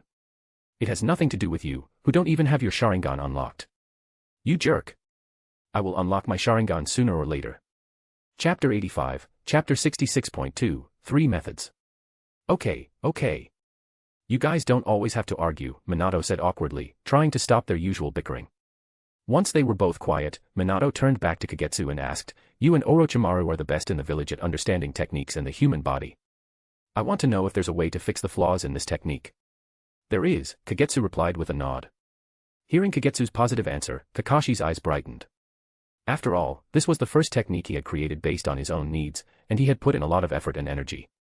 He hoped it would succeed and become his signature jutsu. Kagetsu's response lifted his previously disappointed mood instantly. There are 3 methods, Kagetsu said, holding up 3 fingers. The first method is to perform a transplant surgery for Kakashi. The flaw in his technique is that his body cannot respond and control it properly with his eyes. So, he just needs to have a Sharingan or be a Kugen transplanted.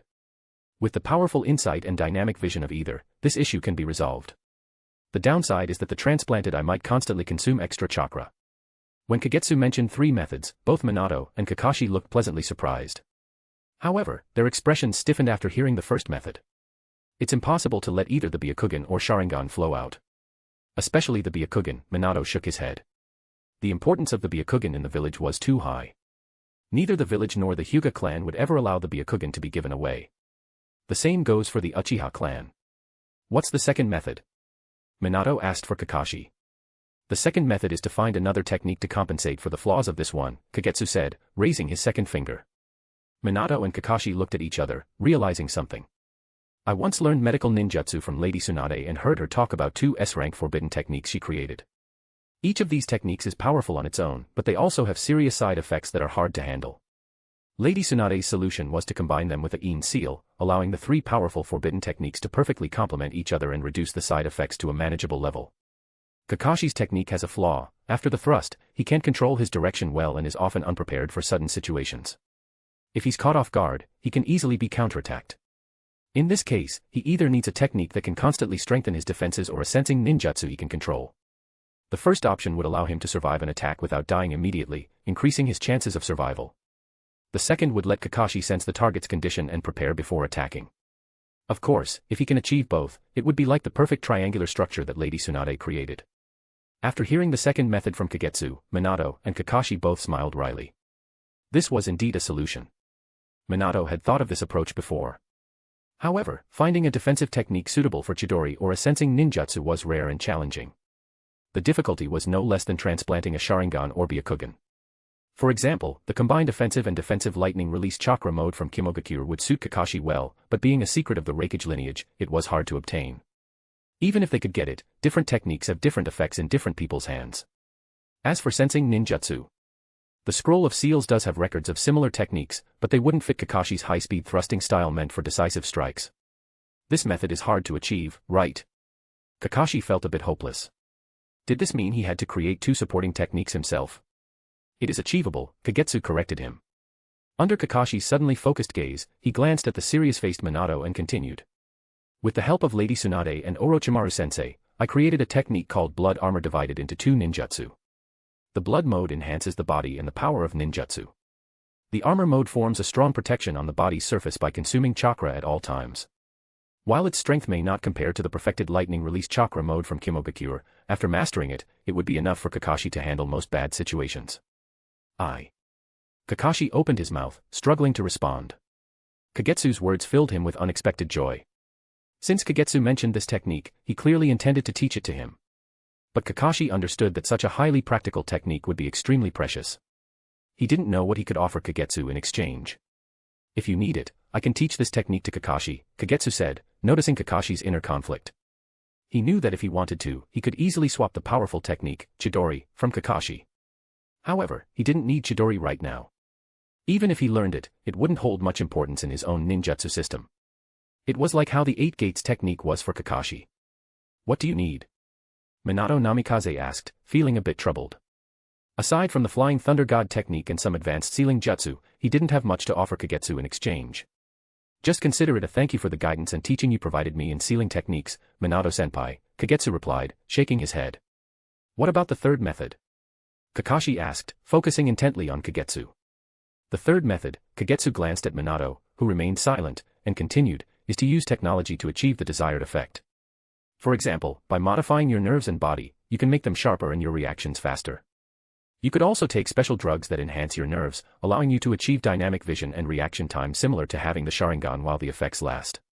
However, this method comes with certain risks and requires a significant financial investment. To be frank, since the Technology Development Department currently has a full workload, moving ahead in line would require more funding than the Hatake clan can afford right now. Kakashi fell silent. He had heard how expensive the Technology Development Department was. Clans that partnered with them were at least like the Kurama clan, which once thrived but was now declining. The Hatake clan was too small and couldn't compete financially or in other resources with the larger ninja clans. Let's go with the second method, Minato said, seeing Kakashi's dilemma and making the decision for him. Minato-sensei. Kakashi looked up at Minato. The war is about to start, and this technique can enhance your chances of survival on the battlefield, Minato said with a gentle smile. This is the blood armor scroll. Besides Kakashi, anyone Minato-senpai approves of can learn it, Kagetsu said, pulling out a palm-sized scroll from the shadows and tossing it to Minato. Minato caught the scroll Kagetsu threw.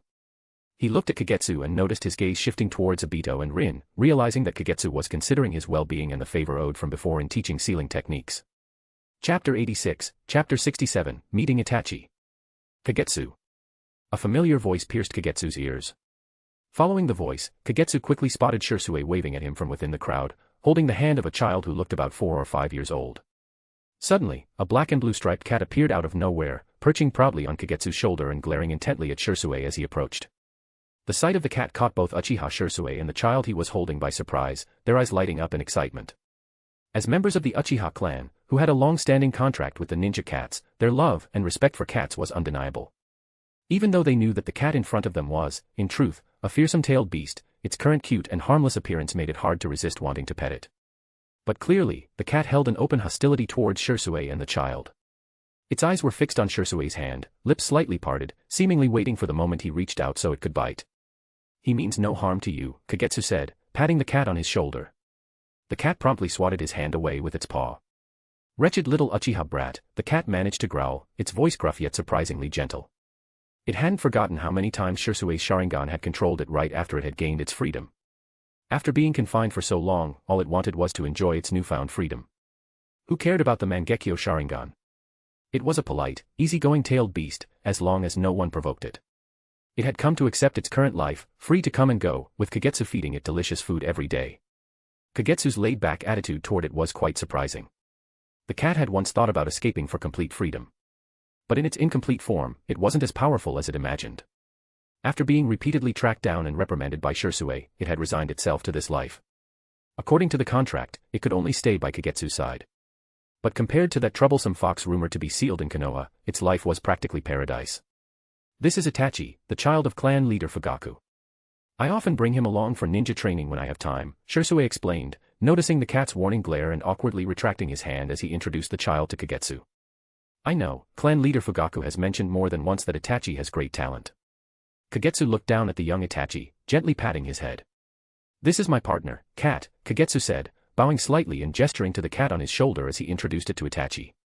The cat, pleased by Kagetsu's respect, felt quite dignified. After all, Kagetsu was one of the few humans in its memory who respected tailed beasts and held no prejudice against them. If it weren't for its overly strong curiosity and constant urge to experiment on him, the two tails would actually be quite satisfied with its current Jinchuriki. Another individual, upon meeting Sherui, would likely share similar thoughts and feelings. Though Itachi appeared to be only 4 or 5 years old, he was already showing signs of maturity. In the ninja world, smart children, usually by 5 or 6, could understand a great deal. Some could even think about complex issues like death and peace, just as adults do. After exchanging polite words and parting ways, Sherui noticed Sherui seemed as though he had something to say to him but stayed silent. Sherui didn't ask. If it was important, he trusted that Sherui would come to him eventually. Uchiha clan grounds. Sherui brought Itachi back to his home. Clan leader, Sherui greeted respectfully as he saw Uchiha Fugaku standing under the eaves, his posture firm and his expression serious. Father, Itachi, standing by Shersui's side, offered his own greeting with a mature demeanor. Did you finish today's training? Fugaku first acknowledged Sherui with a nod, then focused his stern gaze on Itachi. Yes, I did. Itachi nodded. I trained with him. His kunai throwing skills are almost as good as mine now, Sherui added in support. The Hokage has issued wartime preparation orders to all the ninja clans. In the upcoming Shinobi World War, the Uchiha clan, as an important part of the village, will also be mobilizing its members to the battlefield. You should be ready to join me in battle, Itachi. Fugaku commanded, his expression impassive as he looked at Itachi. Wait, clan leader. Sherui raised his head instinctively upon hearing Fugaku's words. Itachi is still just a child. He is the eldest son of the Uchiha clan leader. Fugaku sighed but quickly regained his firm, cold expression. Itachi seemed accustomed to this growing responsibility, responding only with a silent nod. Don't worry. I'm only taking him to witness the harsh realities of the battlefield. He won't leave my side or my sight, Fugaku reassured, noticing Shersui's hesitation. His expression softened as he tried to put Sherui at ease. I understand, Sherui replied, glancing at Itachi, who instinctively grew serious under Fugaku's gaze. Inside, Sherui couldn't help but feel a quiet worry for him. The Uchiha clan has established close ties with Lord Orochimaru, but it's not enough. Fugaku hesitated, turning slightly away before explaining to the two of them. War is dangerous, but it also brings opportunity. If Lord Orochimaru can achieve enough merit in this war, then the position of the fourth Hokage will be secured for him. Once Lord Orochimaru becomes the fourth Hokage, the tension and misunderstandings between the village and the Uchiha clan will ease, even disappear completely.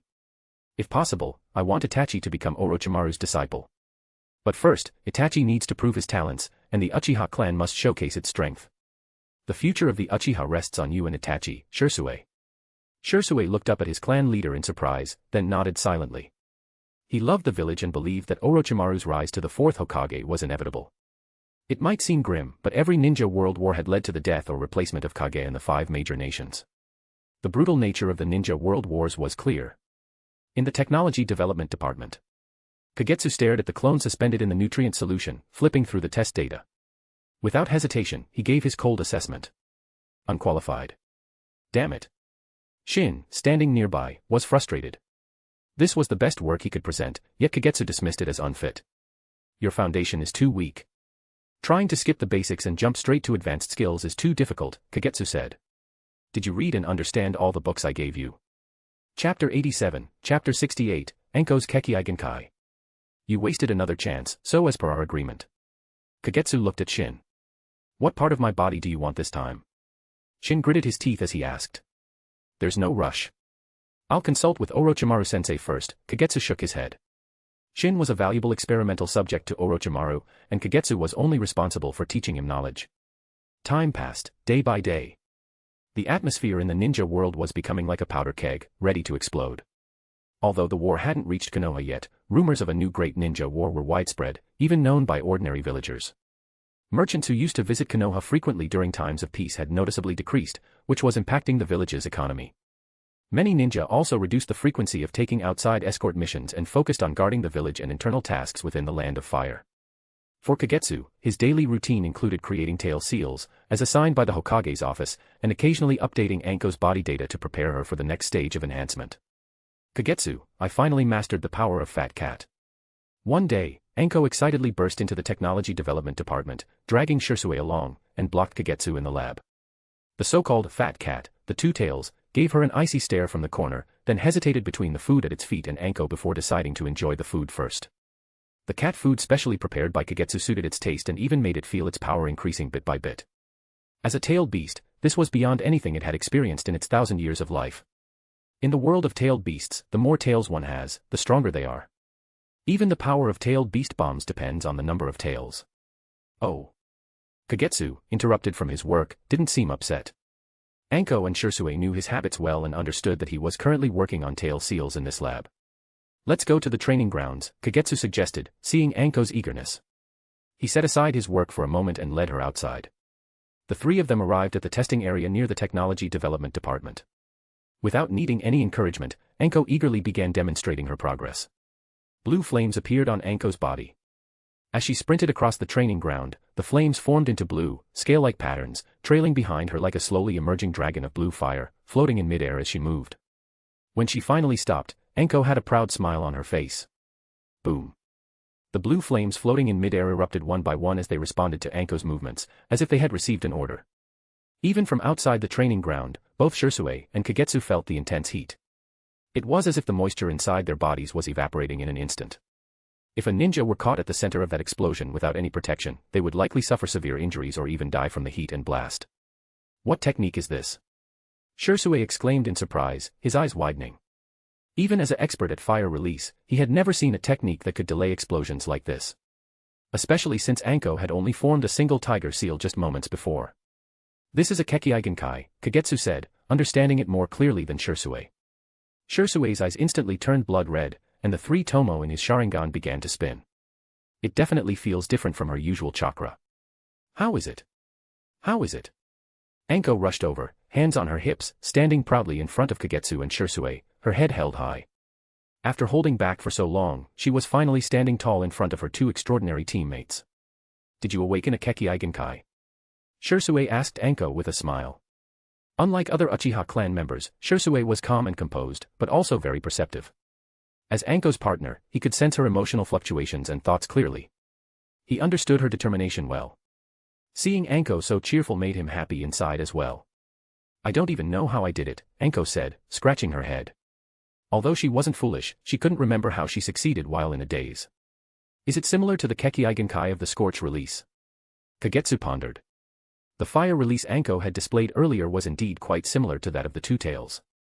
Could it be that Anko awakened a similar Kekkei Genkai by referencing the cat's chakra? It wasn't impossible. In the ninja world, there were several Kekkei Genkais that were developed by drawing inspiration from the powers of the tailed beasts. For example, the Hidden Sand Village is known for having the strongest Kazekage, the third Kazekage. His famous Kekkei Genkai, Magnet Release, was inspired by the power of the one-tailed beast, Shikaku. The Hidden Stone Village also has Kekkei Genkais like Lava Release. In fact, many villages and various jutsu have drawn inspiration from the tailed beasts. My Kekkei Genkai allows me to control fire.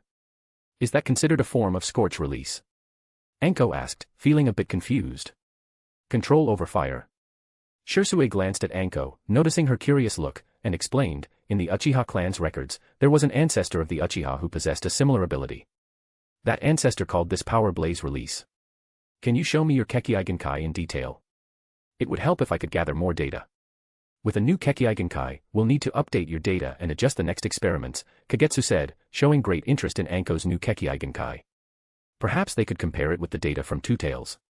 Sure, Anko replied without hesitation to Kagetsu's request. In the world of ninjas, information is as important as life itself, but as her comrades, Anko had no intention of hiding anything from Kagetsu and Sherui. A kunai made of blue flames instantly formed beside Anko. I can control the shape of the flames by consuming chakra. I can also interfere with their temperature and lethality to some extent, Anko explained as she demonstrated her abilities. The kunai in her hand changed shape continuously, turning into shuriken, short swords, arrows, shields, and more. I'm not very skilled at precise control yet, so finer manipulations are currently beyond me. That's already impressive, Sherui praised. This Kekkei Genkai is strong enough to compete with the Scorch Release from the Sand Village. Having a Kekkei Genkai gives a ninja a natural advantage, making them stronger than most ordinary ninjas. Chapter 88, Chapter 69, High-Speed Regeneration. Afterward, Kagetsu conducted more tests with Anko. Through these tests, they confirmed that apart from the abilities she had already shown, Anko was still affected by Sherui's fire release jutsu. Anko's Kekkei Genkai allows her to control the fire release jutsu she unleashes with her own chakra, but she must still evade any fire release techniques used by others against her. However, compared to an average shinobi, she has higher resistance to fire release techniques. Simply put, by channeling her chakra when necessary, she can better withstand high temperatures, minimizing the extent and severity of burns. When will the next phase of modifications start? Anko, her chakra almost depleted from testing, clung to Kagetsu's arm, still pressing eagerly. The rush of newfound power made her feel oddly satisfied. She was already planning to reward herself tonight with a feast of her favorite dango and red bean soup. Don't be in such a hurry. We need to make some adjustments to the plan, Kagetsu replied, shaking his head. He understood her eagerness to push forward, but plans often had to adapt. He still needed to resample and record data on Anko's abilities and physique, using the latest data to recalibrate the next experimental phase. All right then. Disappointed, Anko's face fell, a clear sign of her lowered spirits. During this adjustment phase, you can also take the time to familiarize yourself with and refine your Kekkei Genkai. For a shinobi with a Kekkei Genkai, there's a natural path to follow.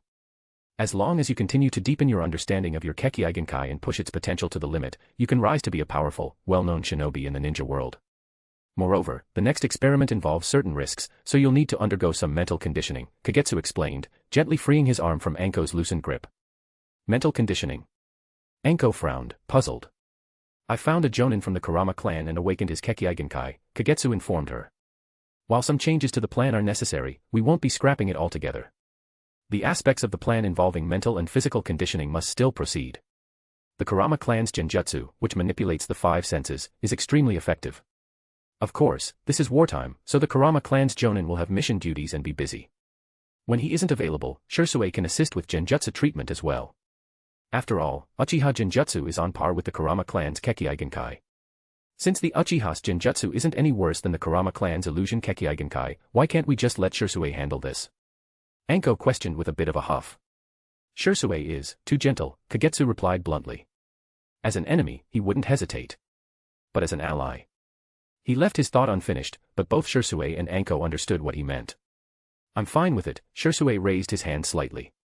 The next phase of the experiment might be a bit extreme, Kagetsu warned. There are risks involved in the preparation as well. I trust that Sherui could use genjutsu and send you to the hospital ward, Anko, but doing it repeatedly would be torture for both of you. Kagetsu's tone remained calm. Anko, however, looked somewhat shaken by his words. Repeatedly, sent to the hospital. She shivered, as though recalling something unsettling. You'll need to endure it, Kagetsu said seriously. You'll need a strong will and high pain tolerance. Otherwise, I can't guarantee the success rate of the next phase of modification. What exactly will the experiment's results be? Anko gritted her teeth, not afraid of pain but aware that Kagetsu rarely emphasized something unless the risks were significant. It would let your body heal wounds rapidly on its own, almost like having medical ninjutsu built in, Kagetsu explained after a moment's thought. That powerful. Sherui and Anko were both stunned, and a smile of excitement spread across Anko's face. Why was the mortality rate for ninjas so high? Apart from those who died immediately in battle, many others perished due to the lack of timely treatment for their injuries. In combat, any injury could weaken a ninja, which in turn could lead to a chain reaction of disastrous consequences. But if someone had a self-healing ability, at the very least, their chances of survival would skyrocket. A clever ninja could even use this trait to trap a strong opponent, gaining a major advantage if the enemy was unaware of this ability. Your technologies can already achieve this. Anko couldn't help but imagine the possibilities with excitement.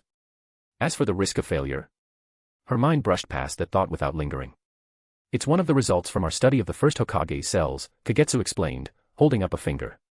It can heal a person's wounds and also increase their strength and endurance. Orochimaru-sensei and I have named it high-speed regeneration. Similar to Lady Tsunade's S-rank forbidden technique, creation rebirth. Of course, one is a forbidden technique, while the other is merely an ability. Pausing, Kagetsu glanced at the slightly confused Anko and the thoughtful Sherui, then continued, Lady Tsunade once said that a successful creation rebirth can regenerate and restore both body tissues and organs. In other words, while the technique is active, no matter how severe the injury she suffers, she can heal completely, maintaining her full combat strength. High-speed regeneration can't do that yet. It only heals wounds on the body, like the mystical palm technique. But if it's a fatal injury, the speed and effectiveness of healing will be greatly reduced. Also, this ability consumes a massive amount of chakra. The larger and more severe the wound, the faster and greater the chakra consumption. Don't think this makes you invincible. Anko nodded firmly in understanding. Is this modification experiment very risky? Sherui asked, a bit worried. To him, the more powerful the gain was, the greater its hidden dangers. Take the Mangekyo, for example. The Mangekyo Sharingan's power is indeed terrifying, but it comes with a major drawback: the more it's used, the faster the user goes blind. Especially when using its special ocular techniques, both mental and physical stress are intense. The strain on the optic nerves is obvious and direct. Sherui, who had reviewed clan records on the Mangekyo, knew well that, aside from Madara Uchiha, everyone who had unlocked the Mangekyo eventually went blind. That was the price of wielding such powerful eyes. Chapter 89, Chapter 70.1, Kakashi's Strength. Every decision carries risk. But rest assured, I won't let Anko get involved unless I'm absolutely sure it's safe, Kagetsu reassured Sherui. After the three of them finished their tests, they went together to enjoy a meal at Ichiraku Ramen.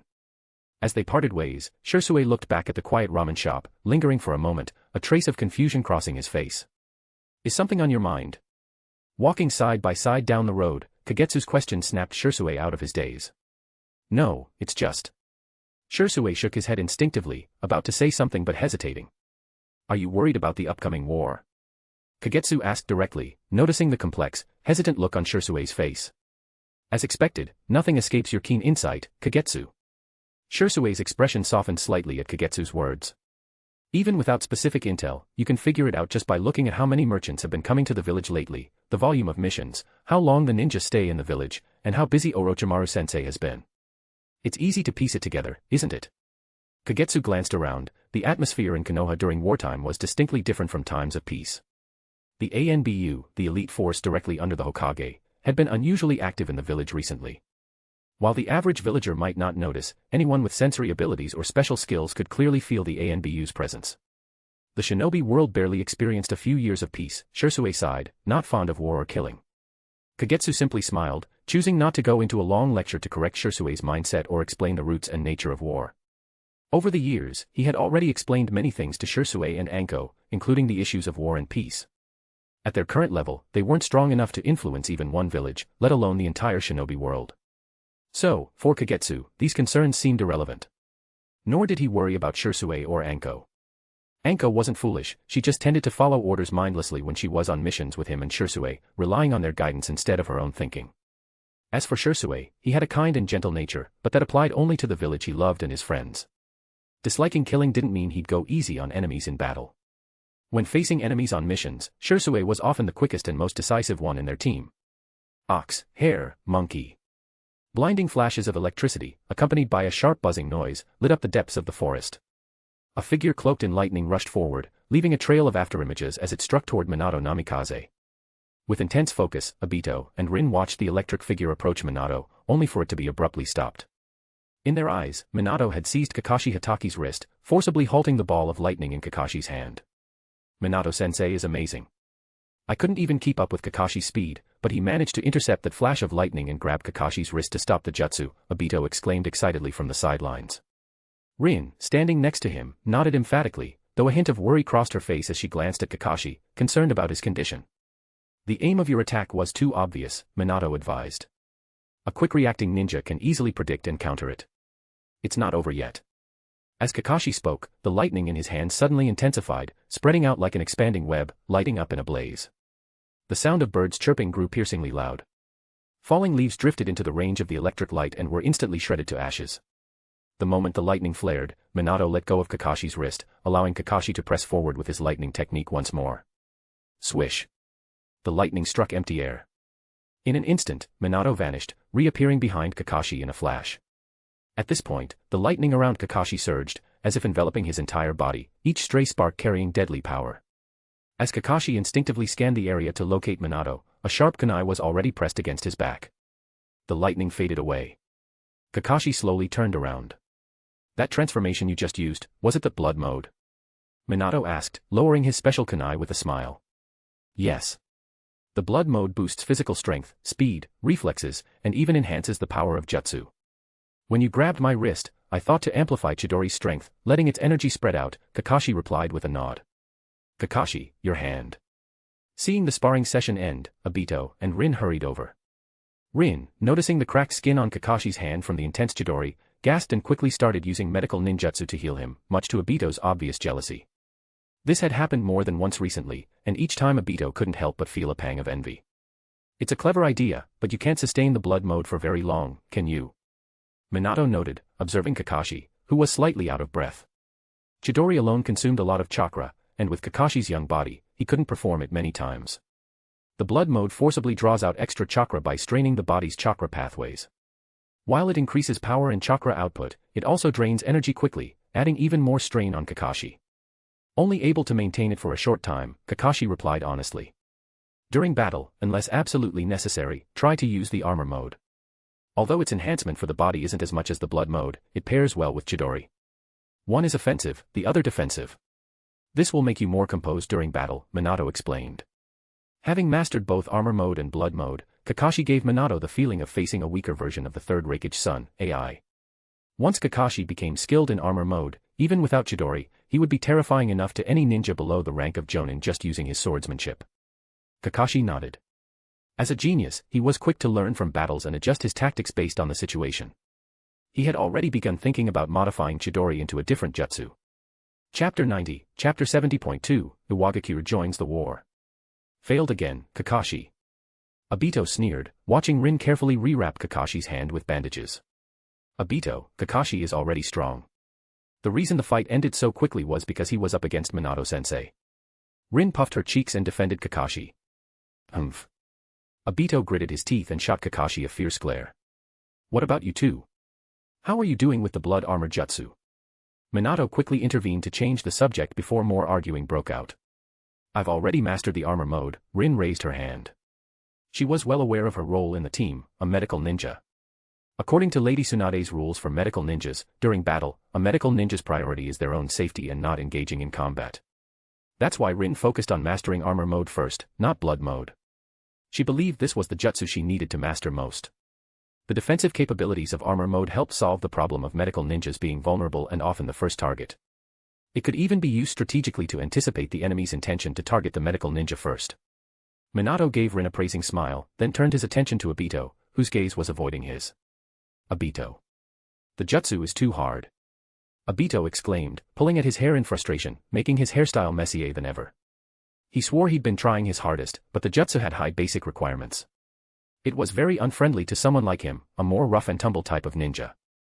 Leave it to me, Minato-sensei. While you teach Kakashi, I'll work with Obito. The blood mode and armor mode techniques are indeed difficult. They require fine chakra control, some knowledge of the human body, and ideally, medical ninjutsu as well. I'll teach him step by step until Obito masters it, Rin quickly offered. Rin. Obito looked at Nohara Rin with tears in his eyes.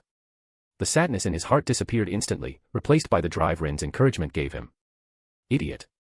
Kakashi's quick remark was immediately caught by Obito. Who are you calling an idiot? Obito pushed up his goggles, rubbed away the tears that had formed, and glared angrily in Kakashi's direction. This is a technique only a smart person can master. For someone like you, an idiot, it's going to be hard, Kakashi responded honestly. Bastard. Obito felt his sanity snap for a moment. He couldn't bother putting his goggles back on. With a rush of anger, he lunged at Kakashi. But Kakashi smoothly sidestepped and raised one leg, tripping Obito. Obito lost his balance, falling face first onto the ground with his body in full contact with the floor. Seeing this usual chaotic scene, Minato stood by with Rin, each holding one of them to stop the situation from escalating, while awkwardly scratching his head. In the end, Minato treated everyone to a meal to settle the commotion. At the Hokage's office. Look at this, the latest intel, the third Hokage said as he puffed on his pipe, his face clouded with worry. He passed a report around for everyone to see. In the meeting room, all the Jonin and clan leaders who weren't out on missions took the intel from the Hokage and began reading. Iwagakure finally made their move, one of them asked. After reading through the report, many of the Jonin and clan leaders breathed a sigh of relief. Bad news, Iwagakure had finally joined the fight. Good news, they weren't attacking Konoha, for now. The Cloud Village is going to fall, some of the Jonin speculated, considering the information they had. Although the Cloud Village was one of the most powerful in the ninja world, capable of battling tailed beasts, and the third Raikage's reputation was known across the ninja world, this couldn't hide the fact that the Cloud had sent nearly all their forces out but had failed to secure any easy victories so far. The resilience of Sunagakure, the hidden sand village, surprised the entire ninja world, especially after the disappearance of the powerful third Kazekage. To everyone's shock, a new leader emerged, Raza, a user of magnet release, along with Bakura, a ninja with scorch release. Even though Konoha had secretly redirected some of Kimogakure's forces, Sunagakure managed to hold its ground against the third Raikage and his army for over a year, something no one had expected. This was partly due to Raza's magnet release being a strong counter to the third Raikage's lightning release, as well as Sunagakure's wind release having an advantage over lightning release.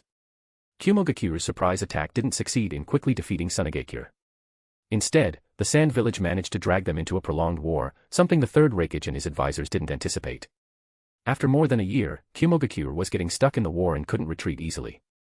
This long duration also led other villages to prepare for war. For example, Iwagakure, the hidden stone village. Tsuchika Jinoki had been watching the situation for a long time, but now he was ready to act and join the war to claim the current victory. During this time, there was constant communication between Sunagakure and Iwagakure. With the consent of the Chiyo siblings, Raza, who had been on the front lines, leading the charge against the third Reikage assaults, became the main figure in the diplomatic relations between the two villages. Everyone who knew this information was aware that Raza was only one step away from officially becoming the fourth Kazekage. Once the war with Kimogakure ended, Raza could return to the village and take the position. In fact, his influence and power on the battlefield were already equal to that of a Kage. The only person who could potentially challenge Raza's position was Bakura, the Scorch-release ninja, who had also gained recognition for her efforts in the war. Raza even felt lucky that it was Kimogakure invading the Land of Wind, as his Kekkei Genkai and ninjutsus were effective against them. If it had been Kirigakure from the Land of Water, it would have been Bakura who was seen as the future Kage. With the alliance between Sunagakure and Iwagakure, no one thought Kimogakure could continue. In this ninja war, the once powerful Kimogakure might soon be the first to be pushed out. Iwagakure has gathered a large number of ninjas surrounding the battlefield of Sunagakure and Kimogakure. If nothing unexpected happens, the only way Kimogakure's ninjas can ensure their retreat is by cutting off their own arms to survive. If the Kimogakure forces are completely surrounded and wiped out, Kimogakure will be expelled from the 5 great shinobi countries. Narashikakichi waited until all the jonin in the room had read the information before he began leading the meeting. We don't need to focus on Kimogakure, their defeat is already inevitable. What we need to focus on now are the movements of Iwagakure and Sunagakure. The Tsuchika Jinoki wouldn't have mobilized so many ninjas just to defeat Kimogakure. His next target will likely be us, Konoha. Additionally, according to intelligence from the roots, Kirigakure also has the intention of joining this war. They have already sent a team of elite ninjas, led by the 7 ninja swordsmen, to infiltrate the Land of Fire. Chapter 91, Chapter 71, The Healing Tags. After the jonin meeting concluded, each jonin received their mission, prepared themselves, and left the village, heading toward the battlefield. Although the Land of Fire hadn't yet been fully drawn into the chaos of war, localized conflicts and skirmishes continued unabated. Medical Division. Yakushi Nono, affiliated with both the Medical Division and the Technology Development Department, looked up as Nara Kagetsu approached her and instinctively asked, "Medical ninjutsu scrolls?" "Yes." "Is it feasible to seal medical ninjutsu into scrolls and distribute them to all shinobi?" Kagetsu inquired once more. As the leading expert in medical ninjutsu within the village, Nono's opinion carried significant weight. "How did you come up with this idea?" Nono asked, grateful to Orochimaru, who had pulled her out of root and funded most of her orphanage. Of course, she was well aware of Orochimaru's true nature, so while she appreciated his help, she kept her distance. However, she showed a degree of warmth toward Kagetsu, who frequently came to her with questions about medical ninjutsu, and she offered her guidance wholeheartedly. "I was inspired after seeing some unique ninjutsu sealed into scrolls," Kagetsu explained, giving an example. He wasn't lying. Ninja tools like these did indeed exist in the shinobi world. In the future, even the likes of Sasori would utilize them, and currently, the Nara clan possessed similar ninjutsu scrolls. Kagetsu had even applied for one within his clan and studied it thoroughly. The origins of these scrolls were somewhat obscure, but it was known that the technique of creating them had been around for a long time. The reason they weren't widespread was that, unlike regular ninjutsu, they weren't as convenient to use and were difficult to produce. A scroll that can release ninjutsu. "That's quite the useful item," Nono remarked. Being proficient in medical ninjutsu and intelligence gathering, she was familiar with such tools. With just a hint, she understood what Kagetsu was talking about and quickly grasped his intention behind creating a medical ninjutsu scroll. But precisely because she knew some inside information, Nono saw the challenges involved. A specialized scroll combined with the appropriate sealing technique and a skilled medical ninja, only by merging these 3 could you potentially create the kind of scroll you're talking about.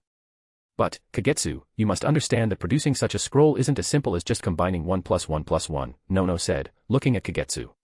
The material of the scroll, the skill level of the medical ninja, and the rank of the medical ninjutsu being sealed, all these factors impact the success of the scroll's creation. Kagetsu nodded in agreement. Scrolls capable of storing items and ninjutsu were precious tools for shinobi. Depending on the intended use, the scroll's material and crafting methods required subtle adjustments. Additionally, ninjas skilled in sealing techniques and medical ninjutsu are rare talents in the entire ninja world. Such talents in a village usually follow only the orders of high-level authorities like the Hokage and advisors. "So, it's pointless," said Yakushi Nono with a shake of her head. "The costs involved in making medical ninjutsu scrolls are too high. In the village, each team of jonin usually has a medical ninja assigned. As long as they can return to camp, they can typically receive treatment from a medical ninja in time. Besides, Kagetsu, you're already very skilled in medical ninjutsu, so there's no need for you to use such scrolls, Yakushi no reasoned logically. Being a person who was used to careful planning, she always preferred the most economical approach whenever possible, and her thinking aligned with this. Medical scrolls. It would be better to save that money and just let her handle things personally. Kagetsu understood what Yakushi no was implying. The gist was that these scrolls are unnecessary for jonin, and too impractical for lower-ranked ninjas. For jonin, it's unnecessary since they have access to the best medical care as long as they're alive. For lower-ranked ninjas, it's impractical due to the high cost. It's not worth storing these scrolls in bulk like standard gear such as kunai or explosive tags. Even a wealthy village like Konoha, known for its resources, can't afford the expense of stockpiling these items. Outside the ninja villages, only certain ninja clans might have a few scrolls like these in their personal collections. So, does that mean the technology for making these scrolls is mature, but it's restricted by costs and mindset? Kagetsu asked further. I'm not sure if the technology is fully developed, but if you're determined to make some medical scrolls, I don't think it would be too difficult. Yakushi no hesitated but then nodded. Given the current level of the technology development department, and Kagetsu's position there, if he were to push for it, achieving this wouldn't be hard. But, as she pointed out, the main obstacle isn't technology, it's about cost. What if the cost was similar to an explosive tag? Kagetsu continued. An explosive tag. Yakushi no's expression shifted as she realized something, a look of sudden understanding flashing across her face. From what she knew about Kagetsu, the fact that he was so persistent in asking questions, bringing the conversation to this point, meant he had already succeeded. He wasn't asking for advice. This was, in essence, an announcement. Understanding this, Yakushi no sighed softly, suppressing her urge to further advise Kagetsu. You've already completed the product, haven't you? Yakushi no's tone was full of certainty. Yes, Kagetsu nodded, not hiding anything as he pulled out a long, greenish-blue strip of paper from his pocket. The paper was covered with densely packed sealing symbols, all surrounding a central character for healing. Kagetsu handed the healing tag to Yakushi no. As soon as she received it, she only needed a quick glance to recognize it as a sealing technique similar to an explosive tag. Following the same process as activating an explosive tag, she channeled chakra into the healing tag symbols. Instantly, a layer of green, life-filled chakra activated, beginning to heal the skin and tissue that came into contact with the healing tag. This is the mystical palm technique, Yakushi no murmured in amazement as she felt the effects on her skin. Medical ninjutsu is a category of jutsu that requires a high level of natural talent. Most standard medical techniques are challenging to learn, with an entry-level difficulty of at least B rank. The idea of incorporating a finely controlled medical jutsu like this, which demands such precision in chakra manipulation, into a simple healing tag was enough to make Yakushi no appreciate the skill and knowledge involved. What amazed her even more was that the mystical palm technique, something that only highly skilled medical nin could perform, could now be stably output through this healing tag. It would continue until the chakra within the healing tag was exhausted, at which point the healing tag would disappear completely. This essentially meant carrying a highly proficient medical nin capable of performing the mystical palm technique, ready to heal wounds at any moment. Chapter 92, Chapter 72, Changes in Body. The healing tag. The third Hokage looked thoughtfully at the seal tag on the desk, which resembled an explosive tag. Yes. This can significantly alleviate the shortage of medical nin, replied Yakushi no, who had been pushed to the forefront, with a serious tone. Specifically, the third Hokage could see the potential value behind the healing tag, but he needed more information to make a clear judgment. It can rapidly heal wounds and restore the physical condition affected by injuries. It also helps to recover a certain amount of stamina. These effects have already been verified on patients in the Konoha hospital. It functions similarly to the mystical palm technique and is stable enough, Yakushi no answered honestly, without exaggerating the healing tag's capabilities. It can serve as an emergency method for treating wounds on the battlefield. But for cases of poisoning or more complex injuries, medical nin would still need to examine the patient and apply targeted treatment based on symptoms. So it can't replace medical nin, the third Hokage noted, focusing on the key point. What about the cost? Nara Kagetsu improved the production process and materials for making the seal tag. According to his calculations, the cost is equivalent to that of an explosive tag, Yakushi no responded. Hearing Kagetsu's name, the third Hokage's thoughts momentarily shifted. Among the younger generation in the village, many had already begun to make their mark outside, gradually gaining recognition. Most notably, Namikaze Minato, who had held off a surprise attack from the hidden cloud forces at the border. Next was Nara Kagetsu, who had mastered the wood release. The village's top officials were aware that Kagetsu's wood release was a result of his own techniques, but the rumor spread by the hidden cloud suggested that Konoha had regained the wood release Kekkei Genkai. As direct disciples of Jiraiya and Orochimaru, both young men were, of course, under the third Hokage's close watch and guidance. To him, Kagetsu's talent was remarkably similar to Orochimaru's, frequently coming up with impressive technological innovations. An explosive tag, huh? Refocusing his thoughts, the third Hokage began considering deeper implications. Although explosive tags were costly, they weren't a significant financial burden for the village. Similarly, the cost of the healing tag would also be manageable. Having come to realize the vital role of medical nin, he naturally didn't underestimate the impact that healing tags could have on the battlefield. As long as their effectiveness can be confirmed, the village will consider purchasing a batch of healing tags. We'll set the price equivalent to that of explosive tags, the third Hokage said, biting his pipe as he made the decision. Thank you, Hokage-sama. No yaku shi felt a bit of excitement. As a part of the medical division that needed to provide personnel for making healing tags, there was a chance for them to share some of the benefits from the negotiations with Kagetsu. It was a collaboration between the medical division and the technology development department. After some time, the healing tags appeared as part of the war reserves, alongside explosive tags, in the ninjas' equipment. Of course, only Jonin and Chunin could be allocated a few of them. For Genin, they would have to buy them themselves. With the medical division established by Tsunade, ninjas from other villages started to realize the importance of medical ninjas. However, only Konoha had been able to systematically train medical ninjas up to that point. Ninjas in Konoha, especially those without a medical ninja assigned to their team, began to highly value the healing tags. In battle, injuries are inevitable, and injuries lead to a decrease in condition. A decrease in condition greatly increases the chance of death. This was especially true during wars. So, a healing tag could be a critical tool to recover and fight back when it mattered the most. The technology development and medical divisions assigned special personnel to ensure the production of the healing tags. Ninjas who received healing tags would often test them right away. For example, they would find an animal or a fish, cause an injury, and then use the healing tag to treat it. Some preferred to experience it themselves, using kunai to create wounds on their own bodies and then testing the healing tag's effects. In just a short period, the healing tag gained more recognition than any other creation by Kagetsu. Nara Kagetsu's medical series item, healing tag. Quality, blue. Properties, a ninjutsu sealing storage. Description, the healing tag is made with special chakra paper. It's inscribed with the necessary sealing symbols, which store a healing jutsu and the palm healing technique. To use, simply place it on the wound and activate it with chakra. The seal will release the stored healing jutsu to treat the injury. The paper will be consumed in the process, and the treatment lasts until the seal fades and disappears. Note 1, the paper disappears with the stored ninjutsu after use. Note 2, the effect of the healing tag varies depending on the stored healing ninjutsu. The paper can hold up to an A-rank healing ninjutsu.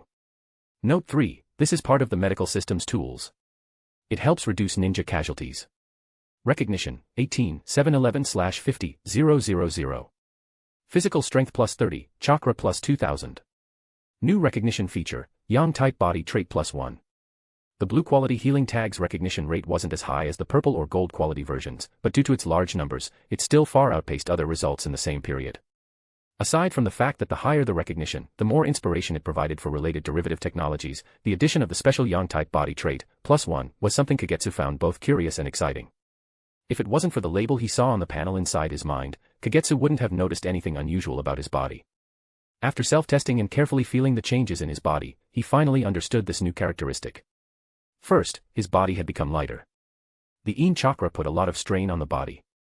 If the body's physical condition couldn't keep up, and a balance with the Yin chakra wasn't achieved, the body would feel oppressed and weakened.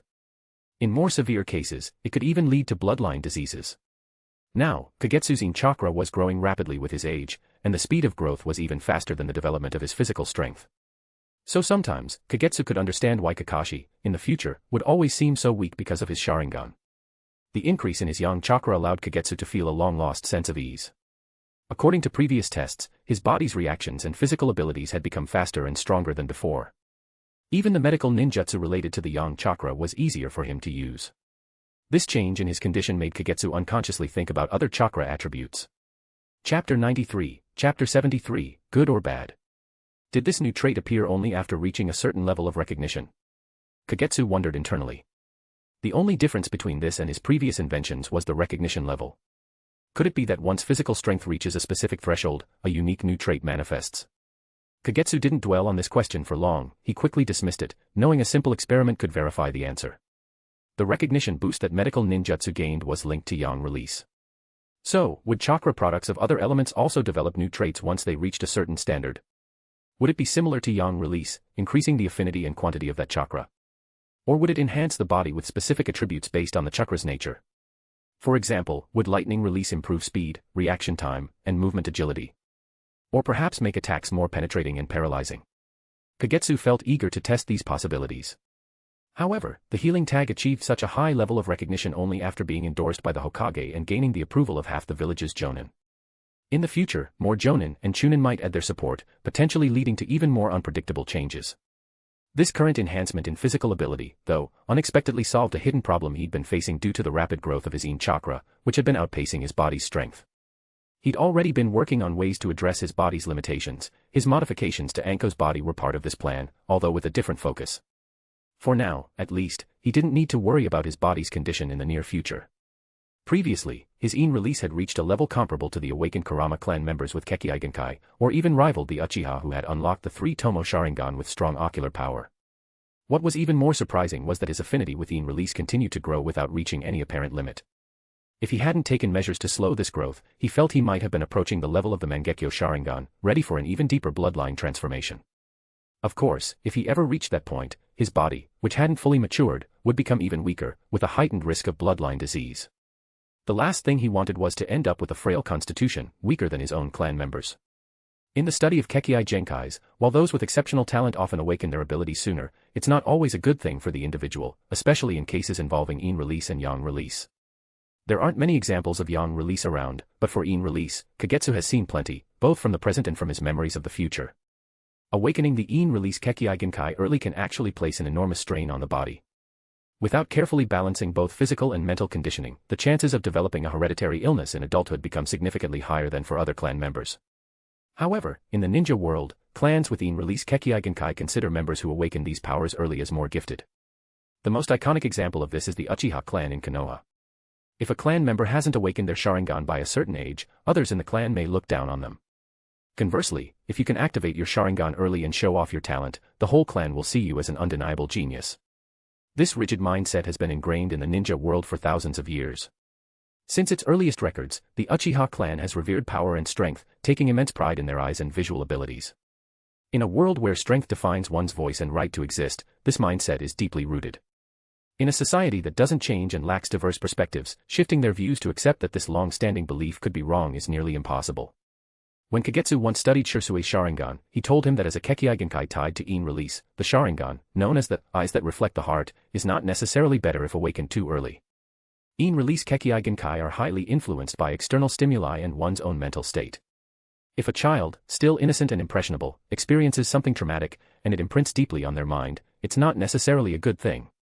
These early, immature experiences can create lasting psychological shadows. As these memories intensify day by day, nurtured by Yin release power, they can easily push someone toward extremes. In summary, this leads to a higher chance of developing paranoid or psychotic tendencies. If their thoughts spiral into a dead end, it can lead to severe self-destructive behavior or, conversely, place intense strain on the body, eventually causing bloodline-related illness due to the overpowering nature of Yin release. Sherui was shocked by Kagetsu's conclusion from his research. It was his first time considering the Sharingan from a perspective that disregarded power. In clan records and among clan Jonin, the focus has always been on the power and glory of the Sharingan. The earlier the awakening, the stronger the proof of Uchiha talent. But from Kagetsu, Sherui had encountered an understanding that conflicted with everything he had known. When faced with conflicting conclusions, who should one trust? Based on experience, Sherui should trust his clan members and the clan's ancient texts. After all, only the Sharingan wielders can truly understand the Sharingan. Who in this world could know more about the Uchiha eyes than the Uchihas themselves? Yet, in truth, Sherui found himself more inclined to trust Kagetsu's conclusions. It wasn't only Kagetsu, the second Hokage had also studied the Uchiha clan's Sharingan. His research notes had been left behind with Tsunade, who handed them over to Orochimaru and Kagetsu before she left the village. As teammates, Kagetsu hadn't hidden this research from Sherui, so he knew that the second Hokage's findings and Kagetsu's conclusions overlapped in many significant ways. While other members of the Uchiha clan might have reacted with outrage or argued with Kagetsu over those findings, Sherui, an unusual member of the Uchiha, didn't mind. In his heart, he even leaned toward the second Hokage's perspective. For him, being a Konoha shinobi came first, and being a Uchiha clan member came second. The village came first. The clan came second. So he quickly accepted Kagetsu's conclusions.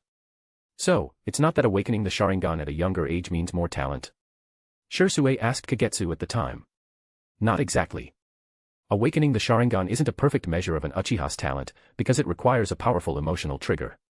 The younger a person is and the stronger the trigger, the worse it might actually be.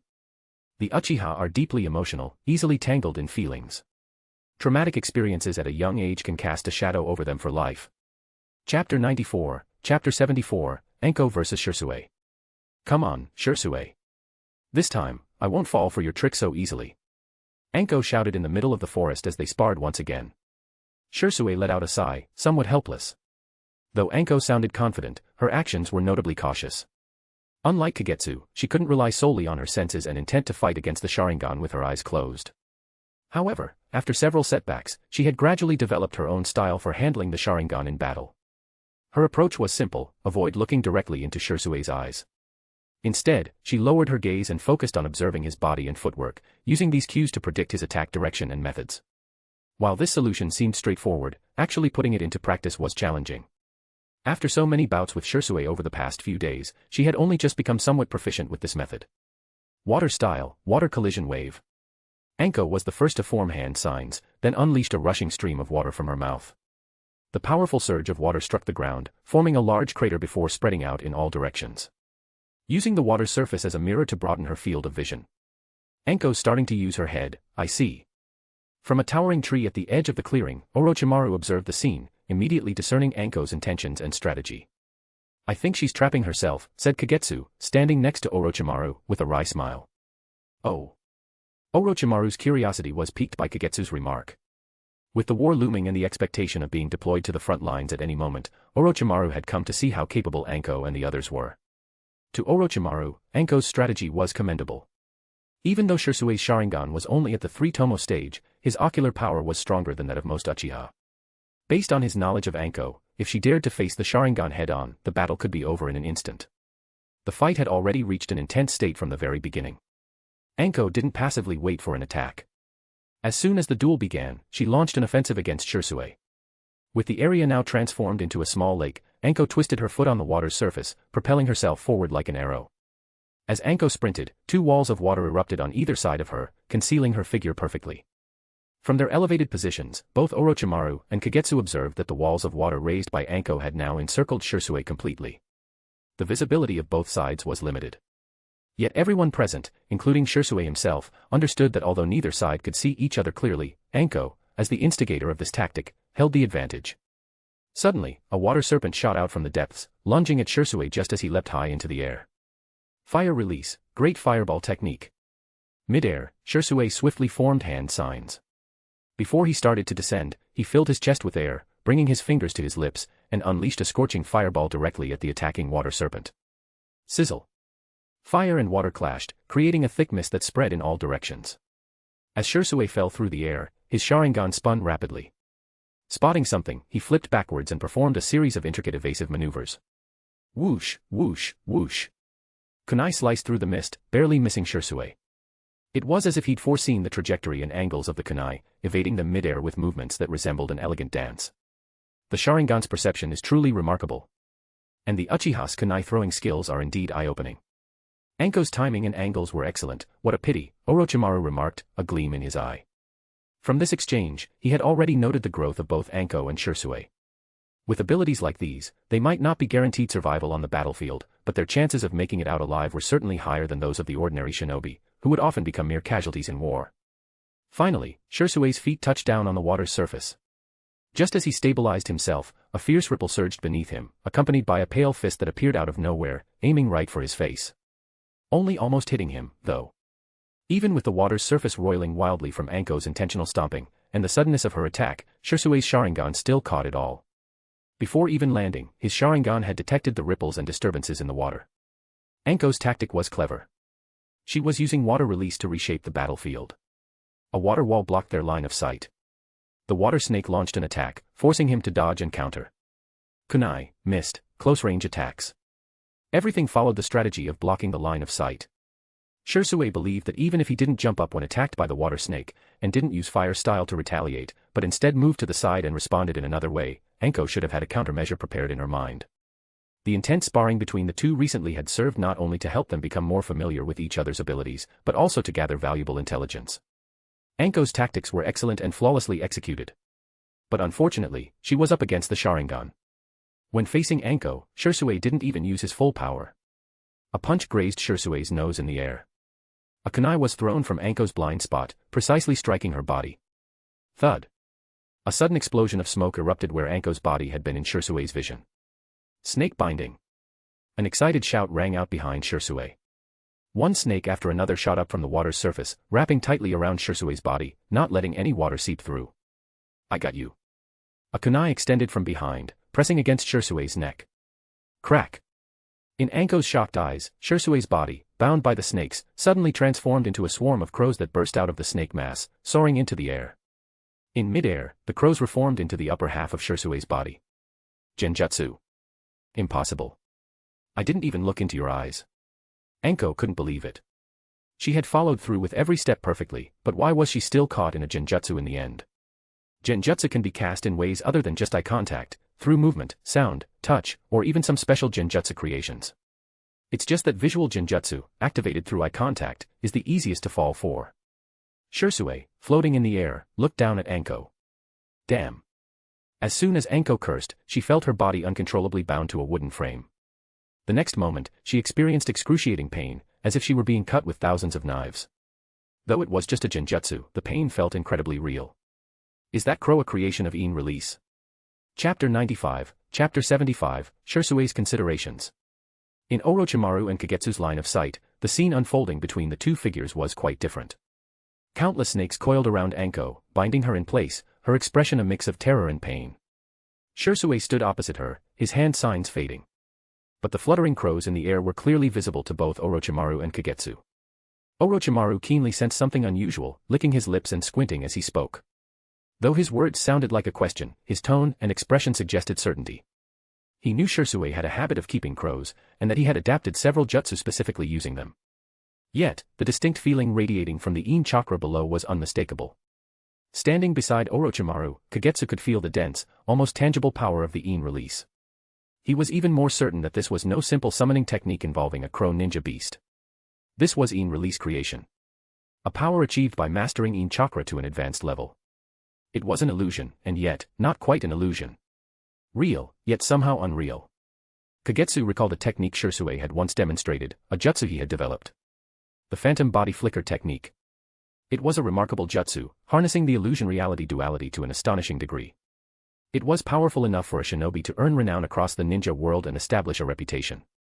And in the future, Kagetsu knew that Sherui could even use Ine release-created crows as vessels for his Mangekyo Sharingan, sealing its power within. A summoning beast. What kind of crow could carry the strength of the Mangekyo Sharingan and release it? And what crow could be swallowed, merge with the body, and lie dormant as a technique ready to activate upon command? It could only be said that in the future, Sherui would master the power of Ine release to an almost god level, achieving effects that blurred illusion and reality. With a series of popping sounds, the snakes turned into clouds of white smoke and disappeared. Enko collapsed powerlessly to the ground, unconscious. However, the people around didn't seem alarmed. This had become routine by now. Every time she sparred with Sherui, Enko would end up fainting. Although Sherui tried to control his strength, following Kagetsu's guidance, Enko's mental state would inevitably fall into a brief period of quiet after each match. In short, it was a form of self-protection. Thanks to Kagetsu's quick methods for recovery and treating mental strain, Enko's mind wouldn't fall into turmoil after extended training sessions. This intense, sometimes harsh sparring gave Anko invaluable experience in resisting illusions. Her mental fortitude and resistance to genjutsu grew rapidly as well. Now, ordinary genjutsu would hardly affect her when she was fully focused. After all, the genjutsu of the Kurama clan affecting all five senses and the Sharingan genjutsu of the Uchiha clan were far more powerful than what typical genjutsu users could achieve. Orochimaru-sama, Sherui greeted respectfully as Orochimaru entered the training field. Your growth is truly remarkable, Sherui-kun. Even among Jonin, you can now be considered quite a formidable force, Orochimaru said, watching Uchiha Sherui with admiration.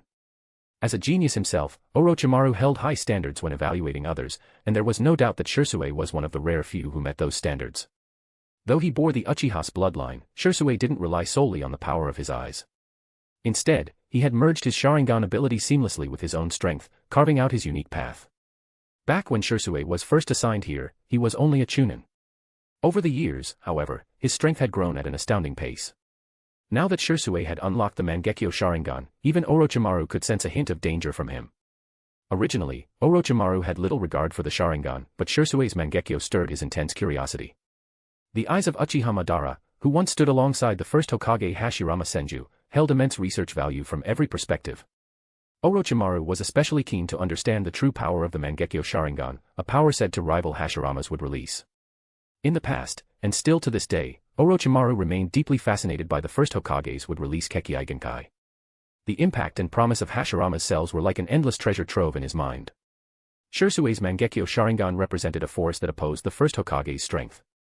Orochimaru had once sparred with Sherui to test his strength and witness the power of the Mangekyo Sharingan firsthand.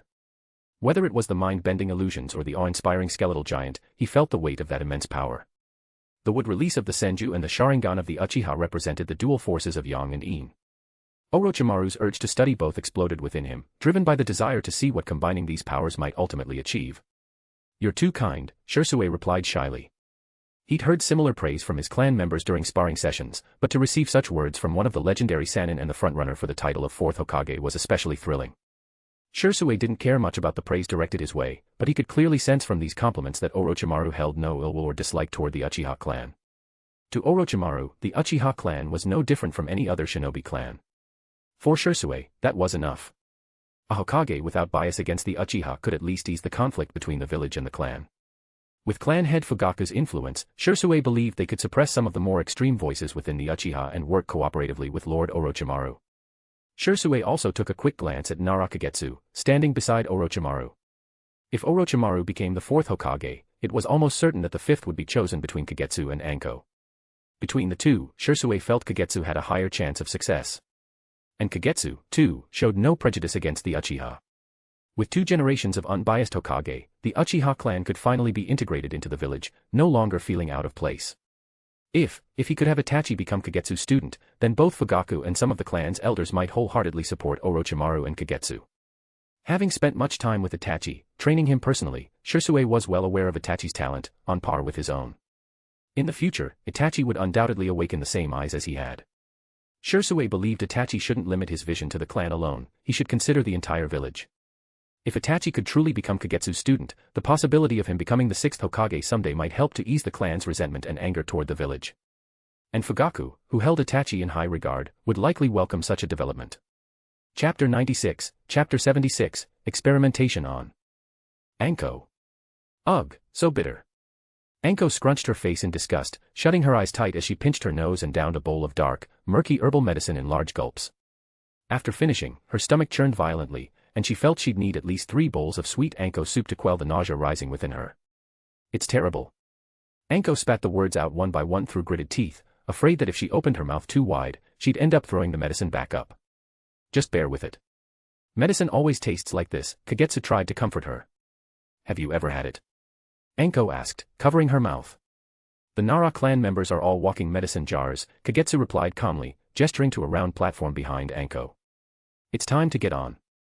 Anko glanced at Kagetsu, then at Orochimaru, who was standing nearby, meticulously examining Kagetsu's experimental data and procedures. She finally spared a glance at Uchiha Sherui, who stood to the side of Kagetsu, before quickly stepping onto the platform, standing straight as Kagetsu had instructed her to. Kagetsu adjusted a few settings on a machine beside her, and a hollow, transparent cylindrical tank rose from beneath the platform, its funnel-shaped top securely locking into place. A layer of nutrient solution began seeping up from the platform, gradually rising up the cylinder, enveloping Anko until she was fully submerged. Soon, streams of data appeared densely on the instrument panel next to Kagetsu, displaying Anko's current physical state and real-time changes in her medication absorption and consumption. Monitoring the data, Kagetsu made constant adjustments to the machine, adding more substances and modifying various parameters to ensure the experiment proceeded safely. Inside the cylinder, Anko, immersed in the nutrient solution, seemed to lose control of her consciousness, as if under a genjutsu. Her expression of pain that occasionally surfaced showed that she was enduring a deep and agonizing discomfort. After a final round of adjustments, Kagetsu stepped back from the controls. Now, all she could do was wait and watch. The only actions left to her were either to halt the experiment and rescue Anko if something went wrong or to see it through to its conclusion. With the system fully set up and calibrated, the machine would now run the programmed procedure autonomously, either until the experiment failed, or succeeded. Orochimaru approached, standing beside Kagetsu, both of them watching Anko in the tank with a look of eager anticipation. Perhaps others hadn't realized it yet, but in Orochimaru's eyes, Kagetsu's experiments were close to granting a ninja an ability akin to a Kekkei Genkai, Bloodline limit. He had attempted something similar before. His research into wood release was meant to restore this unique Kekkei Genkai to Konoha. But there were significant differences between Kagetsu's research and his own. Danzo and Orochimaru had aimed for rapid results, often using members of the Senju clan as test subjects to increase the chances of success. Kagetsu, however, took a different approach. His research seemed more focused on isolating certain traits of a Kekkei Genkai than gently transferring them to a person. This method was less aggressive, resulting in a lower rejection rate and a higher probability of success. Most importantly, Kagetsu had a wider selection of test subjects, without restricting himself to people with specific bloodlines. Orochimaru found Kagetsu's research fascinating and fully supported it. He hoped this experiment would succeed, as Kagetsu's willingness to share his progress would benefit him as well. Has the first stage been completed successfully? Moments later, Orochimaru observed Anko's contorted expression gradually ease. His eyes moved to the data displayed on the equipment. Without Kagetsu's response, he already deduced the result. Yes, the first stage is complete, Kagetsu sighed in relief. The first stage involved fully absorbing the previous drugs, adjusting Anko's body to achieve a balance with the external nutrient solution containing wood release properties. This was a test to see if she would accept part of the nutrient's power without rejection. If there had been any issues, they would have paused the experiment, stabilized Anko's condition, and run a series of tests to pinpoint the problem. After identifying and solving the issue, they would have repeated the first stage. This process required time. If no issues emerged, however, and everything proceeded smoothly with the drugs absorbed and Anko's vital signs stable, they could move on to the second stage. The second stage involved a gradual and thorough transformation of the body, using cellular-level medical technology. The sealed capsule, with engraved Fuin Jutsu, sealing techniques, on its lid, served as both a medical chamber and a final protective barrier. Control of the medical chamber was managed by Nono Yakushi. With Tsunade absent from the village, Nono was one of the village's top medical ninjas and even received a salary from the Technology Development Department. At this moment, Nono Yakushi was in the corner, dealing with medical ninjutsu problems. She wore a heavy metal helmet, attached to many jars, each connected to the helmet's body. However, in Kagetsu's test, once it reached the second stage, external influence and assistance were minimal. They could only deal with things after the fact. The second stage was Anko's battlefield. If she could endure the pain without her body rejecting the new power, and allow her body to transform, the only factor that would determine whether she succeeded or not would be whether Anko could persevere. Compared to the first stage, this was a much longer waiting process. As for the third stage, that was the recovery and observation stage. In this stage, they would check Anko's body to see if the new power caused any side effects and to assess the extent of its effectiveness and stability. Everyone present was patient. While their main bodies were overseeing the experiment, they didn't hesitate to send shadow clones to handle other tasks. Even Nono Yakushi sent a shadow clone to the medical department to supervise. The only one who didn't send out a shadow clone was Sherui. The second stage lasted for 3 full days and nights, with Kagetsu's shifts changing several times. Finally, on the fourth morning, Anko's consciousness began to stir, detected by the instruments, and she started to regain control of her body. Bang, bang, bang. Anko, now awake, opened her eyes and realized she was still submerged in the nutrient solution. Instinctively, she began to struggle. Her pale hand clenched into a fist and hit the glass wall. The loud alarm echoed throughout the entire lab, startling Kagetsu, who was on the night shift. Chapter 97, Chapter 77, Anko's New Strength. When Sherui hurried over from the clan after hearing the news, the first thing he saw was Anko devouring food like a maniac at the barbecue restaurant. A piece of meat was barely cooked when, in the next second, she pinched it with her fingers and shoved it into her mouth without a care for the heat. As Sherui lifted the curtain to enter, he saw her cheeks puffed out like an overfilled balloon, stuffed to the brim. Beside her was a towering stack of empty plates. Across from her, Kagetsu rested his face on his hand, watching Anko eat for almost an hour without looking away. Silently, he calculated in his mind, realizing her consumption was close to that of someone from the Akimichi clan. A bottomless pit. Did the experiment succeed? Sherui asked, looking at Anko, who was so engrossed in eating that nothing seemed capable of breaking her focus. He instinctively turned to Kagetsu for confirmation. It was more or less a success, Kagetsu replied, shifting his position and resting his chin on his hands. But we still need follow-up tests and a thorough checkup. And what's with her now? Sherui gestured towards the ravenous Anko. Her body sending a signal to keep eating. Although the nutrient solution kept her alive, it couldn't solve the hunger she's feeling now that she's awake, Kagetsu explained with a hint of frustration. You don't look too happy, Sherui noted, picking up on Kagetsu's mood. I'm just wondering if, after all this eating, I'll end up having to cover her meal costs, Kagetsu said, giving Sherui a helpless look. All my funds have been drained by the experiment. The look in Kagetsu's eyes sent a shiver down Shersui's spine, but he kindly pulled out his wallet, pushing over the money he'd saved from missions. Use mine. I didn't help much with the experiment, so let me cover the meal, Sherui offered with a smile. MMMPH. Anko managed to make some muffled noises, giving Sherui a thumbs up between mouthfuls. What's she saying? Sherui asked, a bit lost. She's thanking you for your generosity, Kagetsu replied as he casually took Shersui's wallet, opening it in front of him. An hour later. After devouring her food like a tyrannosaurus, Anko finally began to slow down, her appetite now seemingly satisfied. She started to chew and savor her food, like a normal person again.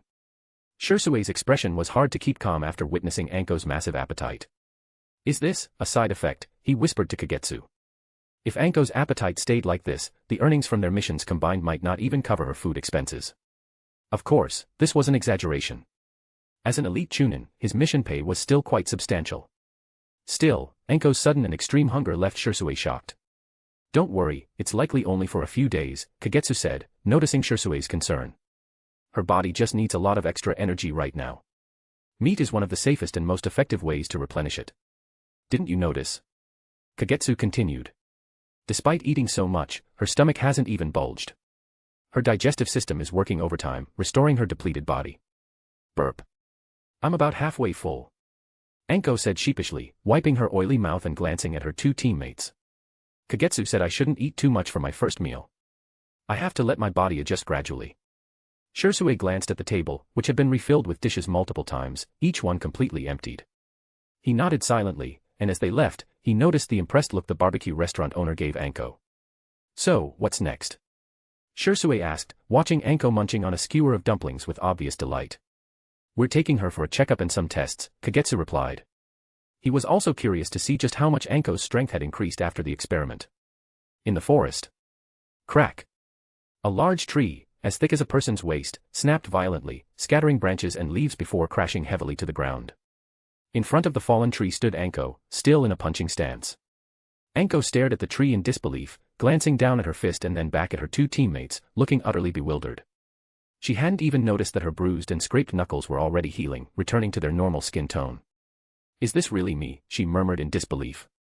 Anko had knocked down trees before, but only by giving it her all with her blood mode fully active. But now, she hadn't activated her blood mode or used anywhere near her full strength, and yet, she'd achieved something that would normally require everything she had. Water style, water wave. At Shersui's signal, Enko began testing her jutsu. After forming the hand seals, she took a deep breath, gathering her strength, and unleashed a powerful stream of water toward the ground. Boom.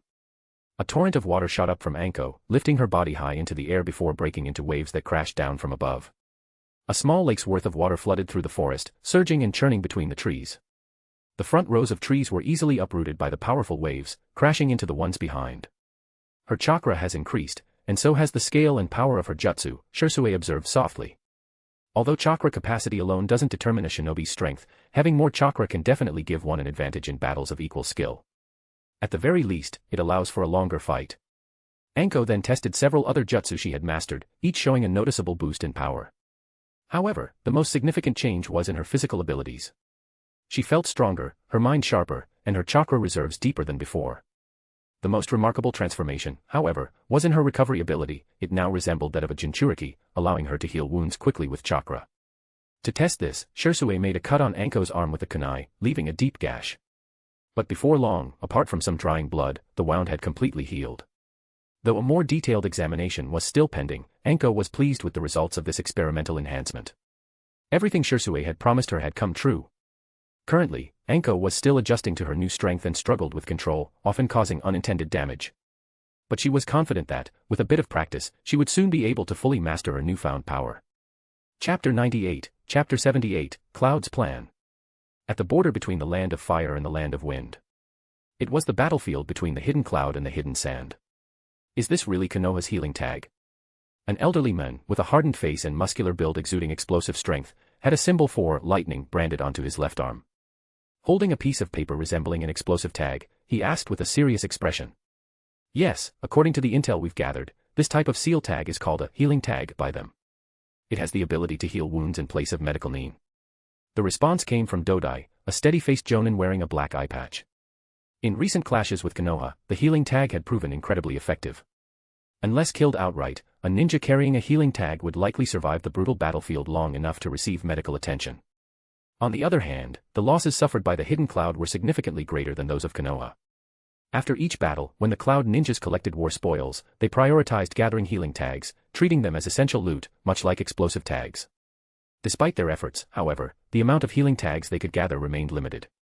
This is a technology the Hidden Cloud must acquire, proclaimed the third Reikage, holding the healing tag firmly between his fingers. Though he appeared rough and often relied on his strength, as the leader of a village, he possessed the necessary strategic insight and sensitivity.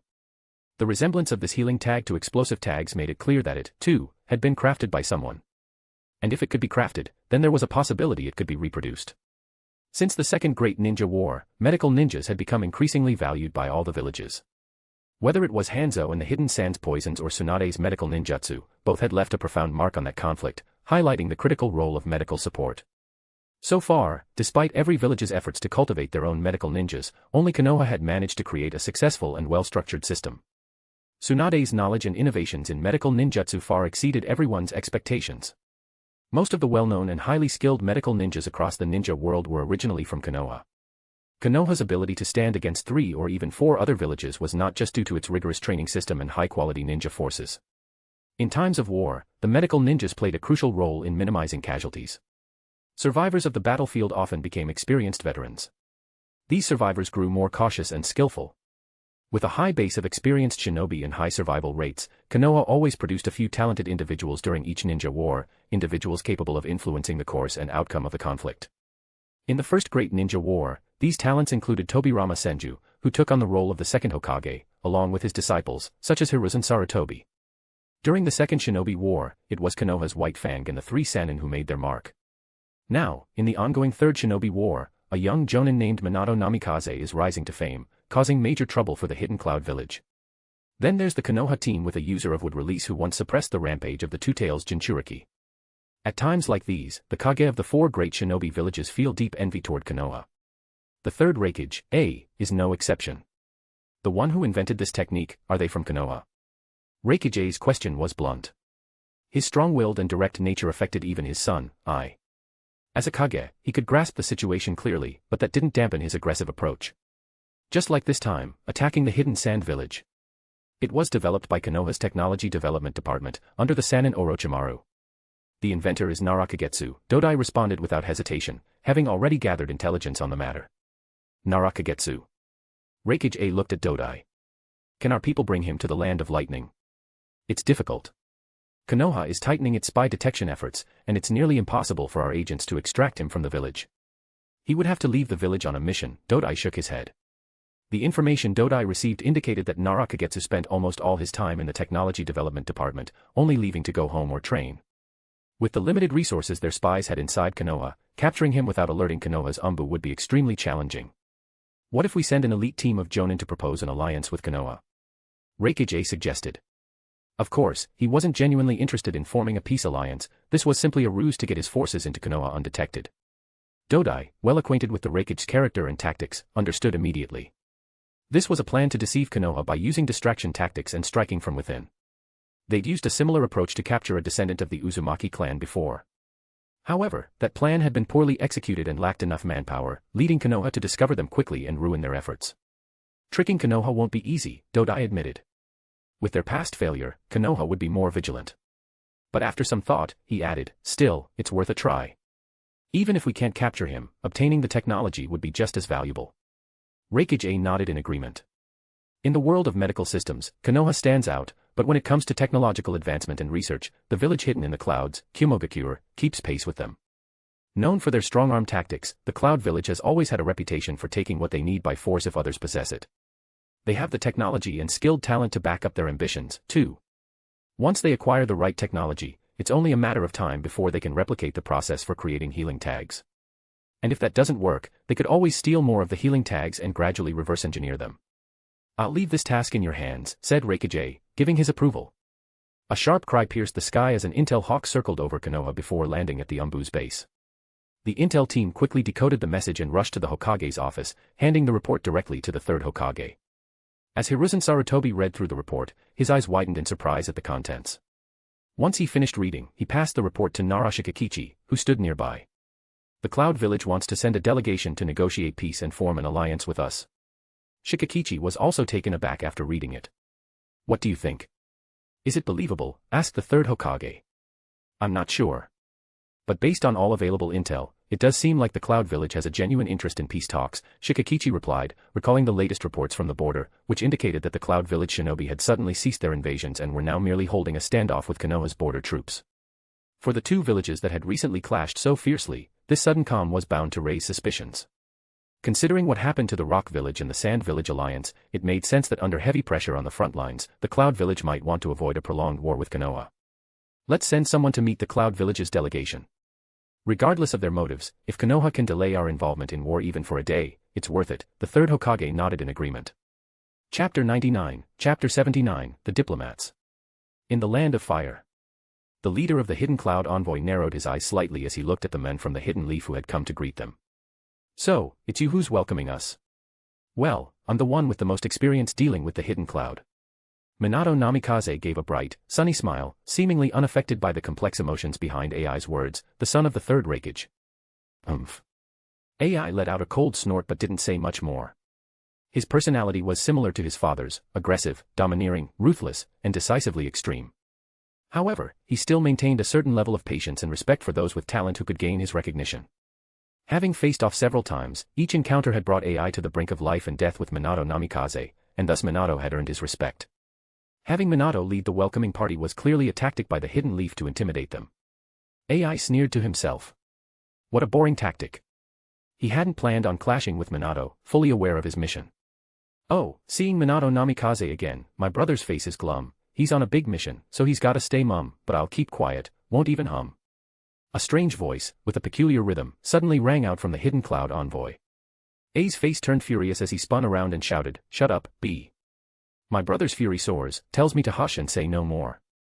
Killer Bee was holding a small notebook in one hand and a pen in the other, scribbling something down while muttering and humming non-stop. Occasionally, he'd draw a line across the paper, completely absorbed in his own world. Seeing Bee's strange behavior, AI felt embarrassed and lost the urge to bicker with Minato and his Hidden Leaf welcoming team. The tension deflated. For a moment, the standoff between the two teams gave way to a strange, silent calm. For over a year, nearly two, skirmishes between the Hidden Cloud and Hidden Leaf had been ongoing at the border. The Leaf's shinobi harbored resentment toward the Hidden Cloud. The tension just moments before had everyone on edge like a powder keg. The Leaf and Hidden Cloud teams traveled silently, keeping distinct, separate formations. Finally, just before nightfall, they arrived at the gates of the Hidden Leaf village. Minato handled the registration and proof of entry for the Cloud Envoy before leading them into the village. "Lord Hokage is waiting for you," Minato said to AI, who was walking alongside him. "Then let's meet him. I have the peace treaty documents to deliver." AI responded as he observed the Hidden Leaf village. They walked along the street, and the surrounding pedestrians fell silent, casting attentive glances toward them, especially at the one leading the group. AI could easily sense the anger and hostility in those gazes, yet he kept his expression calm as he walked beside Minato Namikaze. He was no stranger to this mix of fear and hatred in people's eyes. Over the past few years, especially in the last two, he'd seen it often from those of Sunagakure, Iwagakure, and even Konoha. As long as it wasn't from Kimogakure, he didn't care. "Chasuke-senpai, please take them to settle in." "I'll take AI to meet Lord Hokage," Minato said to Akimichi Chasuke, who was following behind them. Akimichi Chasuke nodded and moved ahead to lead the Kimogakure delegation to their quarters. In the Hokage's office in the Hokage building, AI met the men known across the shinobi world as the Professor, the third Hokage. For a ninja, whose lives are usually brief, the signs of age on the third Hokage gave AI the impression not of a legendary hero but rather of a kind grandfather. But it wasn't the Hokage who triggered AI's instincts of caution and threat, it was the silent, single-eyed old man standing behind him, wrapped in bandages and leaning on a cane. Danzo Shimura. The darkness of Konoha. AI recalled the information he had studied on the key figures of Konoha before arriving. Danzo Shimura was noted as someone particularly dangerous, someone he needed to watch out for. Is Kimogakure no longer able to withstand the pressure from Sunagakure and Iwagakure? Danzo spoke, his tone laced with mockery. Is this an intimidation tactic? AI ignored Danzo's question, instead turning his gaze toward the third Hokage. Though it was an excuse as part of their plan, it wasn't far from the truth. Even Konoha would feel the pressure facing two major shinobi villages. Iwagakure was not only in conflict with Mangekyo and Iwagakure but also had tensions with Konoha. AI knew it was pointless to engage in an argument with Danzo on this topic, so he chose not to respond. Of course not. A peaceful relationship between Konoha and Iwagakure benefits both countries. It's late today, we'll discuss the terms of peace tomorrow. Minato, I'll leave you to host the son of the third Raikage, said the third Hokage, accepting the official document from the Hidden Cloud village. After exchanging polite formalities with AI, he turned to Namikaze Minato, who was standing nearby. AI nodded. He had already planned on stalling for time. As for Minato's role in hosting him, AI understood that it also meant he'd be under surveillance. But it didn't matter. As the leader of this diplomatic mission, along with Killer Bee, he knew they were just a distraction to draw attention. After Minato and AI left, the third Hokage and Danzo Shimura unrolled the scroll from the Hidden Cloud village. The scroll was filled with dense text, and as they read, both frowned. One remained silent while the other's expression grew more and more furious. This is an outrage. Danzo muttered coldly after reading the terms for peace. It's clear the Hidden Cloud has no real intention of negotiating. They just want some time to regroup. Let's deploy the ninja forces and have the root unit take action in secret. We need to make that Raikage understand his position, and Hidden Clouds, he added darkly. We can talk. The third Hokage's calm response made Danzo do a double take. Hiruzen. Danzo narrowed his eyes, wondering whether to stop Hiruzen now or wait for him to lose face from pursuing such a plan, then step in himself to clean up the mess. I know Hidden Cloud is making excessive demands, and there's no way Konoha would agree to them, the third Hokage replied, lighting his tobacco pipe. His face looked slightly obscured by the smoke. But we can still talk. Even if it only buys Konoha one more day of peace and time to prepare for war, it's worth it. You're stalling them, hoping they'll weaken themselves? Danzo asked, his hand tightening around his cane. Of course, if peace can be achieved, we should pursue it. As for these conditions, we can selectively agree to some of them, the third Hokage said, gently tapping his pipe against the open scroll on the table to emphasize his point. The next day. Inside the meeting room of the Hokage building. The Konoha Advisory Council and the gathered Jonin sat across from the delegation from the Hidden Cloud. They began a heated back and forth over the terms written in the document. In the end, the first round of negotiations concluded with the son of the third Raikage erupting in anger, smashing a solid wooden table, and storming out with the delegation. Both sides parted on sour terms, with no resolution in sight. Chapter 100, Chapter 80, Cursed Mark of Void. Cloud Village Embassy Quarters. Inside AI's room, a Cloud Village shinobi with his eyes closed and hands forming seals opened his eyes. An Umbu is watching us, but I've set up interference, he reported. Well done, Monim, AI nodded. By now, any anger he'd shown earlier when he stormed out of the negotiations with Konoha was completely gone. It had all been part of a negotiating tactic. Although AI had a short temper, he knew better than to let it get in the way of his strategy. Did any intel come through during the negotiations? AI looked at one of the Cloud Village shinobi in the room. While he had been at the negotiation table, the task of gathering information from their Konoha contacts had been assigned to the men in front of him, Monim. This is the Technology Development Department's location. Monim stepped forward, dipped his finger in water, and quickly drew a bird's-eye view of Konoha on the table's surface. When he finished, he circled one area on the map. What about the guard details, internal layout, and barrier? AI asked, looking at the chakra-infused watermarks that created the map of Konoha. There are 3 confirmed Umbu teams, each with at least 3 members, guarding the area. The barrier is similar to the one surrounding Konoha, it's primarily an alarm-type defense. The interior map isn't complete, but we've identified a few potential target locations, Monim whispered as he carefully explained every detail of the information he had gathered. Then we'll proceed as planned, AI decided without hesitation after confirming the intel they needed. We'll continue negotiating with Konoha over the next few days, stirring up arguments to keep their focus on us. Monim, you and Rai will be in charge of infiltration and executing the mission when the time comes. Yes, sir. The named Monim and another shinobi, who slowly appeared from the shadows, kneeled on one knee, bowing their heads. The second shinobi was lean and agile-looking. Monim, Master of Swift Release. Rai, Master of Smoke Release. Note, Smoke Release is the Kekkei Genkai of Ibiri clan. Though no name is mentioned in original work, so it is changed to Smoke Release. Both possessed Kekkei Genkai and ninjutsu ideally suited for infiltration and assassination. Within Cloud Village, they had the highest mission success rates for tasks like these. They have rich experience in infiltration, assassination, intelligence gathering, and securing mission targets. I'll create an opportunity for you in the next 2 days. By then, my father should have redeployed heavy troops at the border of Konoha, forcing them to move a large number of personnel for defense. Both Yujito Ni and my father will also show signs of focusing on the Konoha border, providing information about their movements. Right now, Konoha's top forces are Jiraiya, Orochimaru, and Minato Namikaze. According to the intel, Jiraiya is out of the village dealing with the infiltrating assassination squads from the Hidden Mist. At that time, either Orochimaru or Minato must be reassigned to the front lines at the border. After a few days of arguing, I'll propose a competition between powerful ninjas to determine the terms for peace talks. I might even invite the nobles from the Land of Fire to watch and certify it. During the competition, the Konoha Umbu's protective forces will focus on guarding the envoy group and the Land of Fire's nobles. That will be your best chance for success.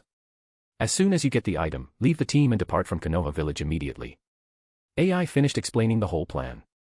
Many of the Hidden Cloud shinobi nodded upon hearing this. Among them, Monim and Rai seemed even more determined. Technology Development Department. Has the Hidden Cloud set their sights on us? It really is the usual method of the third Raikage, said Orochimaru coldly as he stepped out from a glowing door. He had listened carefully to the Hidden Cloud's plan in the shadows just now. Orochimaru-sama, should we inform the Umbu and pass the information to the third Hokage? Uchiha Sherui asked urgently. Sherui admired the Hidden Cloud's idea of sending a peace envoy, but he deeply despised their ulterior motive. While pretending to seek peace, they were really aiming to plunder. In the light from the door, the red three-tomo Sharingan in Shersui's eyes emitted a chilling chakra, creating a sense of pressure. What do you think, Kagetsu? Orochimaru didn't respond to Shersui's words, instead turning to Nara Kagetsu, who had followed them out of the room and was closing the door behind him. Aside from Konoha, it's hard for any other organization to produce large-scale healing tags in such a short time, Nara Kagetsu said calmly. Though healing tags may look simple, the technology and manpower behind them can only be achieved by a major ninja village like Konoha. The production of the seal tag, the selection of materials, these all affect the cost. Sealing techniques represent knowledge. Healing jutsu and sealing techniques require a large number of medical ninjas to perform and store the jutsu in healing tags. Of the 3 points, the only one that Kumo, Cloud Village, can immediately fulfill is the second, sealing techniques that represent knowledge. As one of the villages that helped destroy the land of the Whirlpool, Kumo has acquired the most sealing techniques, and over the years, they've learned and improved many of them, training many ninjas skilled in sealing techniques. The first point requires time. The third point doesn't have the right environment yet. Even Konoha, with Tsunade here, took 10 years to build a medical system, developing it from nothing and training generations of medical ninjas. You don't sound angry, more like you actually hope they succeed, Orochimaru said, looking at Kagetsu with curiosity. He frowned slightly but quickly relaxed. Because Kagetsu was telling the truth. Impossible. Healing tags are a village secret. As the creator, how could Kagetsu want those Kumo ninjas to steal it? Shersuei was startled by Orochimaru's words. For now, why not let the Uchiha take part in the department's defenses?